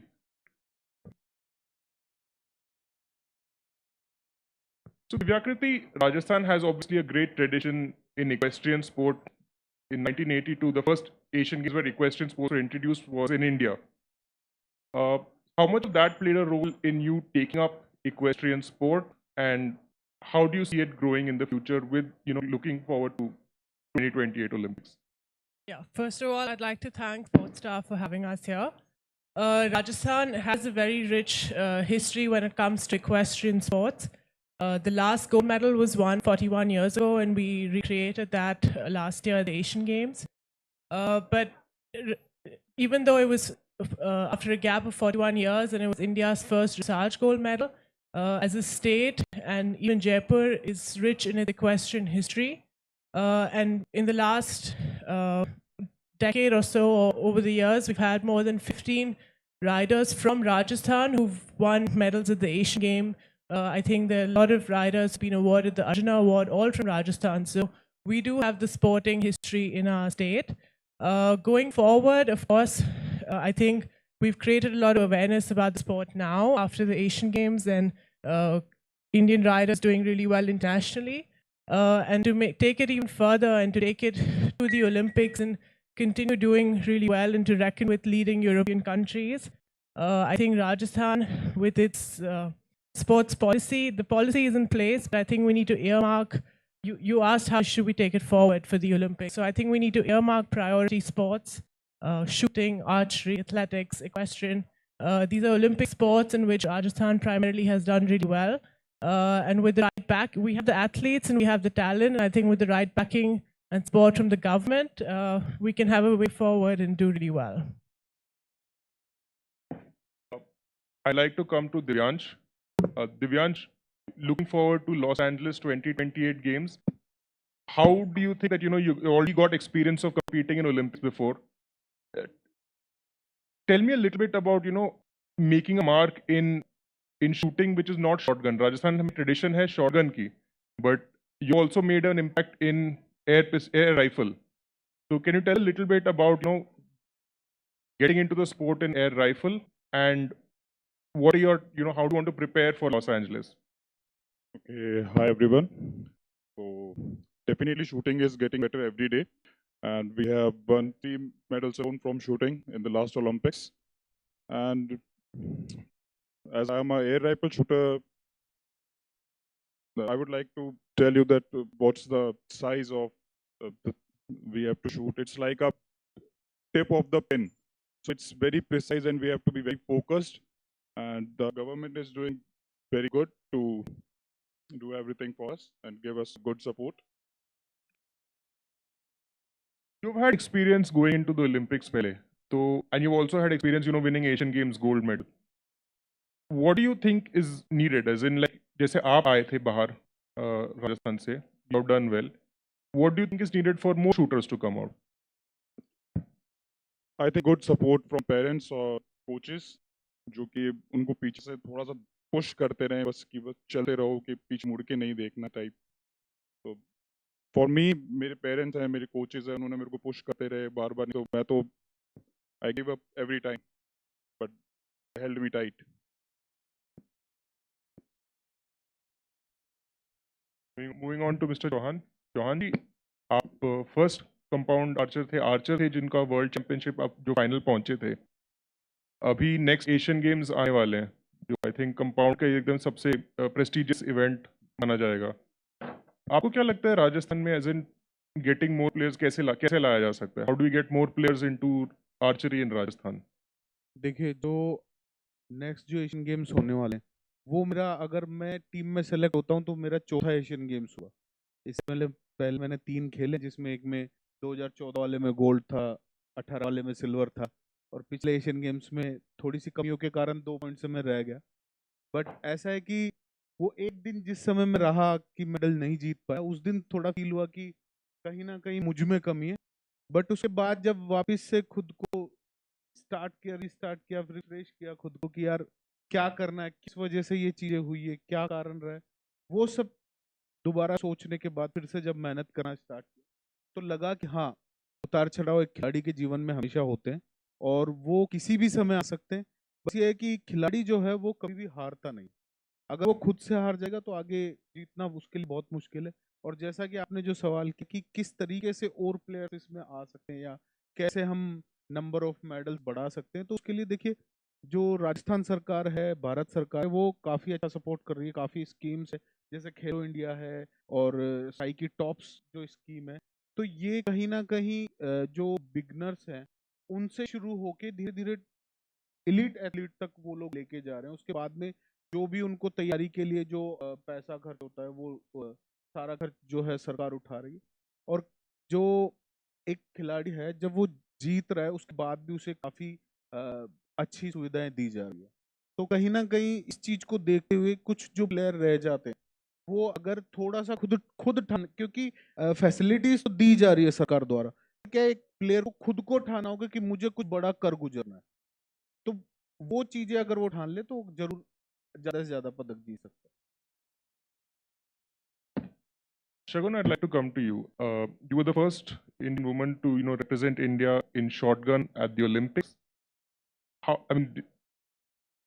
What would you feel as in there's something about Rajasthan, a lot of really good shooters. In fact, even this Olympics, we had, the 4th place finish in the mixed team event. I mean, they're both from Rajasthan, Maheshwari and Anandjeet.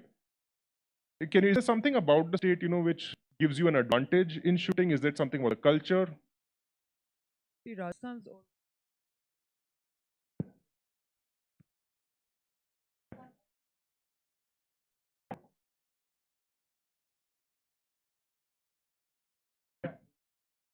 working now.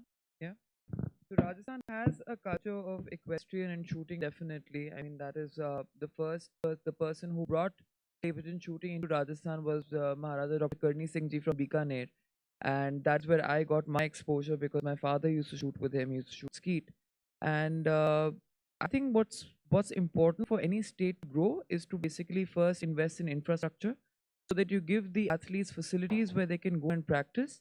Once that is done, then you have to then invest in support group like coaching, sports science, strength and conditioning, all of that.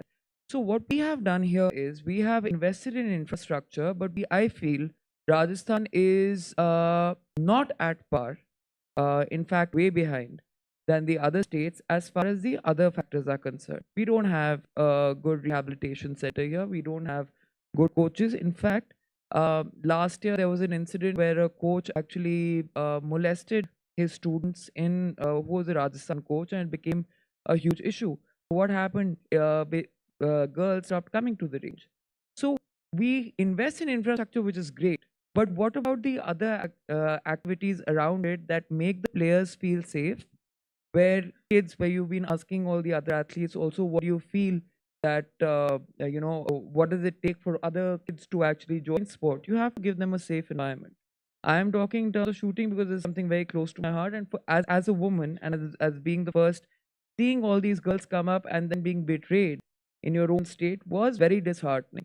And, you had to go and speak to them because morally, it's like a ripple effect, right? Because when people see this, then it will stop so many girls from coming in. So infrastructure is great, but I think we need to work around the other activities also, get great coaches who have, a great track record. You have to invest in sports science. You have to have great administration. So I think that's something that helps the athletes also in order to grow. What Maheshwari and Anand did was great. They started off, we have the infrastructure here, but most of their training happened in Italy under their own coaches. So we have to find those gaps, and we have to bridge those between the government, the administration, and the infrastructure. What I'd like to press you further on this is that the fact that you have so many young shooters who are coming out of this state. So would you say that there's not a that initial push is not missing, but the development of that initial level of talent is where the hurdle is coming in? So there are two things to it. Rajasthan has immense talent, but if we don't support it with equipment and infrastructure, then the talent goes to waste, and our talent goes outside and they train there. So as far as talent is concerned, I think Rajasthan's far behind anyway. But what we need to work in, like if you go, I'm going to talk about my sport over here. If you go, the kid goes to the range to shoot. What does the kid want? The kid wants guns, cartridges. We've given them a place, but the facility doesn't give you any. So it's a catch-22 situation. How do you get a gun if you haven't shot or if you haven't qualified? The organization is not providing the same to you. There are no cartridges available, so you just come for a lark to the range and you look at it, looks very pretty, but then what do? Then you ask other shooters where you can borrow guns and cartridges, but it's not something which is healthy, or it's not something which is sustainable. So these are issues that need to be addressed, and these are issues that need to be, in order to, we are doing really well basically based on talent. Now, if we just add all this to it, I think along with the talent, the sky is the limit as far as Maheshwari and Anand did fabulously well. Anand did fabulously well in the Asian Games also. Maheshwari won the skeet quota, coming, I think, second or something in the last Olympic qualifier, which was fantastic. But these kids are doing it on their own. So we need to support that where the government puts in the right investment in terms of infrastructure and other things that go along with it. Great. I'm going to come back to you on this, but first I want to talk to Ripu Daman sir. Sir, first of all, great to have you here as in the first Dronacharya awardee who works with para-athletes. आपने देवेंद्र जजारिया को discover किया, आपने काफ़ी athletes को discover किया. आपको क्यों लगता है सर, जैसे राजस्थान के athletes do so well in para-athletics events? Is it because they had a good coach कि आप मिले थे उन्हें? क्योंकि the same coaches missing बाकी इवेंट्स में वो स्पोर्ट में मिसिंग है. आपको क्यों लगता, आपको क्या लगता है सर? हेलो सर, ऐसा है कि हमारे जो अभी कई क्वेश्चन उठे थे, मैं सुबह से यही बैठा सुन रहा था कि अभी सरकारें ये दे रही हैं, सरकारें ये देंगी. सुबह हमारे मंत्री जी ने भी काफ़ी कुछ कहा था. सरकारें देती आ रही हैं और देती रहेंगी, लेकिन जब तक किसी भी कोच के और खिलाड़ी के मन में एक अग्नि पैदा नहीं होगी स्पोर्ट्स की, तब तक वो स्पोर्ट्स नहीं कर सकता. हम कोई इतने अमीर घराने से नहीं थे, बिल्कुल देहाती हूँ, देहात में रहता हूँ. 5 गेम खेला, 5 में नेशनल में गोल्ड मेडलिस्ट हूँ. लोगों ने कहा कि जो खिलाड़ी है वो पढ़ नहीं सकता, मैंने लोगों की बात को जुठलाने के लिए 5 सब्जेक्ट्स में एमए किया, फर्स्ट डिवीजन से लॉ किया, यूनिवर्सिटी में लेक्चरर की नौकरी भी करी, वो छोड़ के कोचिंग लाइन में आया। लोगों ने कहा कि अब ये छोड़ के क्या आप द्रोणाचार्य बन जाओगे। सबसे पहले मैंने देवेंद्र झाझड़िया को पकड़ा। 97 से मैं एक कॉलेज में नौकरी करता था, प्राइवेट कॉलेज में, अपनी सैलरी उसी पे लगाता था। एक अपने घर में ही हॉस्टल बनाया, उसमें मैंने बच्चों को रखा। मैं ज़्यादा लंबा नहीं जाऊंगा, मैं ये कहूंगा कि मैं अपने उस छोटे से हॉस्टल से 5 अर्जुन अवार्ड, 2 खेल रत्न, 1 पद्म, 2 पद्मश्री, 1 पद्म विभूषण अपने वहीं से पैदा किए। 5 अर्जुन अवार्डी भी हैं उसमें से। लेकिन जब आदमी ये सोच लेता है कि मैंने ये कुछ करना है और खिलाड़ियों को मोटिवेट करके हम उसमें लगा लेते हैं तो सारे रिजल्ट मिल जाते हैं। लेकिन जब हम यही सोचते हैं कि हमें ये फैसिलिटीज होनी चाहिए, ये फैसिलिटीज होनी चाहिए, तो हम वहीं तक सोच के रह जाते हैं। मेरे ये याद है, पहले कुछ भी नहीं देते थे ये पैरा खिलाड़ियों को, तो मैं मेरे खिलाड़ियों को जब ओलंपिक में, एशियन गेमों में भेजता था तो एक झोली बांध के शहर के अंदर से, गांव के अंदर से चंदा मांग के लाता था। फिर इनको टिकट दिलवाता था, इनका खर्चा चलाता था, शहर के लोगों से दूध लगवाता था इनका। जब आदमी संकल्प ले लेता है तो उसके लिए कहीं भी रुका नहीं जाता और वो कहीं भी पहुंच सकता है। आज भी मैं रिटायरमेंट के बाद में उस हॉस्टल को चला रहा हूं। उसमें किसी भी प्रकार का बच्चे का कोई खर्चा नहीं है, खाना पीना रहना, मैं चाहे भीख मांग के चलाऊं, किसी से चंदा नहीं लेता हूं, ना ही आज तक मेरे को किसी ने चंदा दिया है उस हॉस्टल के लिए। और अभी भी मेरे पास 5-7 बच्चे हैं, बहुत अच्छे हैं। एक अभी ब्लाइंड लड़का मेरे पास आया था, 1 साल में नेशनल में उसने सिल्वर मेडल लिया है अभी। लेकिन करें क्या, फैसिलिटी जो है वो बड़े बड़े शहरों में रह जाती है, बड़े बड़े स्टेडियम में रह जाती है, हमारे पास तो इक्विपमेंट में नहीं पहुंचते हैं। मैं आज ही राम सिंह जी से बात कर रहा था, अभी मैं हमारी लड़की जेवलिन में राजस्थान में फर्स्ट आई है, लेकिन हमारे वहाँ नज़दीक भी कोई रेंज की जेवलिन नहीं है। हम 3000 की जेवलिन एलनाबाद से खरीद के लाते हैं हरियाणा से, वो 2-3 महीनों में टूट जाती है। शॉर्ट पुट के 3 बच्चे हैं, अंडर 14 का 1 बच्चा, बड़े अच्छे बच्चे हैं, मुझे पता है कि मुझे वो रिजल्ट देंगे। लेकिन मैं तो यही गुजारिश करता हूँ सरकार से कि जो छोटी जगह हैं वहाँ भी ध्यान दें, और वहाँ मेरे को कुछ नहीं चाहिए, उन बच्चों को फैसिलिटी दें। प्लीज कंटिन्यू कीजिए सर, आप प्लीज कंटिन्यू कीजिए सर। जैसे आप एक कोच हैं और आपने इतना चेंज लेके आए हैं, आपको क्या लगता है सर और कोचेस लाने के लिए क्या करना पड़ेगा? जो मोटिवेशन कहाँ से बनेगी? ऐसा सर, जो हमारे कोचेज हैं, जो सरकारी नौकरी में हमारे कोचेज हैं, उनको सबसे बड़ी जो प्रॉब्लम मैंने देखी है, जब तक वो कोई बच्चे को थोड़ा तैयार करते हैं तो उनके ट्रांसफर हो जाते हैं, बच्चे वहीं रह जाते हैं, कोच कहीं और चले जाते हैं। मेरे को ये बेनिफिट मिला है कि मैं एक प्राइवेट कॉलेज था उसमें नौकरी करता था और वहीं बैठा था, और 1981 में मैं वहाँ ज्वाइन किया था और 2015 में मैं रिटायर हुआ हूँ। और उस वहीं से ही मैंने 3 ओलंपिक में, 2 वर्ल्ड चैंपियनशिप, 2 कॉमनवेल्थ, 2 एशियन गेमों में एज ए चीफ कोच काम कर लिया। तो लेकिन जब हमारे कोचों को तीसरे दिन दूसरा घर दिखा देते हैं, आज वो हनुमानगढ़ में है, कल को वो जयपुर में जाते हैं, तो वो मेरे को थोड़ा सा बैकड्रॉप लगा बच्चों का कि बच्चे साथ जा नहीं सकते, बच्चे वहीं रहते हैं, दूसरा कोच उनको 6 महीने समझ नहीं सकता, तो ये उन कोचेज के लिए प्रॉब्लम आती है। लेकिन कोचेज, ऐसा कोई कोच नहीं होता है जो ये सोचे कि मैं मेरे बच्चों को आगे ना निकालूं, लेकिन कुछ प्रॉब्लम्स उनके सामने भी होती हैं। Thank you so much, sir. Jagur ma'am, I'd like to go to you now. Sir mentioned the fact that there's not just about the shortage of coaches, but it's about the lack of consistency in training, the difficulty of getting facilities out to less privileged areas. Would you say that is something it's common in shooting as well, as in for shotgun as well? Because as in a lot of, like all for, with except everything with like Anandit, of course, is from Jaipur, but Maheshwari is not from the city. She's from a smaller part of Rajasthan. Um, i- how would you bridge this gap, as in the fact that like a lot of talent is not in the main cities elsewhere? How would you bridge it?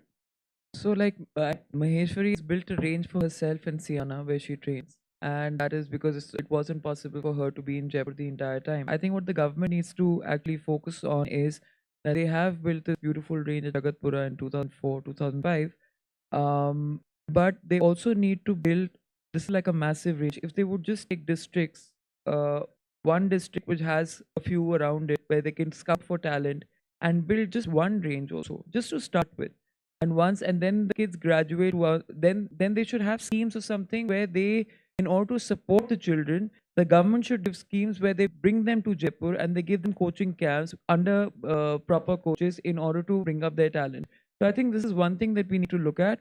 And investment in, like I said, investment in infrastructures is important, but investment in the right coaching is even more important, because if you've got a bad coach or if you've got an inexperienced coach, what the coach does is it makes you get all bad habits. Then you get another coach. The other coach has to make you unlearn everything that you have. I have wasted a lot of time doing this, so that's what I'm telling you. It's very important to have a foundation strong. And because everybody who says, like, I've seen it in shooting also, somebody is shot like some, five. Everybody gives gyan that, and a new kid, when they come, they're very vulnerable to all these things. So, the guy is going to say, no, hold the gun like this, no, your balance is wrong, no, add more weight to it. None of that is required. But they confuse a child so much that the child, instead of like appreciating the sport, he gets into nuances which are not even important. So to get the right professionals in order to build up these kids is of utmost importance, with the facilities around it, which these professionals are already aware of. So that's what I feel. रजत भाई, आपकी उम्मीद, हम उम्मीद करते हैं कि आप इस एशियन गेम्स खेलेंगे। आप थोड़ा बता सकते हैं आपकी शुरुआत कैसे हुई, आर्चरी में फैसिलिटी कैसी थी? अब जैसे आप ऑब्वियसली करियर के सेकंड हाफ में आ रहे हैं, आप सोच रहे हैं कि आप उस लाइन में जाएंगे और प्लेयर्स बनाने की? देखिए, मैं बताना चाहूँगा कि मैंने 2012 में इंटरनेशनल टूर्नामेंट पहली बार खेला था, और जब मैं पहला टूर्नामेंट खेला उसके बाद से ही मैं कोचिंग देना भी स्टार्ट कर दिया था। तो तकरीबन 5 से 6 इंटरनेशनल प्लेयर मैंने तैयार किए। उसमें से एक प्लेयर जो है वो राजस्थान की महाराणा प्रताप अवॉर्डी है। एक प्लेयर ने वर्ल्ड चैंपियनशिप में मेडल लिया है, वो जूनियर कैटेगरी की प्लेयर थी और उसने सीनियर कैटेगरी में वर्ल्ड मेडल जीता। मतलब काफ़ी ऐसे प्लेयर्स हैं जिनको मैंने खेलते वक्त साथ में ही ट्रेन किया, क्योंकि क्या होता है कि अगर एक सीनियर प्लेयर थोड़े बहुत अब तो एक्सपीरियंस उसने गेन किया है, जो मतलब खुद से उसने सीखा है, और थोड़ी सी टिप्स अगर वो साथ वाले प्लेयर को देता है या उसके पास जो भी जूनियर प्रैक्टिस कर रहा है उसको वो थोड़ा बहुत बताता है, तो कहीं ना कहीं उस प्रॉब्लम से उसको जूझना नहीं पड़ता। वो चीज़ उसको ऑलरेडी एक गिफ्ट में मिलती है कि आगे जाके ये प्रॉब्लम या ये समस्या आने वाली है, तो इस चीज़ को सुधारने के लिए अभी से ये तैयारी करना शुरू कर दो। उससे फिर वो बिल्कुल प्रिकॉशन का काम करती है। और ऐसी कोई टेक्निकल फॉल्ट जो मतलब शूटिंग करते वक्त पैनिक वगैरह हो जाता है, कई बार प्लेयर मतलब घबराने लगते हैं, सामने टारगेट को देख के पैनिक हो जाते हैं, तो काफ़ी सारी ऐसी चीज़ें होती है जो उनको फेस करनी होती है। बट अगर एक एज ए सीनियर कोई अगर प्लेयर सिखाता है तो कहीं ना कहीं फायदेमंद होता है, क्योंकि मैं जब यहाँ सवाई मानसिंह स्टेडियम में प्रैक्टिस करता था तो मतलब इतने हाई लेवल के कोच यहाँ थे नहीं, तो मैंने भी हमारे सीनियर से सीखा, जिसके अंदर मतलब मणिपुर से थे, झारखंड से थे, काफ़ी सारे ऐसे प्लेयर थे जिन्होंने मुझे मतलब किसी से एक चीज़ के बारे में सीखा, किसी से दूसरी चीज़ के बारे में। बट वो जब सब चीज़ें सीखने के बाद खुद पे अप्लाई किया, खुद एक अच्छे लेवल के कंपटीशन जीते, तो कहीं ना कहीं वो चीज़ें मैंने अपने साथ वाले खिलाड़ियों को भी सीखना शुरू किया, जिससे उनको काफ़ी फायदा हुआ। और मतलब राजस्थान के अंदर अंतर्राष्ट्रीय खिलाड़ी भी काफ़ी है, राष्ट्रीय लेवल के भी प्लेयर, अच्छे प्लेयर हैं, जो मतलब हर साल राजस्थान नेशनल और इंटरनेशनल टूर्नामेंट में अपनी भागीदारी रखता है, इंडियन टीम में भी जगह अपनी बनाता है। मतलब इवन मैं सिर्फ मेरी बात नहीं करके और प्लेयर भी बता रहा हूँ। आज जैसे सुबह प्रांजल ठोलिया जो थी उसको सम्मानित किया गया, वो बिल्कुल अभी बहुत छोटी उम्र की बच्ची है, उसने अभी एशिया कप के सीनियर एशिया कप में सिल्वर मेडल जीता।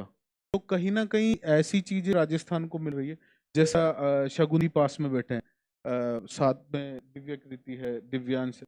तो ये जब अपने साथ वाले प्लेयर्स को जो चीजें इन्होंने गेन की है, एक बड़े स्तर पे, एक बड़े लेवल पे जाके इन्होंने जो कंपटीशन खेले, वहाँ जो प्रेशर होता है, वहाँ जो प्रॉब्लम्स इनको फेस करनी होती है, वो अगर स्टार्टिंग फेज में अगर साथ वाले प्लेयर्स को बताई जाए तो वो आगे जाके उस टूर्नामेंट में हमसे अच्छा कर सकता है। और मैं यही सोचता हूँ कि जब कोई प्लेयर रजत को हराने मैदान में उतरेगा तो जाहिर सी बात वो इंडिया के लिए मेरे से भी बड़ा कुछ पदक जीत लाएगा, और ये हमारे लिए सबके लिए गर्व की बात होगी।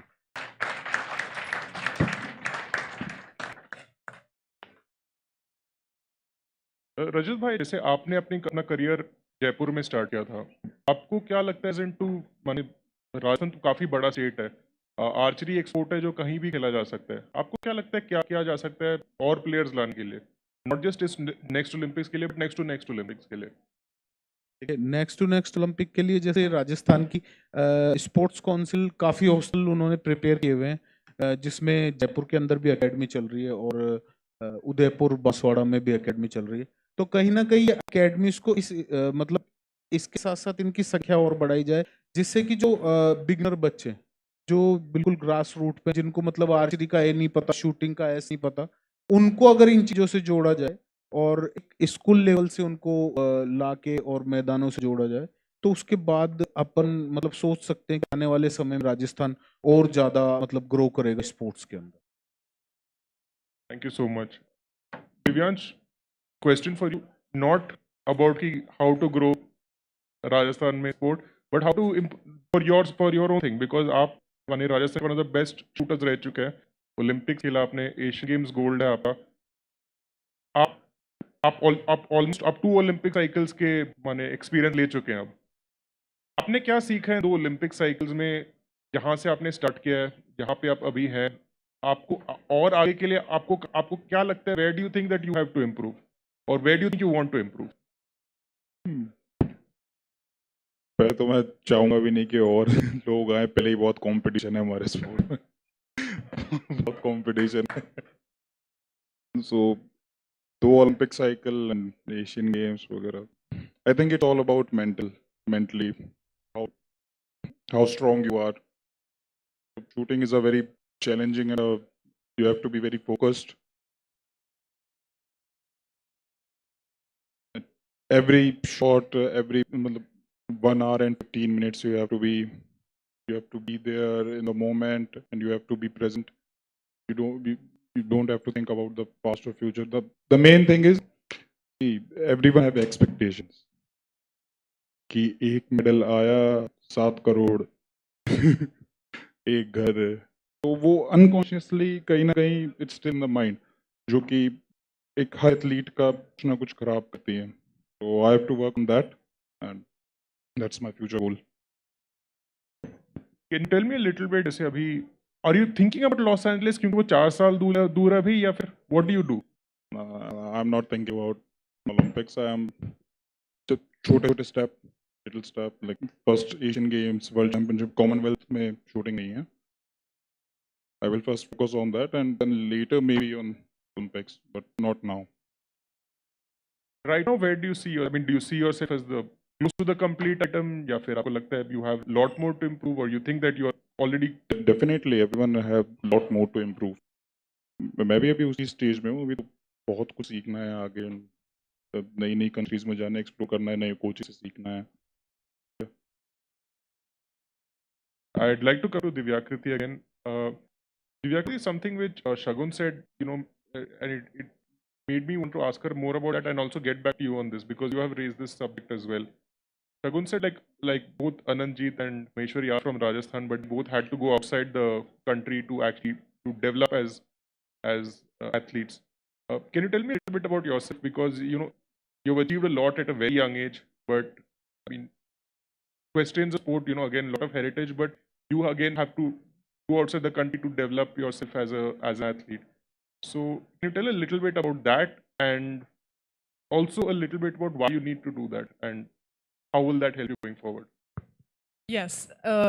Rajasthan has the history, but unfortunately or fortunately, India as a whole lacks the infrastructure at the moment for us to compete with leading equestrian nations in terms of weather and climate, in terms of infrastructure, coaching, and equipment. And equipment for other sports is a non-living object, and we had a whole discussion on polo right before this, so we are all aware. In our sport, our teammate is a horse, and that is our equipment, which is expensive, which needs its own routine to be cared for, and the environment and the climate plays a huge role in that. I started riding in India. In my school, it was offered as a sport, and I chose it. And when I decided that I want to pursue it professionally, or I want to really try for the Asian Games, I had to move to Europe in 2020, and I've been based abroad for 4 years now.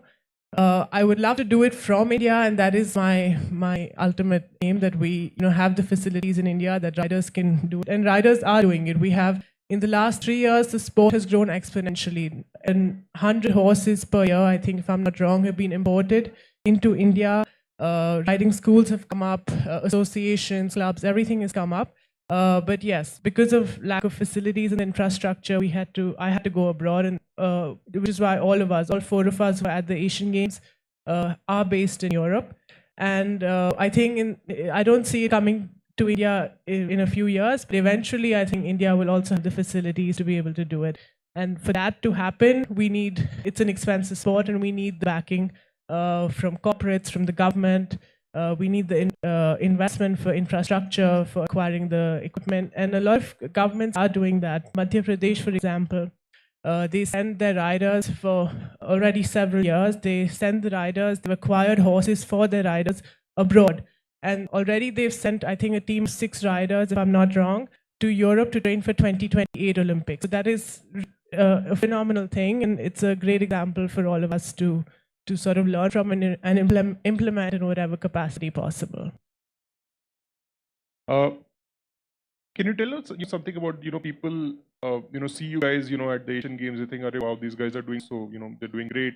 Can you tell us a little bit about the kind of sacrifices that your family has had to make, to kind of get you to the position where you are, winning Arjuna Award, winning Asian Games gold, hopefully doing well at the Los Angeles Olympics 4 years time. Can you tell us a little about the sacrifice that go into getting to you to where you are? Yes, I think everyone has ambitious dreams and aspirations, as did I and as do I.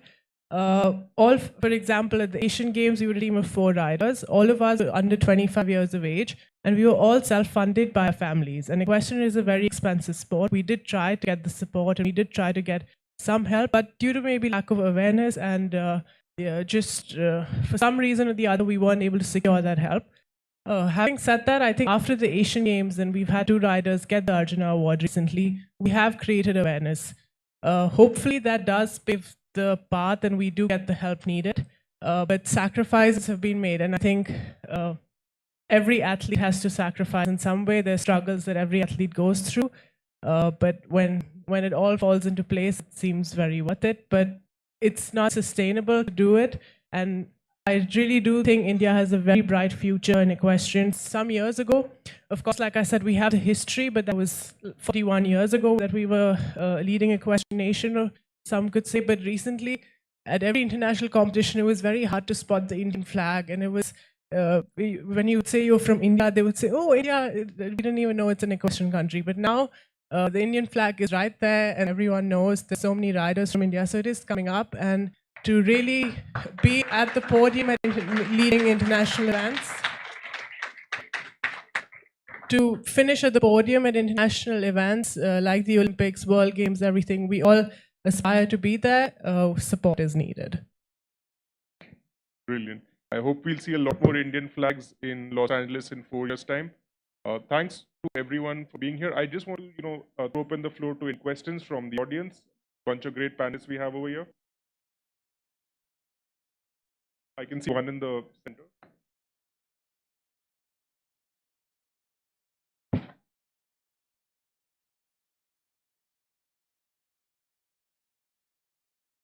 Good evening, everyone. Myself Yashmeet, and I would like to ask a question from Divyakriti ma'am. Ma'am, how did your experiences in Rajasthan shape your career in equestrian sports, and what support structures were instrumental? Sorry, could you repeat the second part of your question? Ma'am, what support structures were instrumental? Like I said, Rajasthan has the history, and I'd seen horses growing up.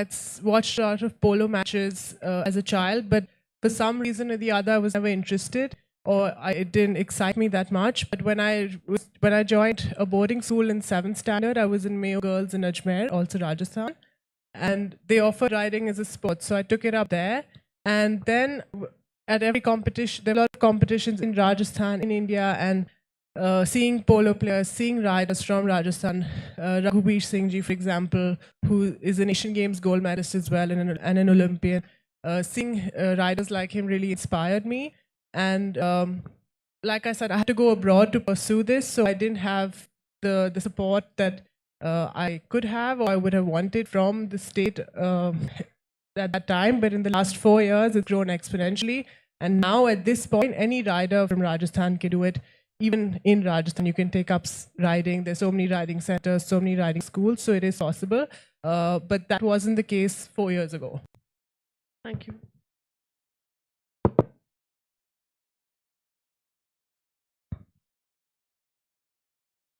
Then there is someone else. Hello. My question is for Divyan sir. That what role did local training facilities and support play in your journey of becoming an Asian Games gold medalist? I think we have a good shooting range in Jagatpura for 10 meters and 50 meters, and even shotgun range is way better. So you can definitely do good in Jagatpura shooting range, and it's that they have also have coaches there, good coaches.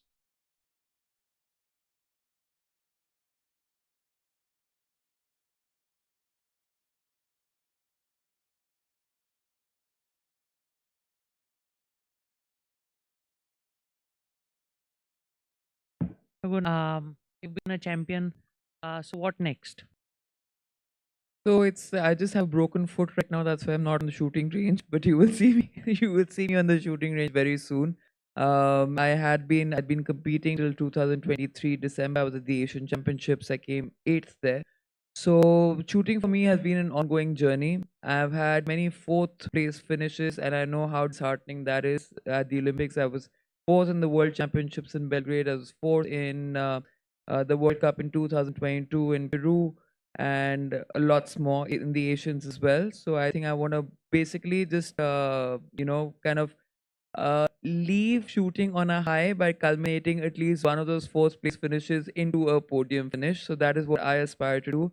Along with that, I've also started coaching kids, because I think that is very, very important for professional athletes to actually, as Rajat rightly mentioned, that with our experience and our experience as athletes and the motions that we go through, the mental challenges that we have to go through, the equipment, I don't think there's anybody better who can actually impart those to younger kids and who are actually getting into the sport. So I think that is one key thing. And I also feel a lot more women should come into administration for sports in order to make it a balanced sporting ground. Right now, you have most of the associations have only men. I don't think the Rajasthan Association has even a single woman.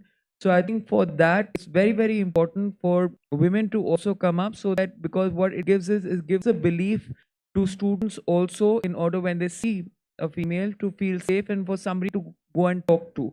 I think that is something that in India we really need to do by getting more women sports administrators in order to take the sport forward. Thank you. And भाई साहब question नहीं है, लेकिन ये तो prove कर दिया कि खेल के साथ आप पढ़ाई कर भी सकते हैं. तो दैट इज सम मैसेज जो आपका मैं वापस ले जाऊंगी सारे हमारे स्पोर्ट्समैन को, जो बोलते हैं कि खेल रहा हूँ तो मैं पढ़ नहीं सकता. तो आई थिंक दोनों आपको देख के लगा कि दोनों कर सकते हैं.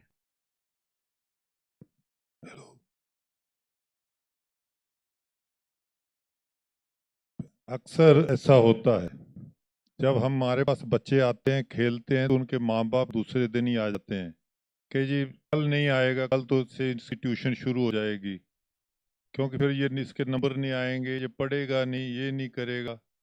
तो जब मैंने ये सोचा कि मैं खुद कुछ करके दिखाऊं, मैंने जब नौकरी लगने के बाद में 4 MA और लॉ की, मैं सुबह शाम ग्राउंड पे जाता था, फिर मैं पढ़ाई करता था, प्राइवेट फार्म भर देता था, लॉ फिर मैंने रेगुलर करी।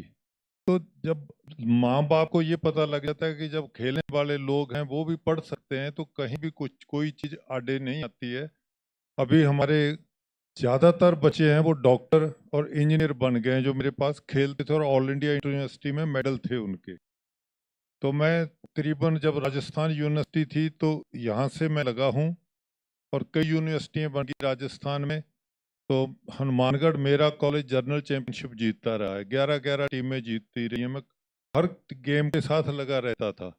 तो लेकिन बच्चों के दिमाग में ये जो चीज़ें गलत फहमियाँ निकालने के लिए जब हम खुद पढ़ेंगे, खुद सही रास्ते पे चलेंगे, मैं बिल्कुल मतलब आज तक हमारे कुछ मेरे भाई ड्रिंक वगैरह कर लेते होंगे, लेकिन मेरे को जब मैं ओलंपिक में जाता था तो हमारी जो मेंबर होते थे मुझे साधु कोच के नाम से बुलाते थे। मैं सुबह से शाम मैं एक सिख कम्युनिटी से आता हूँ और मैं पाठ करता हूँ, तो मैं सुबह भी और शाम को भी सुखमनी साहब का पाठ करता हूँ, और मुझे वो लोग यही कहते थे ये तो बाबा आ गए हैं अपने।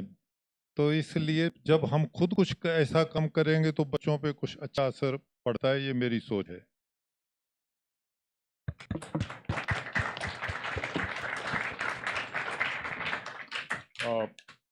Brilliant way to end this discussion. I want to thank all the panelists for taking the time to come and share their experiences with us. I really appreciate you all being here.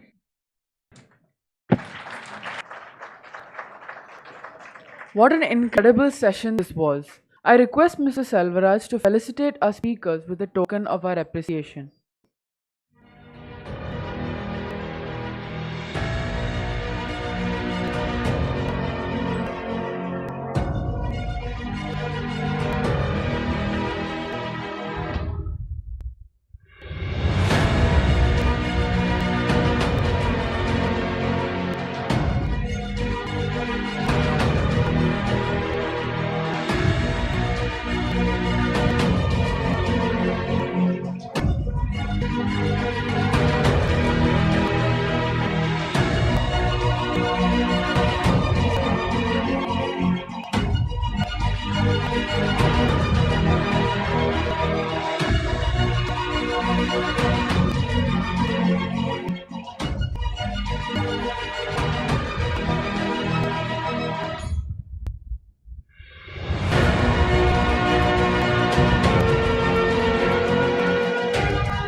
For the last session of the day, we have a very special guest with us.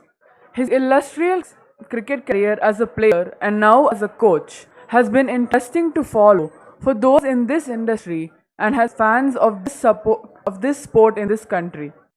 To moderate this session and introduce our esteemed guest, I invite veteran sports journalist and author Vijay Lokapalli.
Can I request everybody to please settle down?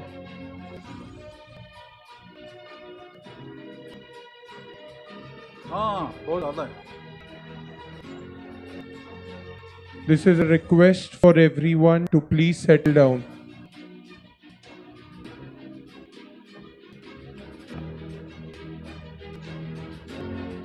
शुरू करना है हमको क्या? साथ में क्या?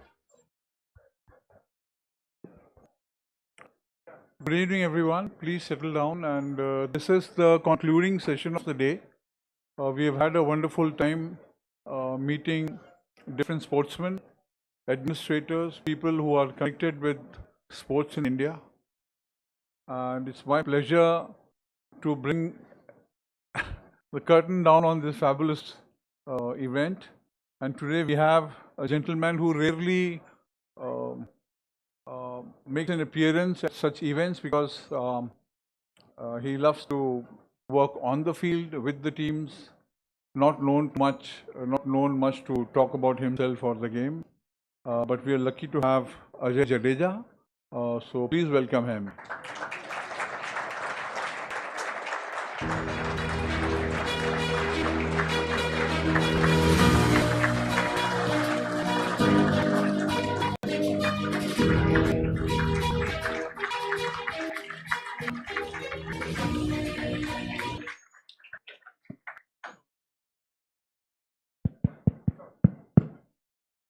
Thank you.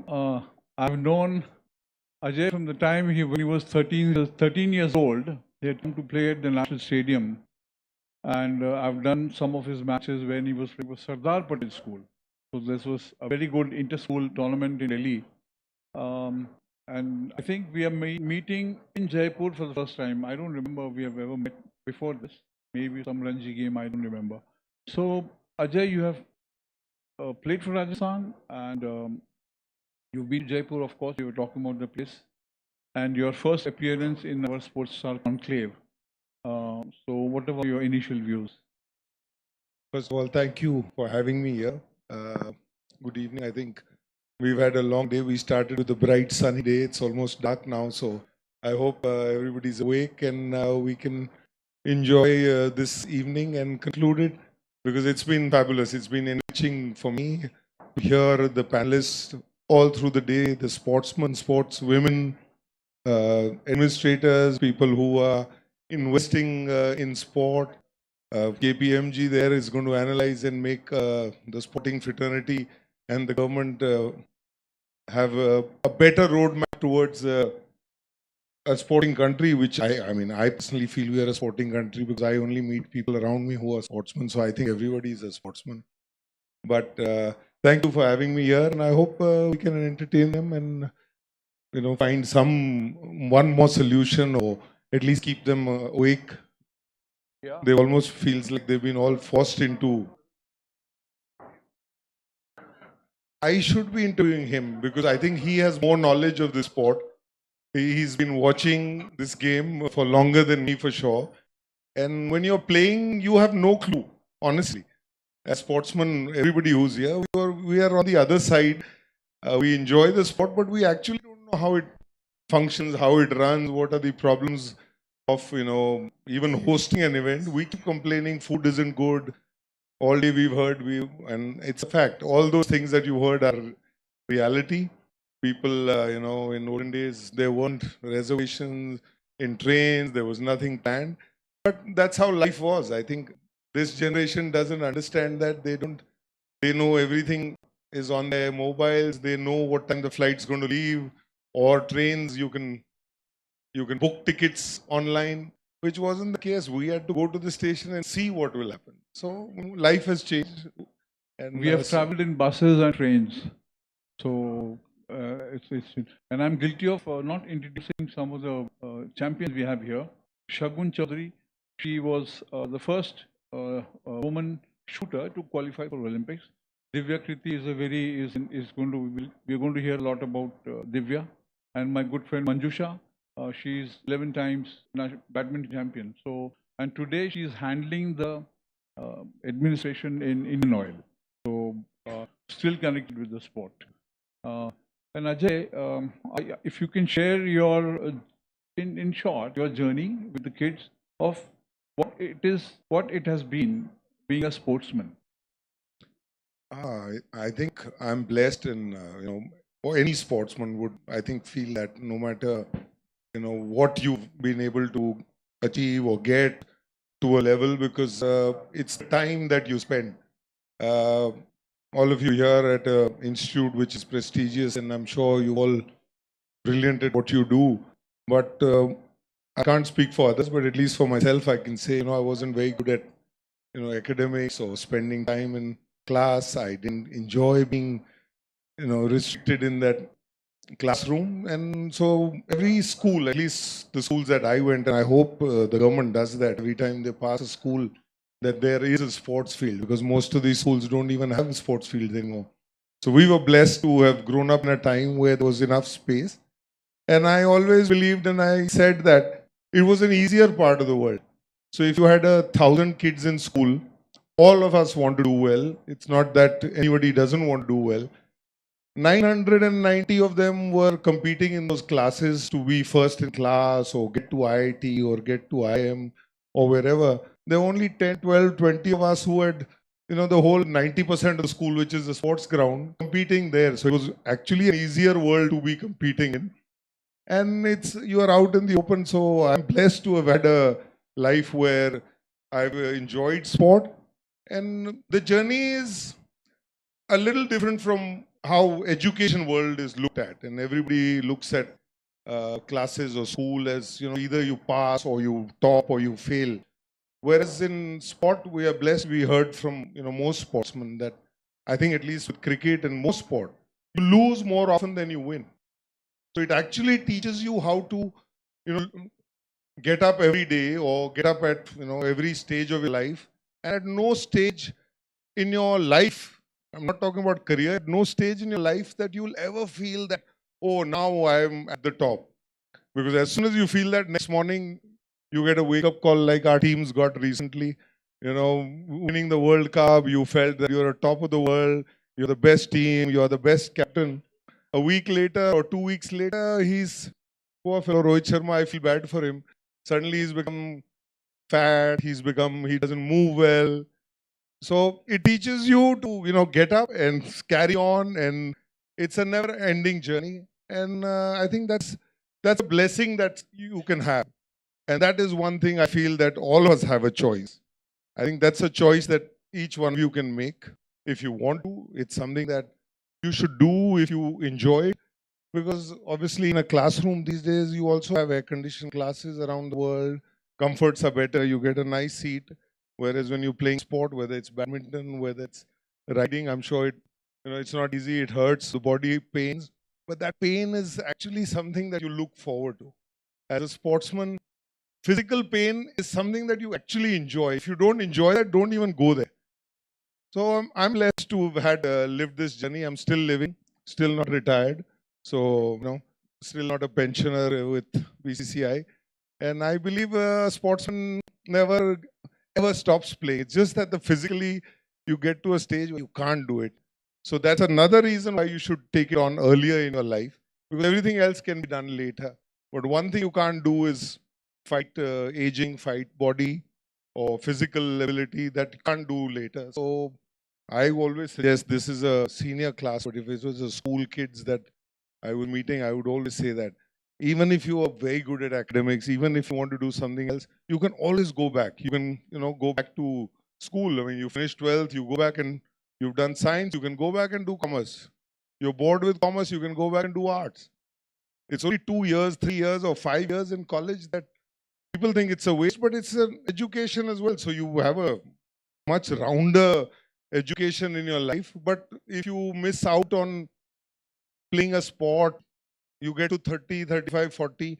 We had Manju earlier, who's a champion at 37. She started and won a medal, but that's a rare commodity. Rare people have the opportunity to do that. But otherwise, as young people, I always feel that this is one chance that you have. Enjoy it, take that chance. The other great thing about the sport that I played, and a lot of people may disagree, badminton was my first sport in school when I started playing competitively. First sport was badminton. But the sport that I spend most time is cricket. And I think the playing a sport in a team environment gives you friends for life. You spend time with them, you fail, you succeed, you have good days, you have bad days. And like all of you also, I'm sure when you were in school, your school friends will remain through your life. Imagine this, that is only 6, 8, 10 hours that you spent over 12 years with somebody and they stay with you. Imagine if you spend 10, 12 years with people, not just those 8 hours, but morning to night, traveling together, winning, losing, fighting, and those friends that you make are a bonus that, there's nothing else that gives you that pleasure. I mean, I look at sport this way. And of course, I mean, there's another aspect to sport. And Mike, when he talked about sport in India is looked at as a way to a job versus, a passion. And I think if you enjoy sport as passionately, whatever sport it may be, that will probably be a good journey, because then it won't matter whether you made it to the top or you were second or you were fourth or you were 450th. You would have enjoyed that period of time as much as somebody who's at the top. Everybody likes to be number one. You may have whatever infrastructure, you may have best coaches. Even in this college, I mean, if you have the same facility, only one of you will come first in sport. Everyone else will not come first. Na? But still, you would have all lived through the same journey. How do you deal with failures? Do you think you have failed at some point, and how did you sort of overcome it? Oh, I think you fail every day. I mean, you fail at every stage of your life. I mean, whether it was at school, whether it's later. And like I said, failure is something that a sports person probably doesn't understand. When you're playing sport, you don't understand. Otherwise, you'd stop playing.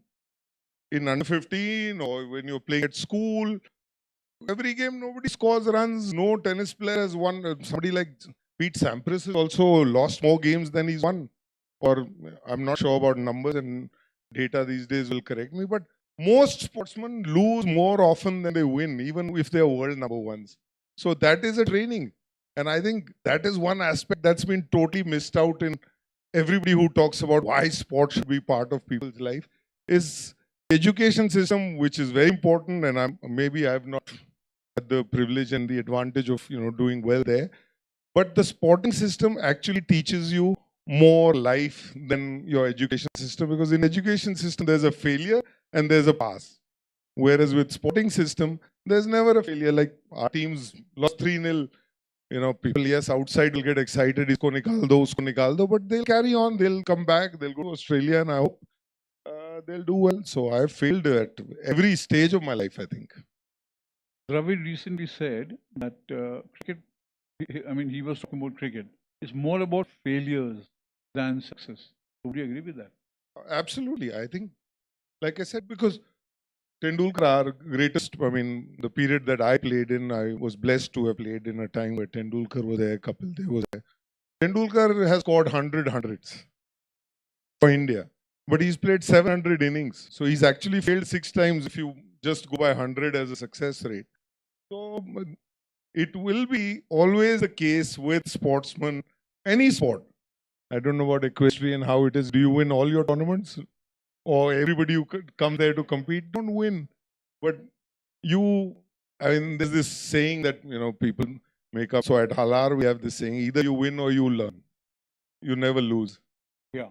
And you talked about India's failure. So ahead of the series in Australia, I would like to ask a question which is interesting. I mean, which is going to be very important in times to come. What kind of performance do you expect from them? Because here they failed on a pitch where the ball was seaming, and then when it was turning, also they failed. So, and Australia will obviously be different pitches. So, how do you look at this as the forthcoming series? I think we'll do well. I mean, we may not do as well as to make it to the World Championship that they were looking at, because you need 4 wins out of 5. That may be tough, but I still feel that we should come back as winning this this series, whether it's 2-1 or 1-2 or whatever it may be. I think we are a better side. The conditions, as you mentioned, it won't seem as much. I mean, it will seem, but not as much as it did the other day here. And it certainly won't spin. So if that is something that has troubled our players, when they go there, those are conditions that they should do well. Yeah, but what kind of challenge do you expect there will be? Because although we won the last 2 series, Australians are saying they are waiting for us to come. You know Australians better than me. They always have something to say, and I think that's one of their strengths. It's always been one of their strengths that, they play with your minds. And I think our team now, or as times have moved on, I think our cricket has also changed. Earlier, we would go to Australia once in 8 years, 9 years. So in a side of 15 people, there would have been 2 or 3 who would have ever been to those conditions, who would ever traveled there. Now you have emerging teams going every 2-3 years. You go to Australia. So our team, I feel, is well equipped. And it is always, as sportsman, I think when you have nothing to lose, that's when a sportsman is really dangerous. Because if you lost 3-0 here, going there, actually you've got nothing to lose. You've got everything to gain.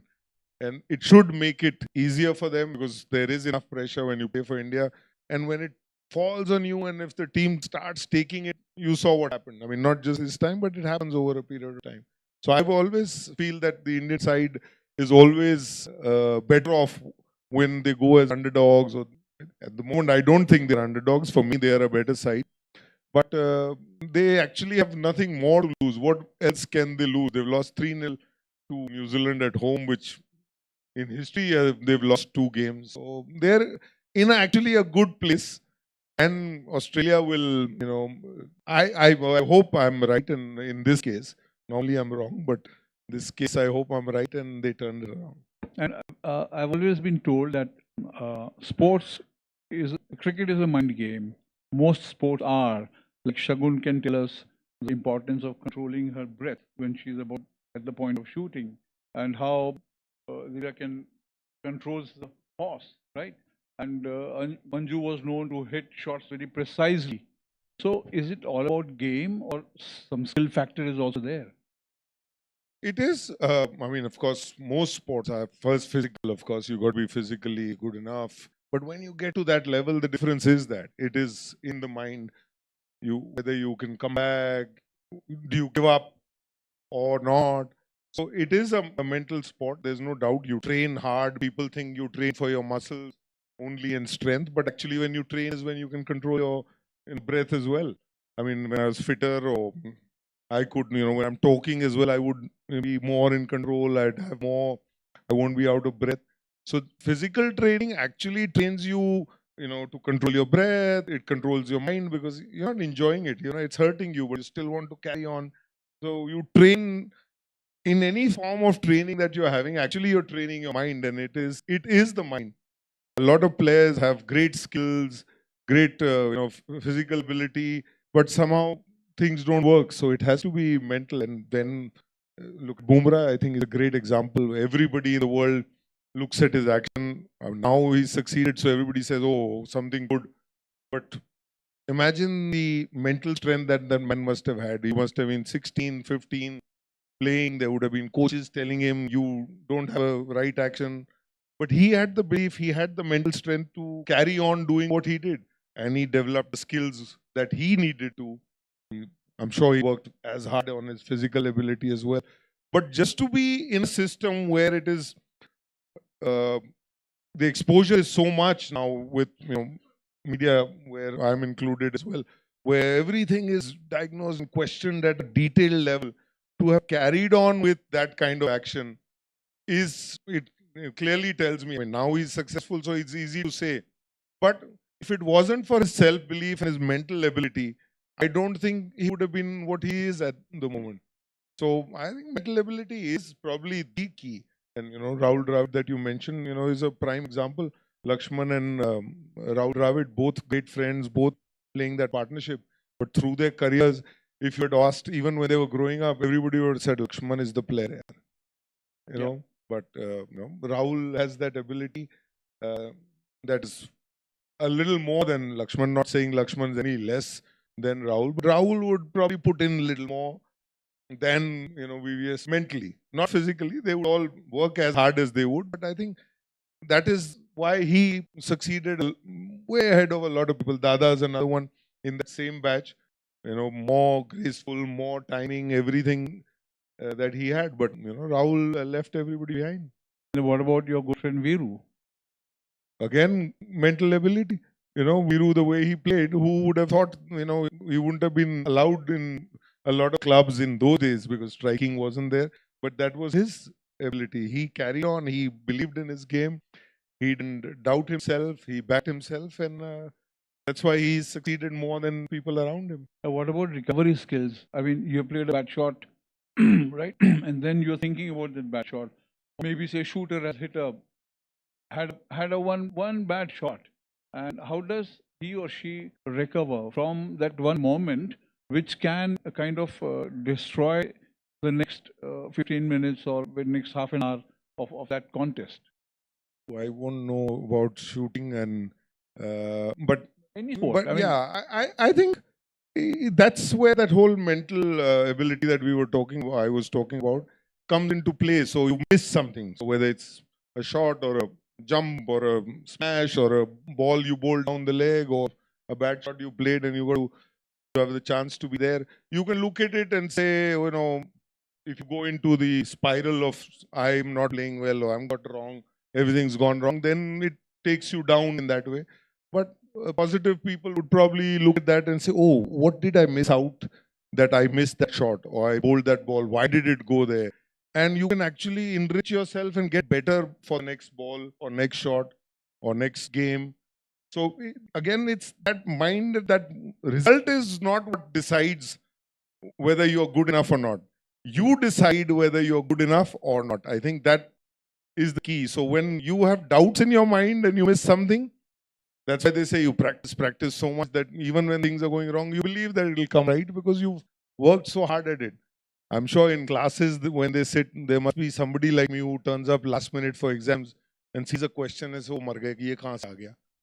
But, people who worked hard all through the year, look at that question, say, ye kahan se aa gaya? And then they'll, think, maybe how do I find it? They'll find a way to answer that as well. So that is the mindset of somebody who believes that, I will find a solution. What has gone is gone anyway, and learn from what went wrong. Recently, our captain misread the pitch, like we were talking last night about how can how do you read a pitch or how do you read the playing conditions? Is it not important and part of your growing up exercise? Did you not learn to roll pitches at the National Stadium? Yeah, I think we were a blessed generation, or at least in the past, that you, in your school, when there was a pitch being made, you worked on it, you knew exactly what's gone underneath that soil, you put whether you put bricks there or you put stone there, so you would know moisture. Plus, I think the biggest difference that I feel now and then was too many coaches. Too many coaches at younger age, at under 15, district, state, you have 4 or 5 coaches that go with you, one batting coach, one bowling coach, one fielding coach, two sifarshi coach, so they all have to do their work. So where does a 14-year-old who's captain of a school team go to the ground and look at a pitch and make a decision? Because only when you make decisions, you realize whether you are getting it right or you're getting it wrong. So every time you get it wrong, like you mentioned the captain at this time, when you get it wrong, then you understand why you got it wrong. So next time you get better. Now I think a 15-year-old or a 20-year-old now, with the new policy and the coaching staff that travels with the team, has never made a decision. He's been told, you should bat, this is the field you should keep, you should bowl to X person here, Y person there. So where is he developing himself? So I think that has, that has taken away the ability, or not totally taken away, but from majority of people, because you've not made so many decisions on the pitch, looking at the conditions, deciding. I remember, Leander Pierce, one of our finest sportsmen from tennis, and happened to meet him at a party, and it was very late. I think both of us are somebody who enjoy the evening. And having this conversation, and I happened to ask him, and I said, why is it that we win Wimbledon, junior Wimbledon so often, and a lot of us have not gone forward? Because he was talking about cricket, and so it stayed in my mind. He said the difference was that when I went as a kid with an Indian squad somewhere, and Jim Courier was on the other side, he said my coach would be telling me, "Isko drop maar, isko idhar phank de, isko idhar dal de." He was only teaching him how to win the game. Whereas the coach on the other side was only telling him to get on top of the ball and hit it, get on top of the ball and hit it. That coach was teaching them to get better at their skill and not how to win this game. So it is a short-term look that a lot of coaches can take, and they have to, and I don't blame them, because their jobs are online.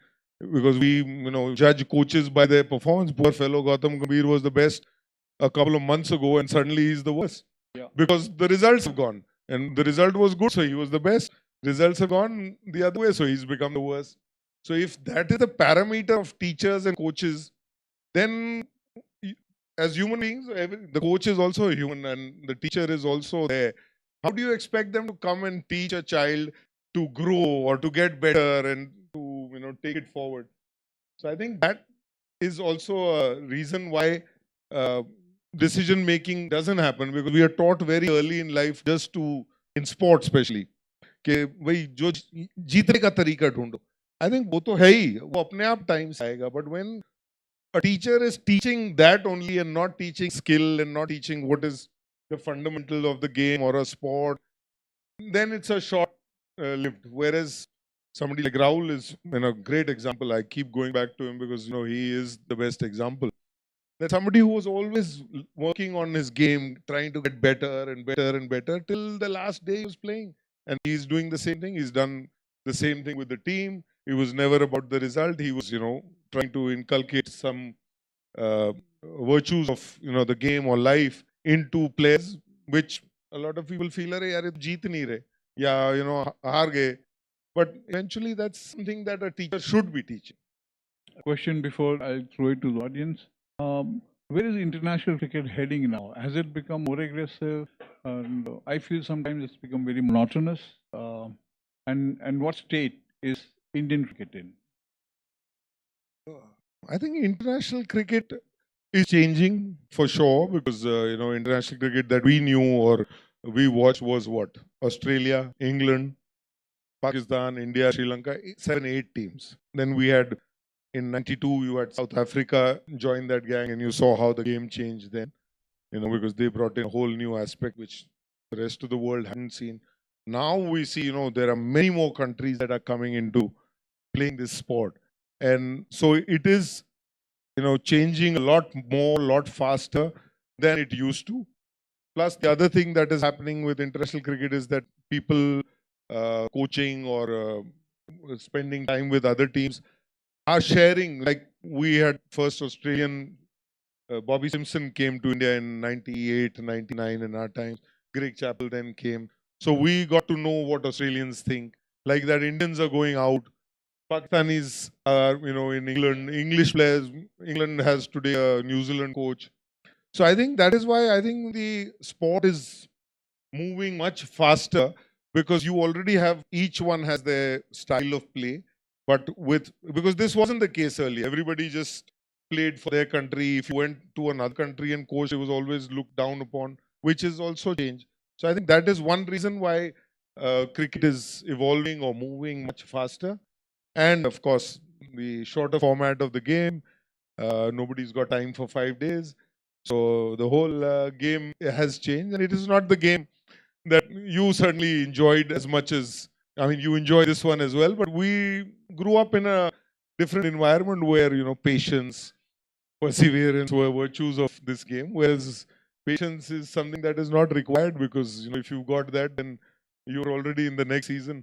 It's about quick 3.5 hours, the game is over, we are back home. It's not played during the day, it's played during the night. So a lot of changes have happened, and that's why I think the whole game is changing. I certainly don't enjoy this format. And that's why I think Ion never makes me write about the T20 format. Never. If there's something which throw back to 5 days cricket or throw back to 80s, 90s, then he comes to me. Otherwise, he's got all these youngsters who love T20 brand.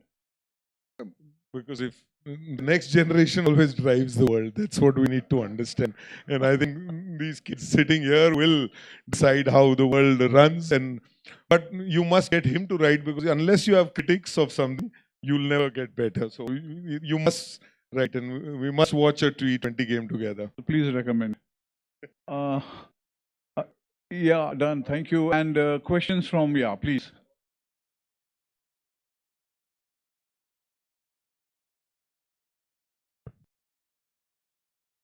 Who's got time to play 5 days? If we were to pick you today for 5 days? I'm free. I have no problems, but I'm not talking about this generation. Ajay, we'd like to know a little bit about your experience with the Afghanistan team.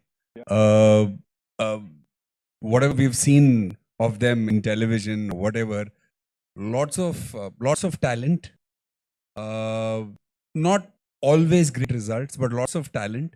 So what was your experience? Do you think there are seeds in them to be world beaters, in spite of coming from tough country, etc.? They still seem to be having that, a great attitude on the field. That's what one gets to see. What has been your experience by coaching Afghanistan? I think I was privileged to have spent time with them, and especially at that particular time, because they're a team. If you really look at them, they started at grade 7 in ICC ranking about 14 years ago. There is no other team that has moved up ladder that quickly, because it's like how Hong Kong or Singapore, or where infrastructure isn't there, and we've been talking about infrastructure all day here. There is no infrastructure there either. But they, because of the attitude that you talked about, the belief that they have in themselves, the aspiration that they have, it is not just a sport. How to explain? I think they are a side. Imagine when a couple of years ago, or 10 years ago, if you said word Afghanistan, what is the face that came to your mind? Kabliwala. Fair enough. That was 40 years ago. Say 20 years ago. It was a whole different. Now when you say Afghanistan, you see these smiling faces. You see these boys playing, enjoying their sport. They're nice. You talk of nice people, and nicest people in the IPL. You can ask, you have enough young journalists who go around. So whether it's Rashid Khan or whether it's Nabi, they've actually been able to convince the world. I'm not even going into sport at the moment. I'm saying that these are good human beings. They're nice people. They're people who can gel with anybody. They can live with anybody. So they've transformed all that. With cricket, they were already at that stage where they were world beaters. I think they were world beaters. And at the start of that World Cup, somebody asked me, when will they become a big team? I said, for me, they are a big team. Only when they beat them, you'll decide, you'll say, yeah, they are a big team. So now within a year, now you see where they are. They're beating everybody. Bangladesh, we played a month ago and we beat them barely. And there was a game a couple of days ago where they beat them by 80 runs or something. So they've taken that leap from when they got closer to winning a game. It's always the case with sportsmen people who there's a fear of winning. I think it's bigger than fear of losing. When you get closer to that win, you start doubting or whatever. That changed for them, and from there on, I think they are a world beating side at the moment. And I was just blessed to be around there when we all enjoyed that moment or enjoyed that trip on 45 days. It is probably for me one of the best periods of my life, because at age 50 plus, where do you find this excitement? You know, when you're 20 and 25, 30, you play sport, you have some excitement. But to be part of a team that was, you know, evolving, growing from being challengers to being the champions, and I don't think it'll take long before they will be champions. The emerging trophy has been won by them lately. There was India, Pakistan, Sri Lanka, Bangladesh, all these teams which have been around for years. So they've become champions there. And once a champion team tastes success and they understand what winning is, and they definitely know how to win. I think they know how to win because daily lives of theirs, they have won on a daily basis. It's a habit. When they left home, they didn't know whether they'll come back. So when they came back, they believed that. So now that they've started winning on a cricket field, I'm a big fan of theirs. I was always a fan. That's how I ended up being there. And I'm grateful to the players who thought that, you know, if I came there and I spent time with them, we'll have a good run or have a good time with them. So there was no board, there was no contract, there was nothing. It was just one senior player who I had happened to know and had, you know, talked and said, "Can you come and join me?" So next day I was at Cuttack with them and had that great journey. So for me, it was the best 45 days that I think I can remember that I've had, because when you can't play physically, you play mentally with, you know, other kids. Ask any coach, they'll say that when their player is playing well, that's when they get pleasure. So for me, it was that pleasure that I got. Yeah.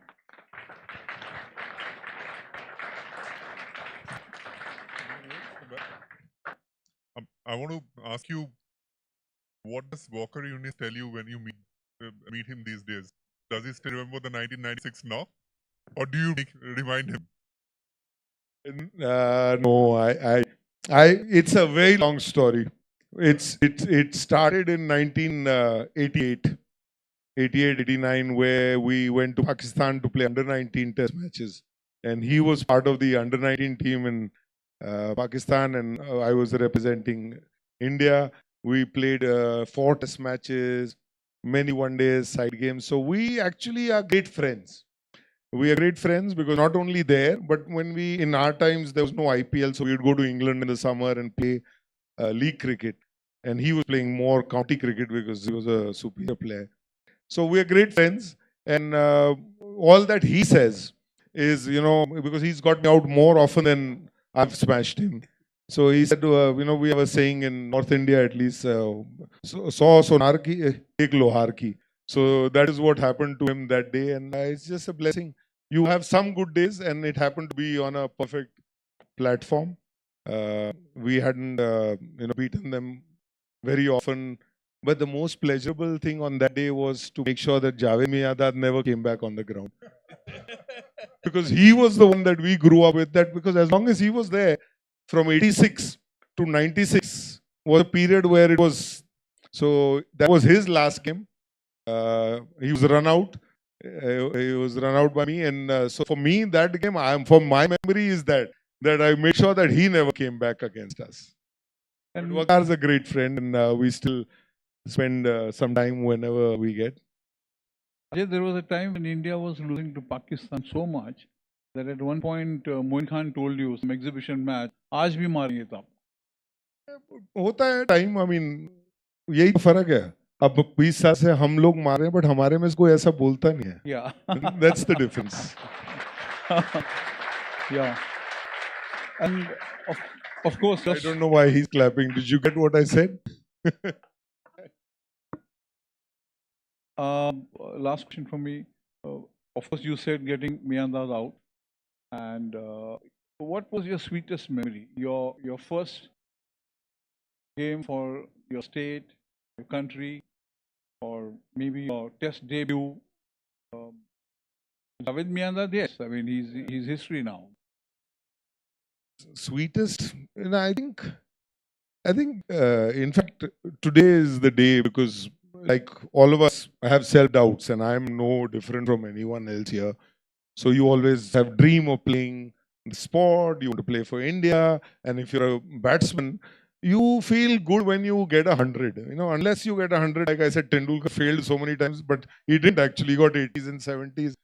So the first time I scored a 100 for India against West Indies, and in those days West Indies was a different side.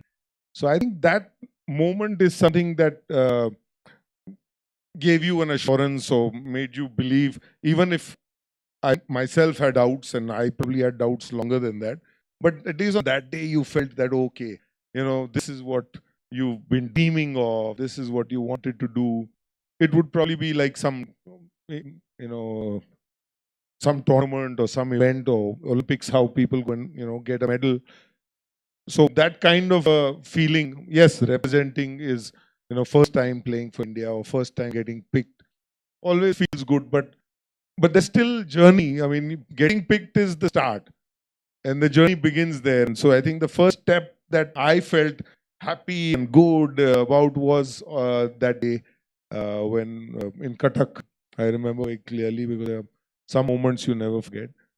Like I never forget getting bowled to Ronnie Irani, and that was my worst day. And I said, you know, if you can't play Ronnie Irani, then you can't play Test cricket. So that day, I, in my mind, had closed the chapter of Test cricket. But with one-day cricket, I think that day at Cuttack is a memory that has stayed with me. And 30 years from today, actually. Yeah, and I always wanted to ask you, is Rishabh Pant the most freakish kind of a cricketer? I mean, you can't really read him. He's very different. He can change the game on his own in all the three formats.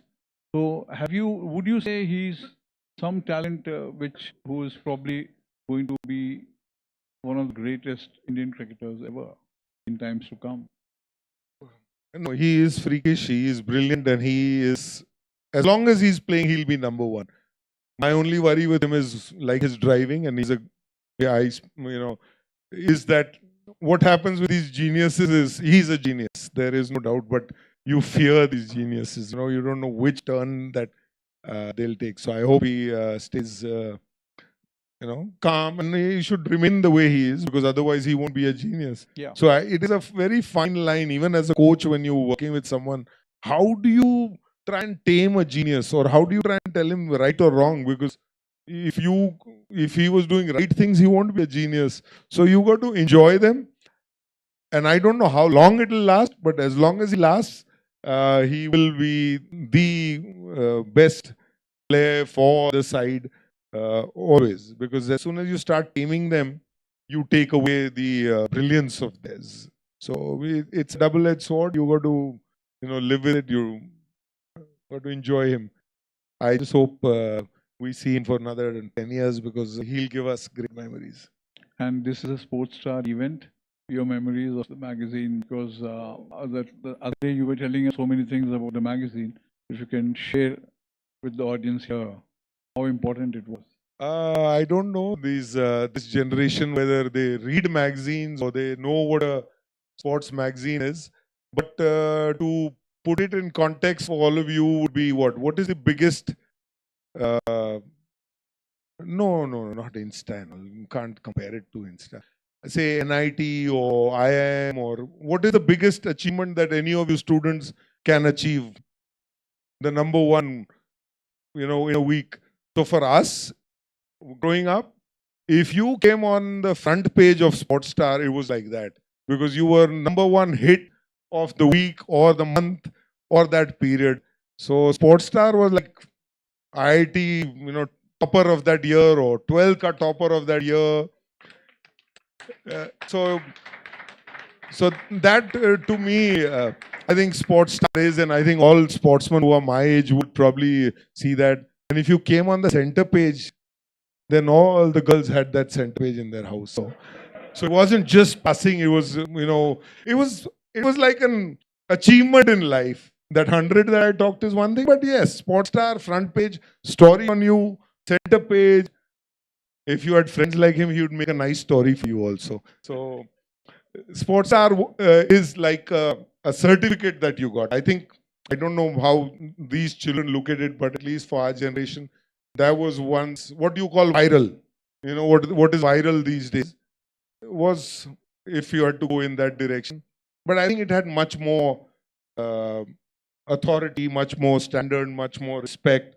You started getting respect when you came on that Sportstar front page. Sorry. So I want to actually find the old Sportstar so I can show it to my children and say, here, perfect. So, and I want to thank all of you, who are now running it and people like that, because for us, sportsmen or people who enjoy reading about sport as well, if it wasn't for Sportstar, I think a lot of sport would have been ignored. People would have not got to know about things that have happened in sport. So when we're playing, we don't understand these things, how important the whole infrastructure of sport is. And I think Sportstar and their team over the years have done a fabulous job. Photographer here, I remember Krishnan as a personal friend. There's, whether it's photographers, whether it's people writing. I met somebody who was a revenue person, I think very important, because if that's not functioning, then it wouldn't have lasted this long. So the entire team at Sportstar, I thank you personally, and I'm sure a lot of friends who played with me have the same feeling that Sportstar to us always meant that if you were acknowledged by Sportstar, that gave you satisfaction, you slept well, and you felt that all the years that you've spent on a cricket ground have been acknowledged by all of you. I won't single out anyone here, but him especially, because from school days, he's been there and looked after us, told the stories that we made on the cricket ground. He had his perspective, everyone else theirs. So because sport is nothing without a story. If it's just a scoreline, then life would be boring and the sport would be boring. The thing about sport is that there is always a story, and there's a story about a winner and a story about a learner, and I probably fall on that side more often than a winner. You were very popular with girls. How did you handle it? I don't like when you say were. हमारे लिए तो they were always your cousins. We were told उसके cousin है, but 100 cousins in a match. So luckily we had such senior journalists who didn't write those stories. Otherwise things would have been different. When you're young, you got to live like a young man. Yeah, when we get grey, then now we got to start living differently. No, we were jealous because we didn't have such cousins. Any questions from the audience, kids? Yeah. Ajay, no, it's not a KPMG question. Ajay, you mentioned about mental strength actually, and is it something that people already have, or you've seen people developing it over time? So just to get a perspective on that. Actually, no one to qualified enough to say that, but I think something that you have, and it doesn't only come when you play sport. I think it comes with the way of life. If you've had a tougher life, if you had to struggle for something, you've achieved many things that you thought were not achievable even before you get to sport. So I thought most of them had that, who had that sort of a upbringing or tough times and things that they had come up with. So they had that much more than somebody who was from the blessed side. But it is something that, like everything else, you can improve on it. But a 100cc bike can only go to a certain, somebody who has best to have a 500cc bike can enhance that a little further.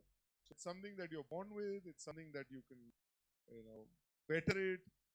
It's a mix of both. So I've seen very strong people mentally that I've grown up with in sport, and suddenly they went down as well. So I've seen both sides, so not really qualified to pinpoint on that, but it is certainly something that can get better. Gagun or Divya, would you like to have any question?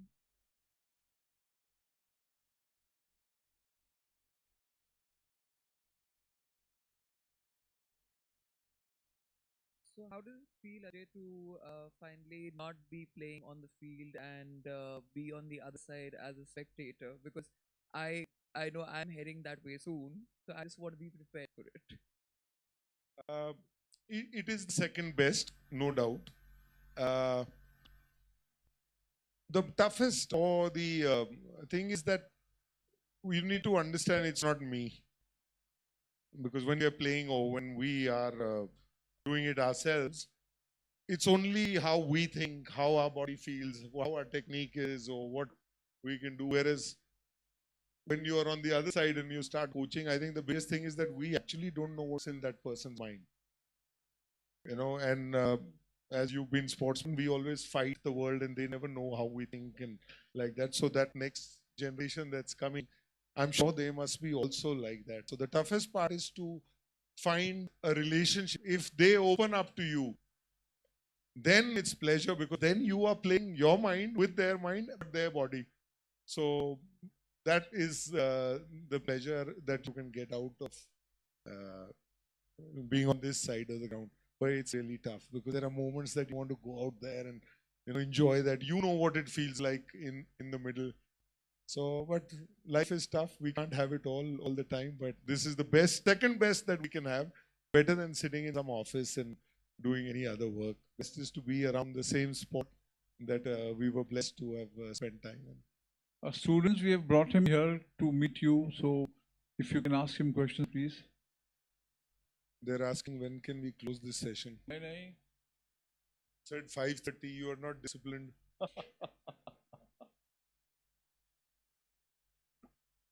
Good evening, sir. Good evening. My question is, what advice would you give to young cricketers navigating this fast changing cricket environment, and what they should focus to get success? I think the question that you asked probably is important not just with cricket but with life as well, because the world is also changing so fast that what courses you are doing may not exist in 5 years' time. So if you prepare better for your in education, in sport as well, if your foundation is good, you'll be able to navigate wherever the sport is going. So if you're preparing in just one way, then you may get stuck, because if the game changes, a good example is who shouldn't name some solid players. They were doing the right thing according to the game, but now they've all been left behind. So there is no right or wrong, and sport will move faster than everything else in the world, because sport is, according to me, is probably shows you where a society is heading next. Will show you that. So to navigate through that, stick to the fundamentals, try and get better at every aspect that you can in life, in sport, physical, mental, skill, have more friends. The more you learn, you will be better equipped to find success. And don't look at success as only as a number or a level or whatever. Success, because no matter how hard you work or anybody works, there'll only be 11 people playing for India at one time. So what about the others? So success should be that the years that you spend playing any sport that you do is the success, is the time that you've spent. So make friends, spread happiness, spread joy. That I think is probably a more successful thing that will happen, because for anybody to feel that if I do this, then I will make it to the top. And the best example is, I'm sure there are few parents here. No parent will put more effort than their own children. No parent has been able to make their son or a daughters not have come any, but except for Lala Amarnath, probably had a couple of his sons who did exceptionally well. But hundreds of parents have tried to give their children advice, and none of them have gone on to get the success that you are looking at. But some of them have lived that life of cricket and are very blessed, and those are successful. So my advice is that only that live this life of cricket. It will give you everything in life. One last question from a student. Good evening, sir. Sir, in 1996, the match quarter-final World Cup against Pakistan, your one of the most memorable inning in such pressure, how you handle that pressure? Like I am right now asking this question, I'm feeling pressure. So in that match, how you handle that I'm pressure? feeling? Okay. How you deal with that type of pressure, you know, in that intense matches? Come this side.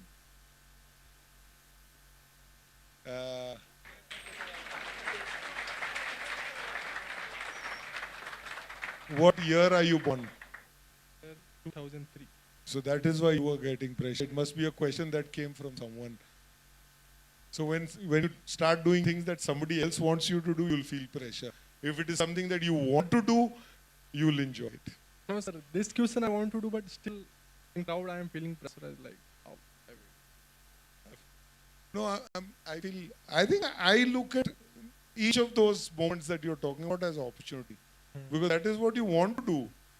If you want to play, if you want to be in a place where everything depends on you, or this is the most important moment, that's what you want to do. So I think the question, somebody must have asked you to ask this question. That's why you felt pressure. It's like everyone is expecting something from like your inning from this question. But that is when everybody is expecting. Don't worry about other people's expectation. Do you worry about what mommy says? Then she gave you life, you don't worry about her, you worry about these friends. They will go away, they'll find they'll run away with your girlfriend.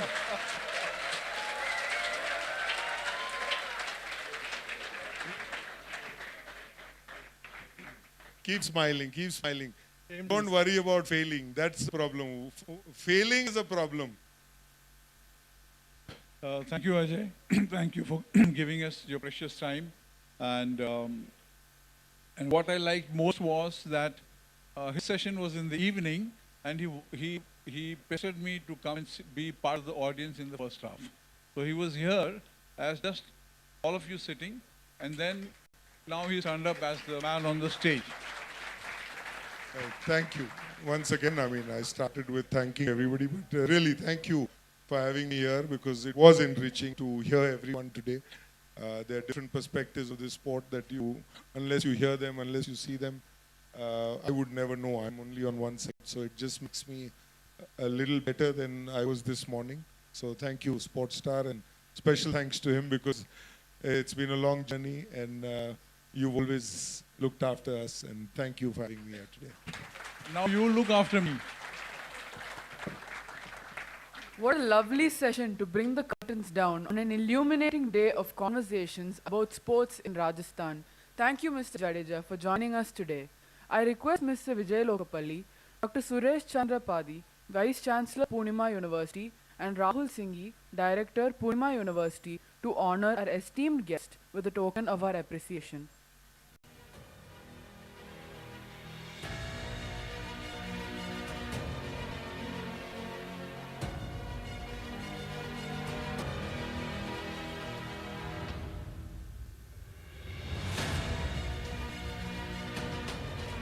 Sorry, I missed out on thanking you, sir. And thank you for having a discussion on sport at least, because if the discussion's happening, I'm sure the sports will also happen here.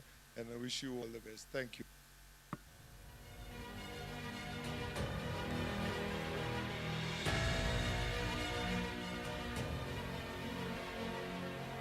Here is something which will make Ajay Jadeja very happy.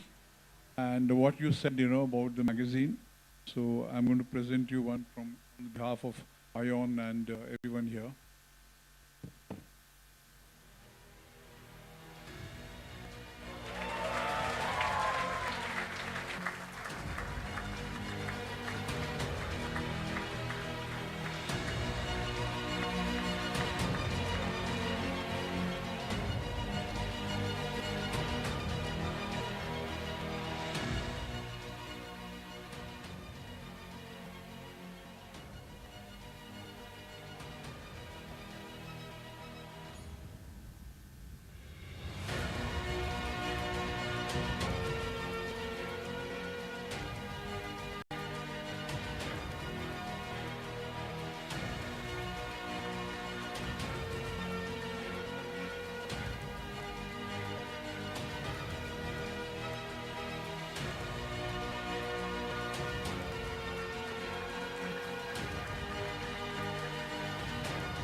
That brings us to the end of this Sportstar Conclave Focus Rajasthan. It's been a great day of talking about all things sports and all things Rajasthan. We hope you all here and those of you joining us on the stream enjoyed the day as much as we did. I now invite Mr. Satish Menden, National Head, Events and Magazines, The Hindu Group, to deliver the vote of thanks.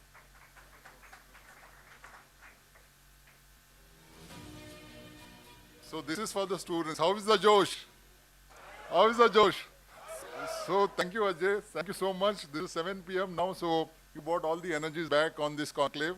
And friends, especially the students here, the theme this year, the season 3 of Sportstar Sports Conclave. This is the first event which we are doing in state of Rajasthan, city Jaipur. The format this year we got changed, and we wanted to catch the theme, the catch them young, watch them growing. So I'm sure the day-long session which you all witnessed today, you might have definitely, there will be a lot of takeaway for you, all you guys today. So thank you so much for being a lovely audience. And all I can say, as you saw today, we had 20 plus speakers, and it's not an easy job to get so many speakers in one event platform.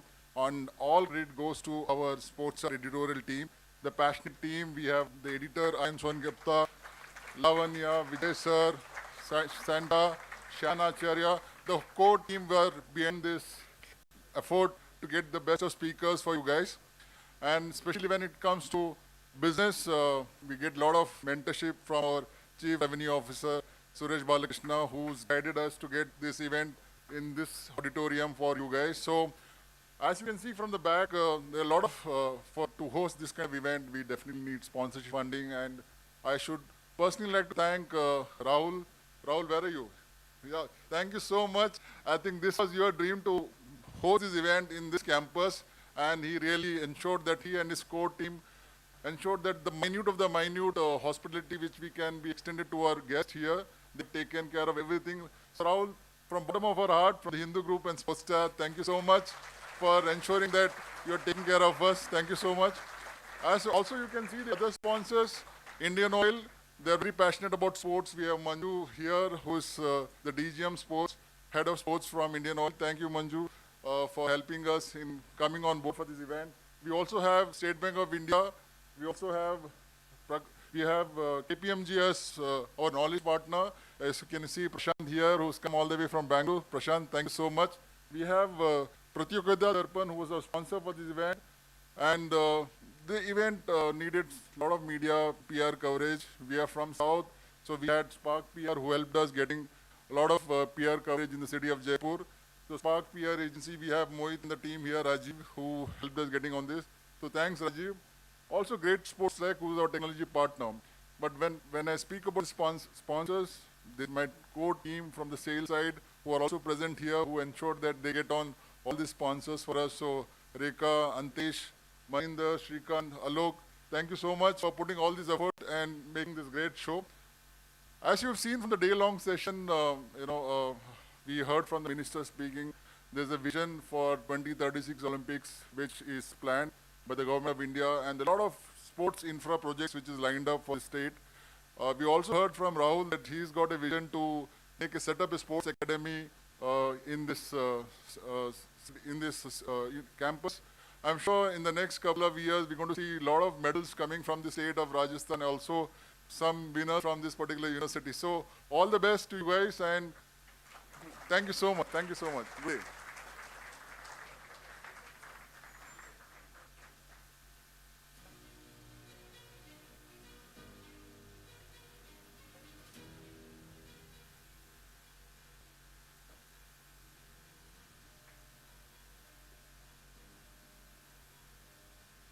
So I request all the dignitaries to first go at the porch area, and students will follow us for a group picture at the porch area itself. And I would also like to take this opportunity to thank the Hindu for organizing the sports conclave at Purnima University. We are honored, blessed and privileged, and I am 200% sure in years to come you will see some medalists from Purnima University as well. Thank you.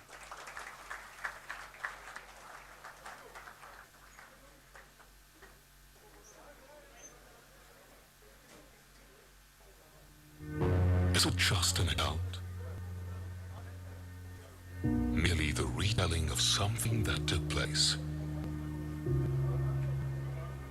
Or is it something much more?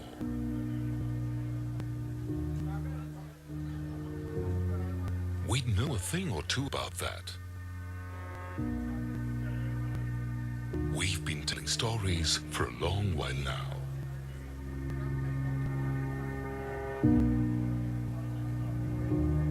There are stories of victory and stories of defeat. Stories of hard work and discipline.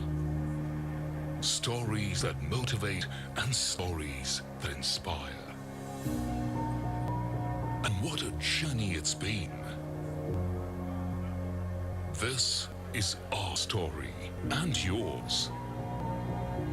This is the story of sport itself. Along the way, we've grown from storytellers to people of action.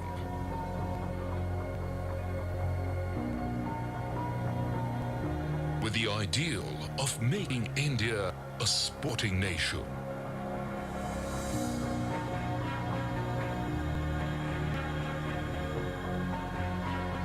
This is not just sports journalism. This is something beyond that. Welcome to a comeback story like no other.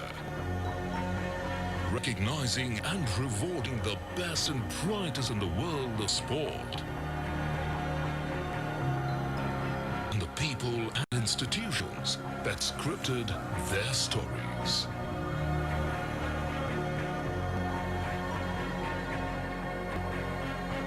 So then, what is the power of a story?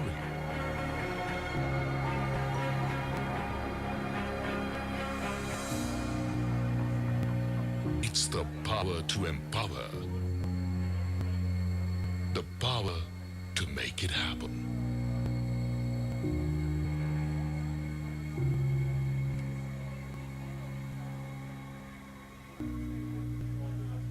Welcome to the Sportstar Aces Awards.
नारी शक्ति दुनिया बदल रही है। भी मजबूत करने उनके साथ खड़ा है SBI बैटिंग फॉर नारी शक्ति। क्या आप UPSC, PSC या बैंकिंग सहित किसी एग्जाम की प्रिपरेशन कर रहे हैं? तो प्रतियोगिता दर्पण की पुस्तक इंडियन इकोनॉमी 2024 आपके लिए काफी हेल्पफुल हो सकती है। इस बुक में 2024-25 का बजट और 2023-24 के इकोनॉमिक सर्वे सहित इकोनॉमी के साल भर के करंट अफेयर्स को ग्राफ और चार्ट द्वारा समझाया गया है। साथ ही 500 most important MCQ with explanation भी दिए गए हैं। विभिन्न टॉपर्स द्वारा सराही गई यह बुक एक यूजफुल रिसोर्स है जो इकोनॉमी में आपकी समझ को बढ़ाने के साथ साथ एग्जाम में आपकी परफॉर्मेंस बूस्ट करेगी। प्रतियोगिता दर्पण की यह बुक हिंदी और इंग्लिश दोनों भाषाओं में आपकी नजदीकी बुक शॉप और ऑनलाइन प्लेटफॉर्म्स पर उपलब्ध है। आज ही ऑर्डर करें।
Thank you very much to Great Sports Tech and the entire team for giving us this beautiful running track.